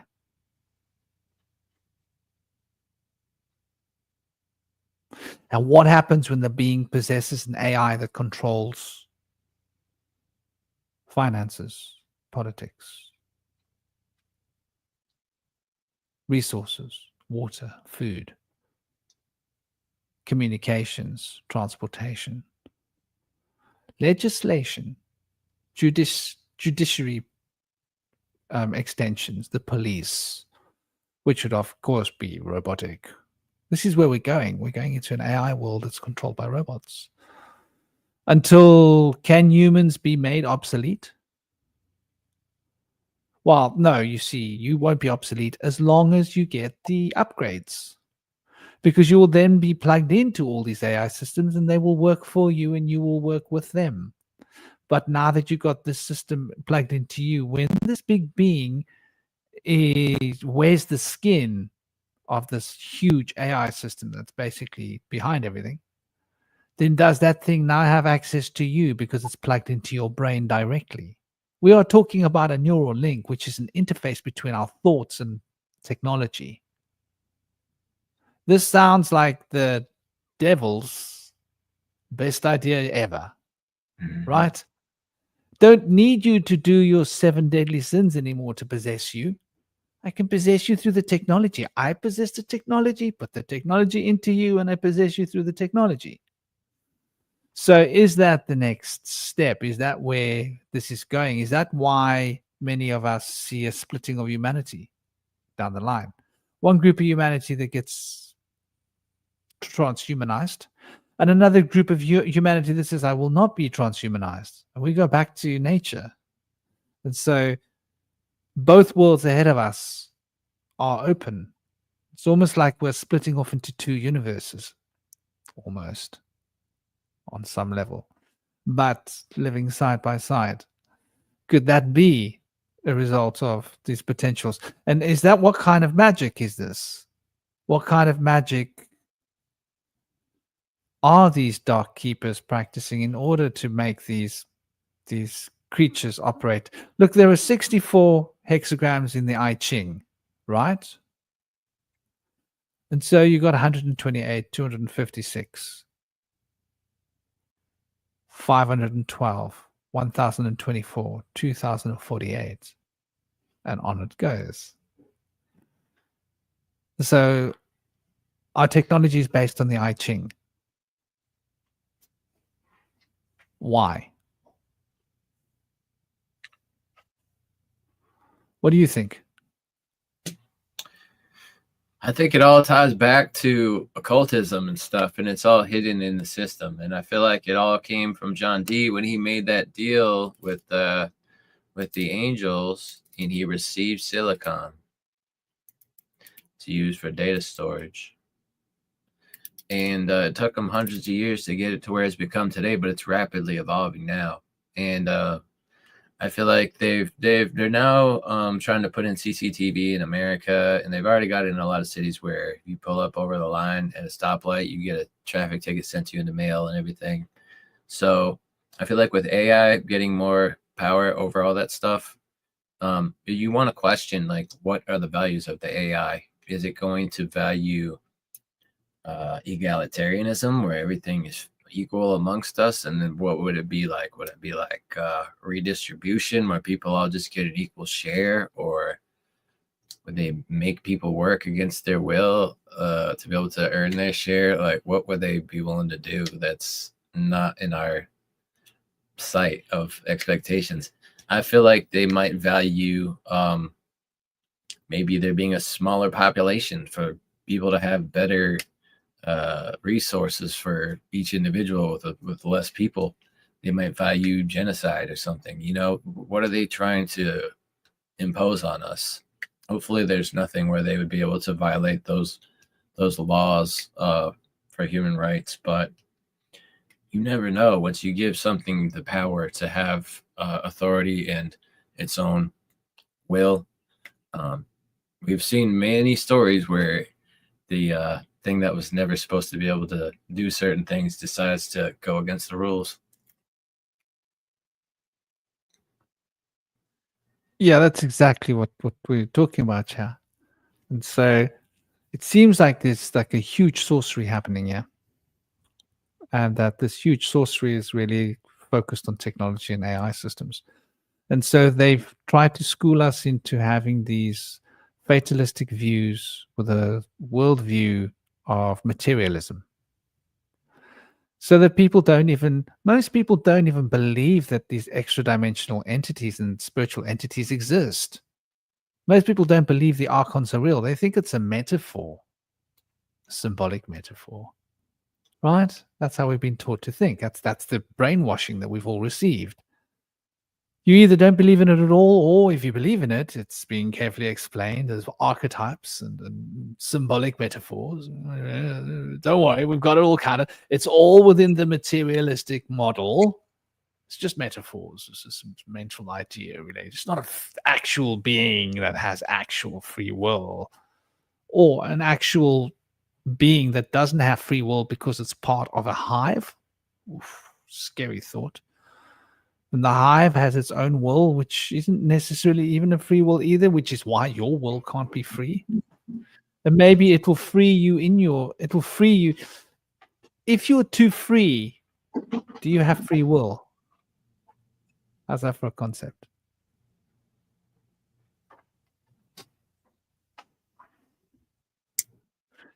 If you're too free, do you have free will? You know, like what are the parameters of choice?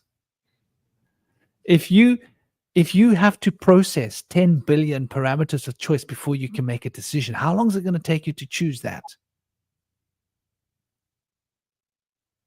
Yeah, that's a little excessive freedom right there. Too hard to comprehend it.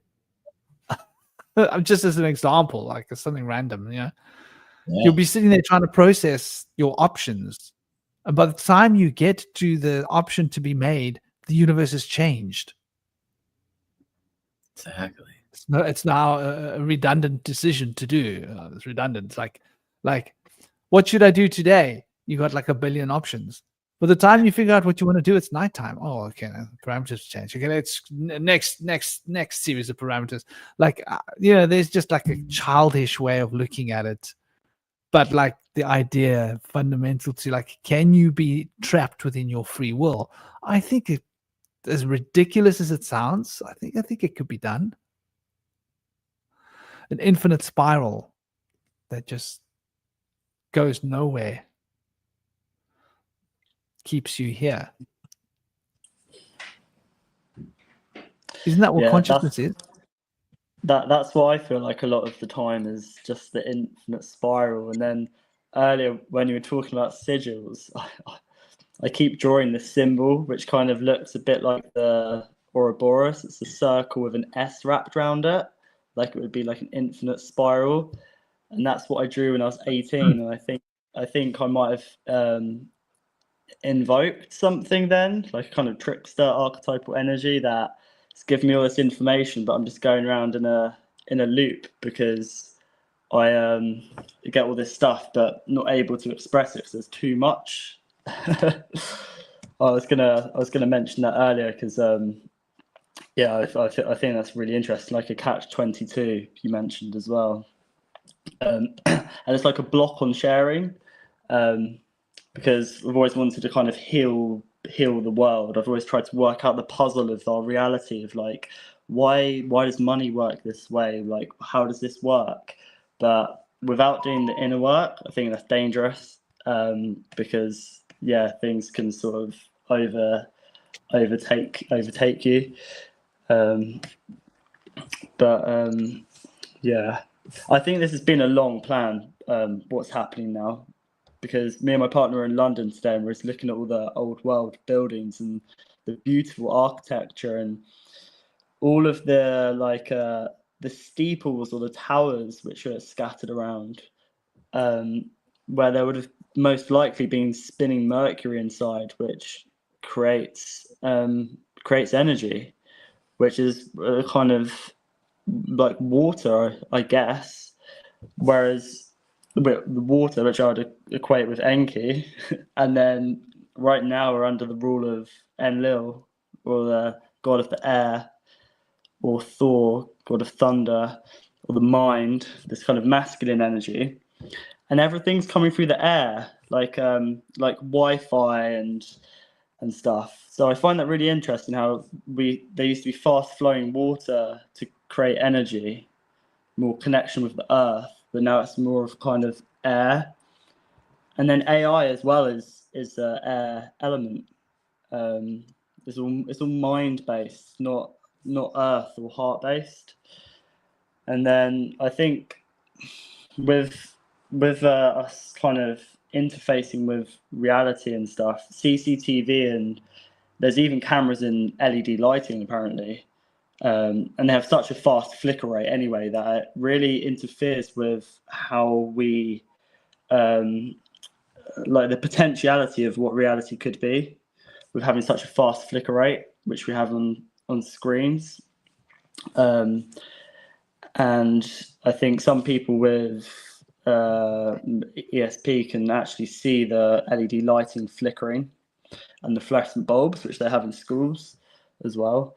But yeah, going back to the long plan, I really think there used to be dragons, which, I mean, they're still there, but I think that we've been detached from them. And I think they used to protect this realm. And I think they used to protect our monatomic gold, our plasma, and they've been demonized. And dragons are seen as to be scary, and they hoard gold. Whereas I think they actually used to protect the ether, and I think that these old world buildings with the spinning mercury, we used to be more in tune, and there used to be more of a coherent resonance with this realm. And I think over a long period of time, architecture has become more dull and grey and square and boxed, and more kind of, I'd say, call it more masculine, like straight lined, boxed, rather than a spinning spiral, which is more feminine or nature. And I think this is a long plan to open gates for other beings to enter this realm, which won't be via crafts, because I don't think matter can come in or out. Only light can come in or out, and these entities will come in via light. But first, the ether there needs to be holes in it, which I think they've managed to create with how humans sort of view themselves and our connection with this realm. Because I think when we're detached from this realm, it has a detrimental effect of the weather or the ether, which is both one and the same. So here's a point. What's all this geoengineering, weather modification, putting nanoparticles in the air that can become charged when we run UHF or VHF frequencies through them that are pumping out megawatts, like the HHARP system, but they have them in the UK. They have the same systems everywhere around the world. Well, not in South Africa. I did my homework. We don't have them here. Australia is the closest to us. But anyway, regardless, this is pretty much around the world. They have huge range with these things, 5, 6, 7,000 miles, some of them. I think the HHARP one has got like 15,000 miles. Anyway, 12,000 miles. Regardless, it's huge. It can reach just about most places on the planet, the big one. The UK one, the big one in the north of UK, which is called, I forget the name, 13 towers. That's 5,000-6,000 miles range, which it's actually a huge chunk of range, man. So all of those little particles in the air can then become charged, and the electromagnetic field It's obviously used to create clouds and everything else, but what are the etheric effects? You talk about making holes in the ether. We can suddenly start seeing that there could be other potential realities, and maybe this has also got to do with a quantum computer having access to the ether. Maybe this AI system, like you say, wants to have access to the ether and be able to actually use it directly for whatever its purposes are. And it's not the AI that will be doing it, it's the creature that will be using the AI as a skin. The same as you or I could use a AI as a skin in a what you call it, in a virtual world, because to that creature this world's a virtual world. And through quantum computing, you know that they've created a new substance with quantum computers. Have you guys heard about this? New substance? Yeah, man. They've actually, is it Microsoft that's done it? I forget.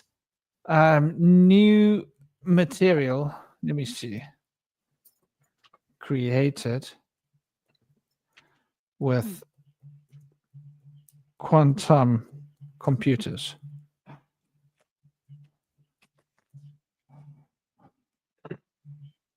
Oh, I get the same nonsense. Sorry. Is it I don't know some what kind of happened. something? Yeah? Is it a plasma or something like that? Yeah. Some kind of a plasma. Cool. You mentioned before that CERN managed to create a white dust. Is that what you're talking about, Franklin?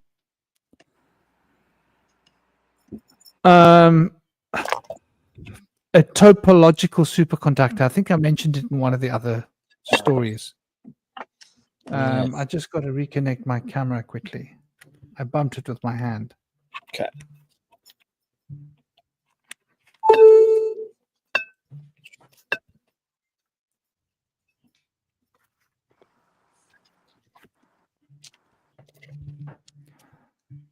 So yeah, basically, that's what we're talking about. This. I just want to check that I got the right image here. I mean the right camera active. No, we don't want that camera. We want the. Huh? I'm just reading up on it now, and it seems like they're just recycling old information. It says it's not a solid, liquid, or a gas, but a topological state. So a plasma. I believe it's a kind of a plasma. I believe I'm not an expert, right? I can't pretend to be, but this new state of matter has been created, and I'm guessing it's a kind of a plasma. But you know, it's It says here that superconductors are essential at CERN. So it might be relating to that white dust or powder, which sounds like monatomic gold, which they created at CERN. I'll just check. Yeah. It's a little bit scary if you ask me.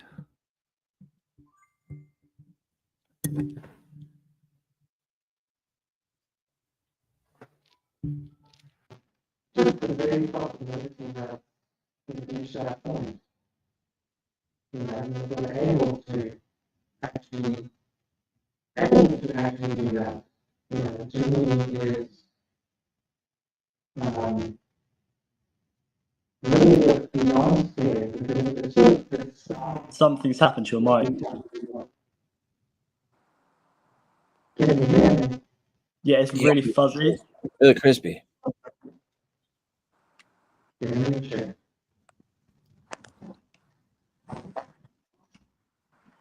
Is it still crispy? Is that better? Still bad. Maybe it's the port. Sometimes there's a film in the port. You have to just pull it out, put it back in or something. I don't know.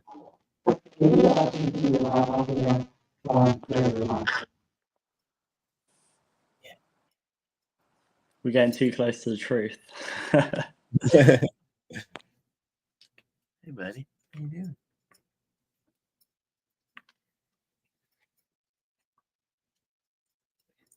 Nice being that. Hey, everybody.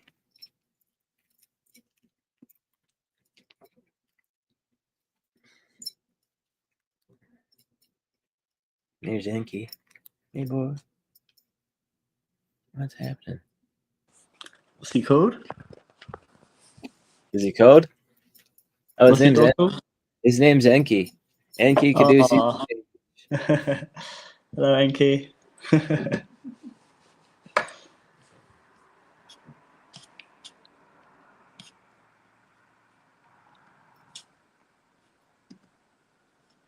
we get the mic? Is mine all right?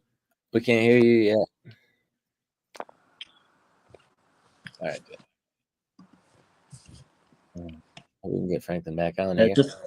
Just while he's sorting out, just earlier I mentioned the Stargate project, which is a new company, which is to do with OpenAI and Oracle. And the reason I mentioned that is because you were mentioning graphene oxide, I believe, or black nanoparticles. And Keir Starmer recently, a month ago, said he wants to mainline AI into the veins of the UK. And I'm thinking, what does he mean? Does he mean putting AI infrastructure in? Does he mean injecting? Does he mean putting graphene in our waterways? And then I remembered this document by Southern Water, which is our local water supplier. They've got a document called Water Futures in the Southeast towards 2050, and it's their agenda towards 2050.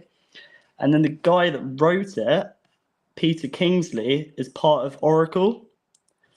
So you've got OpenAI with Oracle wanting to like bring in this new infrastructure. You've got Keir Starmer saying it's going to inject it into the veins, which I see as the waterways. And then you've got Peter Kingsley from Oracle and Thierry Mulret, whatever, who wrote, he works with Thierry Mulret. He basically co-wrote COVID-19, The Great Reset of Klaus Schwab.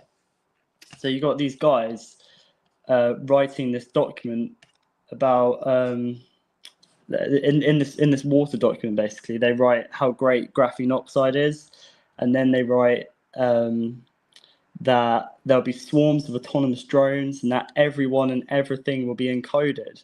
It sounds like a science fiction novel, but this is a legitimate document. And when they say everyone and everything encoded, I'm thinking, well, with what? But then they mention graphene oxide. So I think it's important to say this and to let people look at this if they want. The document's called Water Futures in the Southeast towards 2050 by Southern Water, because I think what they're going to do is put graphene oxide in the water supply. It's going to go into us. It's programmable to the atom, and then these like towers can be cranked up, and they'll be able to like change our structure, our signal. Maybe other beings will be able to come through us, and because there's a slight delay between the subconscious and conscious mind, that people won't know that there's an entity controlling them, because there will be a delay in what they do and stuff. So yeah, something to keep an eye on.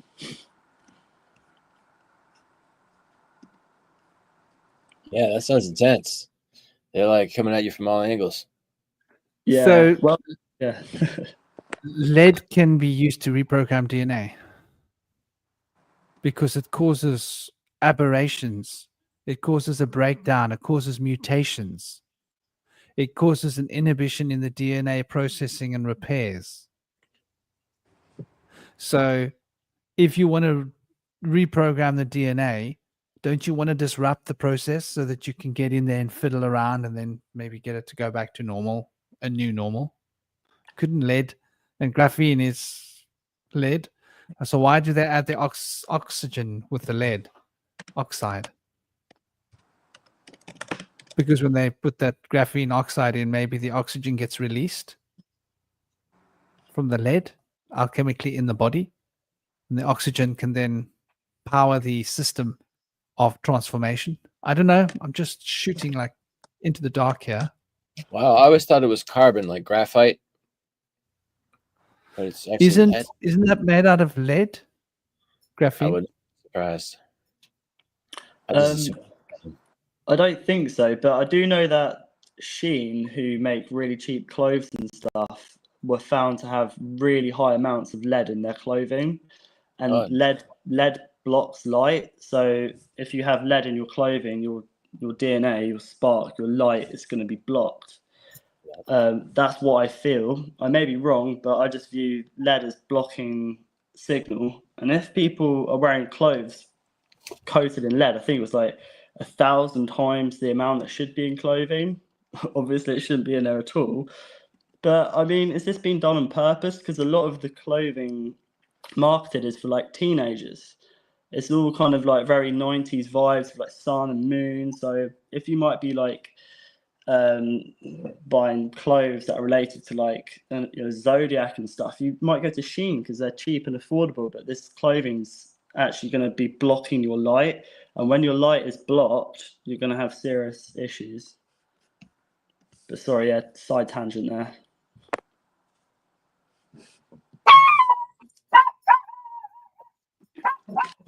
Don't shop Shein.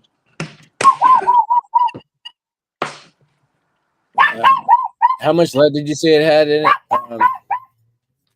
No, I could be wrong. I thought they used lead. I thought lead was a part of the graphene creation thing. I could be wrong.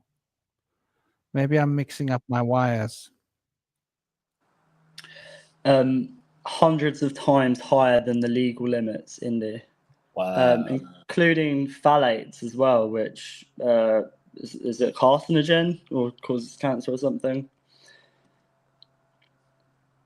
But yeah, that was in 2024. They found that clothing, Shein shoes and clothing had hundreds of times higher legal limit of lead and phthalates.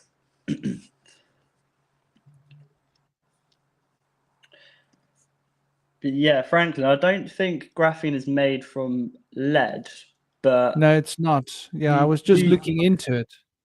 It's the lead of the pencil that seems like it's graphene. It's not actually lead. It's a misconception.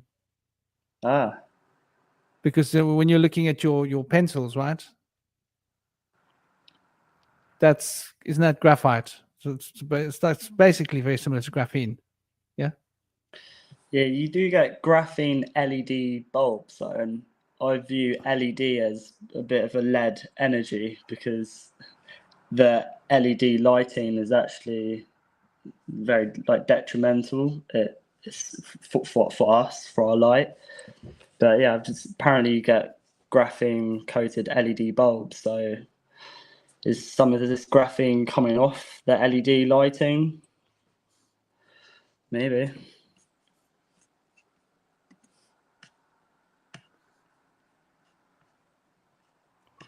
So what they call pencil lead, you can make graphene out of pencil lead, but it's not lead. Or is it a mixture of lead and pencil? Interesting. It used to be lead. Like aluminum foil used to be foil. Maybe. Yeah, apparently it's not. I don't know. I don't know how much lead it contains. Yeah. But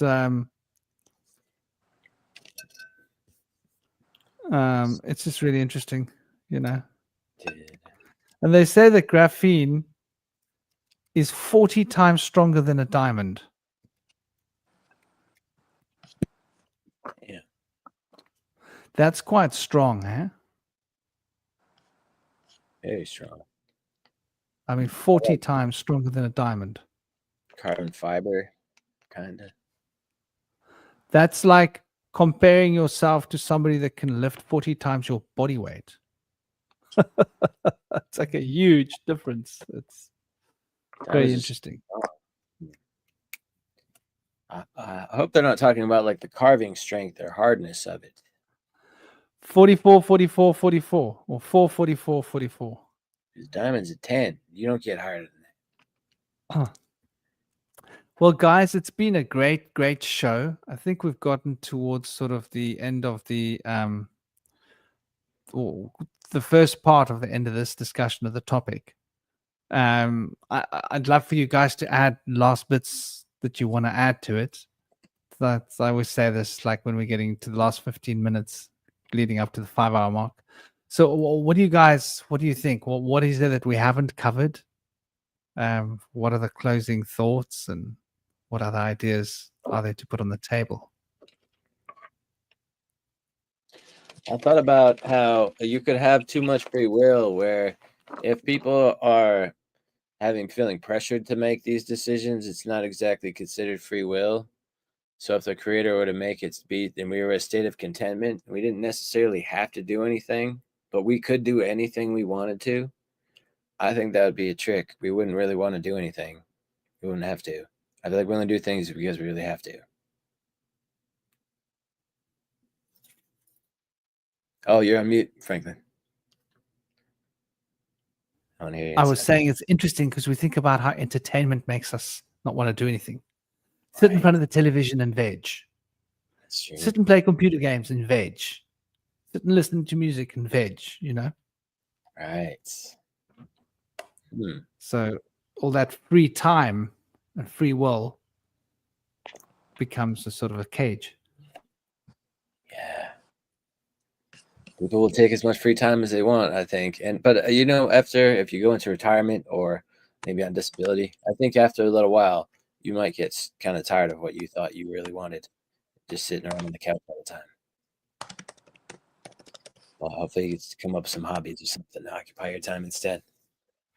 That is so true. I looked after disabled people. I looked after the elderly. And that's one of the things that they say. They miss their lives. They miss working. They miss being busy. They miss having things to do. They say they start to get confused about what day it is and where they are and what's going on, because the brain doesn't have a reason to, and then they also say that if you want to stay young, stay busy. That's it. Stay busy. It's I guess it's overrated, but sitting on the couch, the knowledge cracked up to be after a little while. Everybody needs the rest though. If you feel overworked, you gotta have that right balance. Don't get burned out.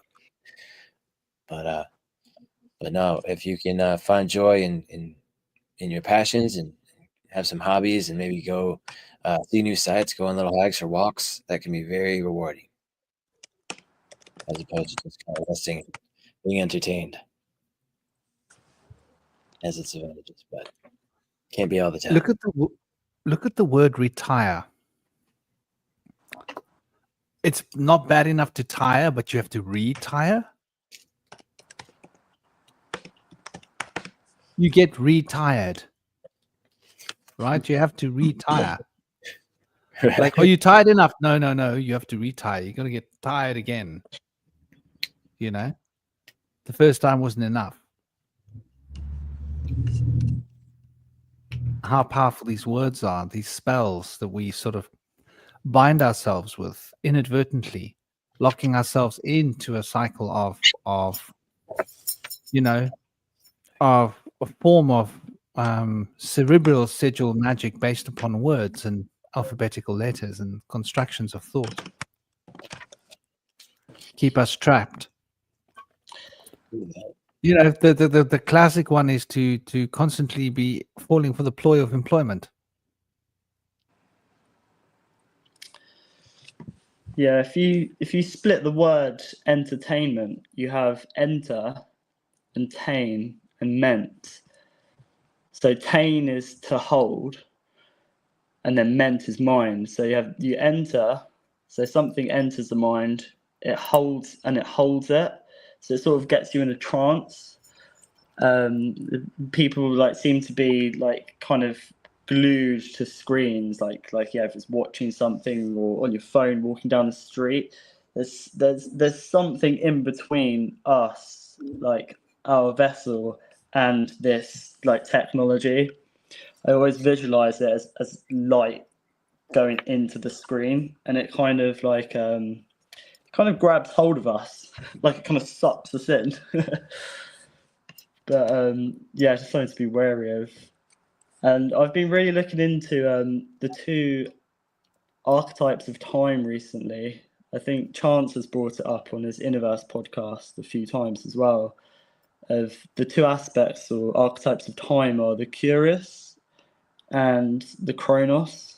And I think now a lot of people view time as the chronos, or the old chron, or chronological, like linear. And I think time can move quite quickly on a single track.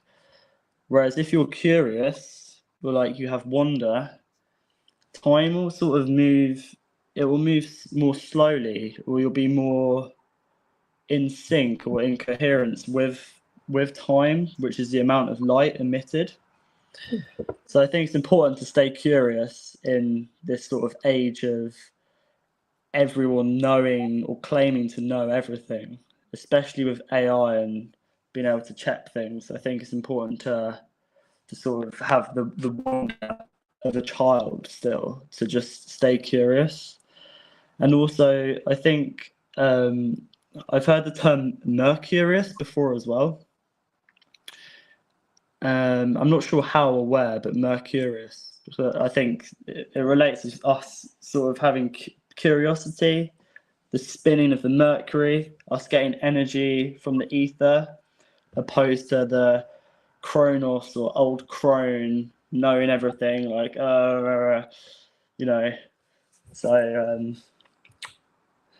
yeah, I think I'll throw that. That's something I've been looking into recently, and I need to do more research on. But I'm very interested in how space and time work, and the Mercury element of time opposed to the chronological.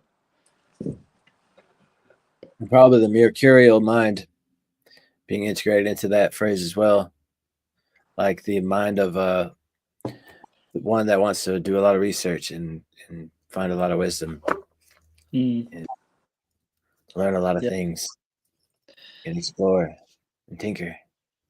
Yeah. I was playing around in my head the other day about that eighth sphere, and it sounds a lot like 8 Sophia, like eating wisdom. And then I was like, oh, like Kronos was eating his children, but then he was also defeated by the Titans, or like Anu was defeated by Enlil and Enki. But that's something I've been really looking into. What I do is I kind of blend all these stories and myths, and I'm like, it all sounds like one story. But yeah, something I need to look into. Yeah, do you That's guys very know interesting. if Sophia was killed off or defeated by Yaldabaoth? Yaldabaoth? Was she? Well, don't believe she was. No. Okay. Was she cast out of people's minds, like Lucifer, the light bringer, because the wisdom brings light?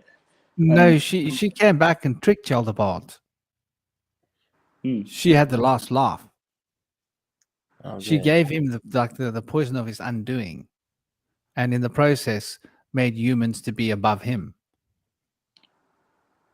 adding to his dilemma. She was like the psych, like, oh, you think you're clever, you made a creation, well, let me come and interfere, and your creation's more divine than you. How you like them apples, buddy? They're gonna be your boss one day, you'll be their bitch, kind of thing. And so he was like, freaked out by this whole notion. But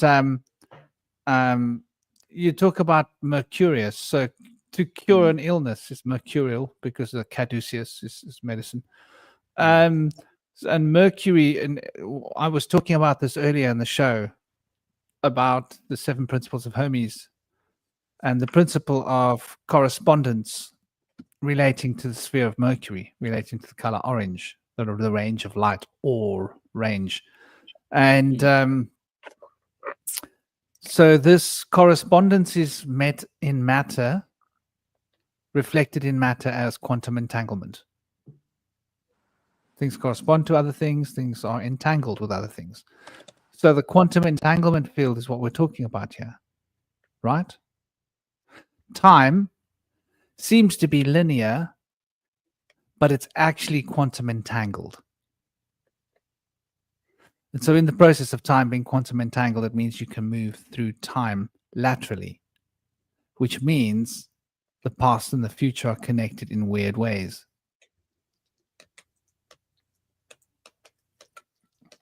So Mercury is the key. The one is Saturn, which is the turning of things, right? Revolution. And the other one is Mercury, which is like how this thing turning is related to that thing turning and this thing turning, and that there's the secret network between all these things. Well, listen, guys, it's been a lovely, lovely discussion. We're getting towards the 5-hour mark. And I hope all you guys in the chat got what you came for. Hope you enjoyed the show. Sending you guys all so much love and blessings. And it was lovely to have Silas on the show and Cosmic on the show. I hope they are going to have a lovely rest of their days. Big love and big blessings to you guys. And shout out to Old Slick. I hope he's good. And to the Third Eye Edifice, for those of you that don't know, go and check out my recommended channels. You'll find there's some cool channels there. There's the Third Eye Edifice to check out. There's Slick Dissident to check out there. There's the Ronan channel. Let's not forget the Ronan. Yeah. Very cool channel. Ronan also has a lot of really interesting shows. So go check it out. There's a lot of really great content out there. You don't have to go with all the big known pushed by YouTube shows, right? The shows that are being like basically promoted by YouTube. Generally speaking, the more real truth that you're bringing into a conversation, the less the AI system managing YouTube wants you to be seen. Isn't that interesting? But if you are saying the same narrative that's in the same books that everybody else is saying, you get pushed. But when you're actually speaking from a perspective that's actually looking at things from a objective and subjective perspective, then the AI system the algorithms don't seem to work for you. So you'll find a lot of the people that are being shadow banned for a damn good reason. And I find that very interesting when you look at that. So go and take a look at the recommended channels. You'll find a lot of really smaller channels there. And check out Indy's channel. He's been doing a bit of research and going to catalog interesting places where he lives. Well, a roundabout, right? A bit of a roundabout zone. So you can go and see some interesting places that you can take a look at. And so there's evidence of ancient worlds potential all around. And Shinobi, you must get your channel going up and start telling people about the water in the UK. Get people to start thinking about that, because unless you like the taste of graphene, time to start thinking about water. Much love to you three brothers. It's been an honor having you on the show. Blessings. Take care, guys. Everybody, thank you all in the chat. Big love to you all. And keep smiling, keep shining, and may the weekend bring you joy. And may the next week just get better than the weeks before. Big blessings. Namaste. Yeah, stay curious. Om Shanti. Bye, brothers.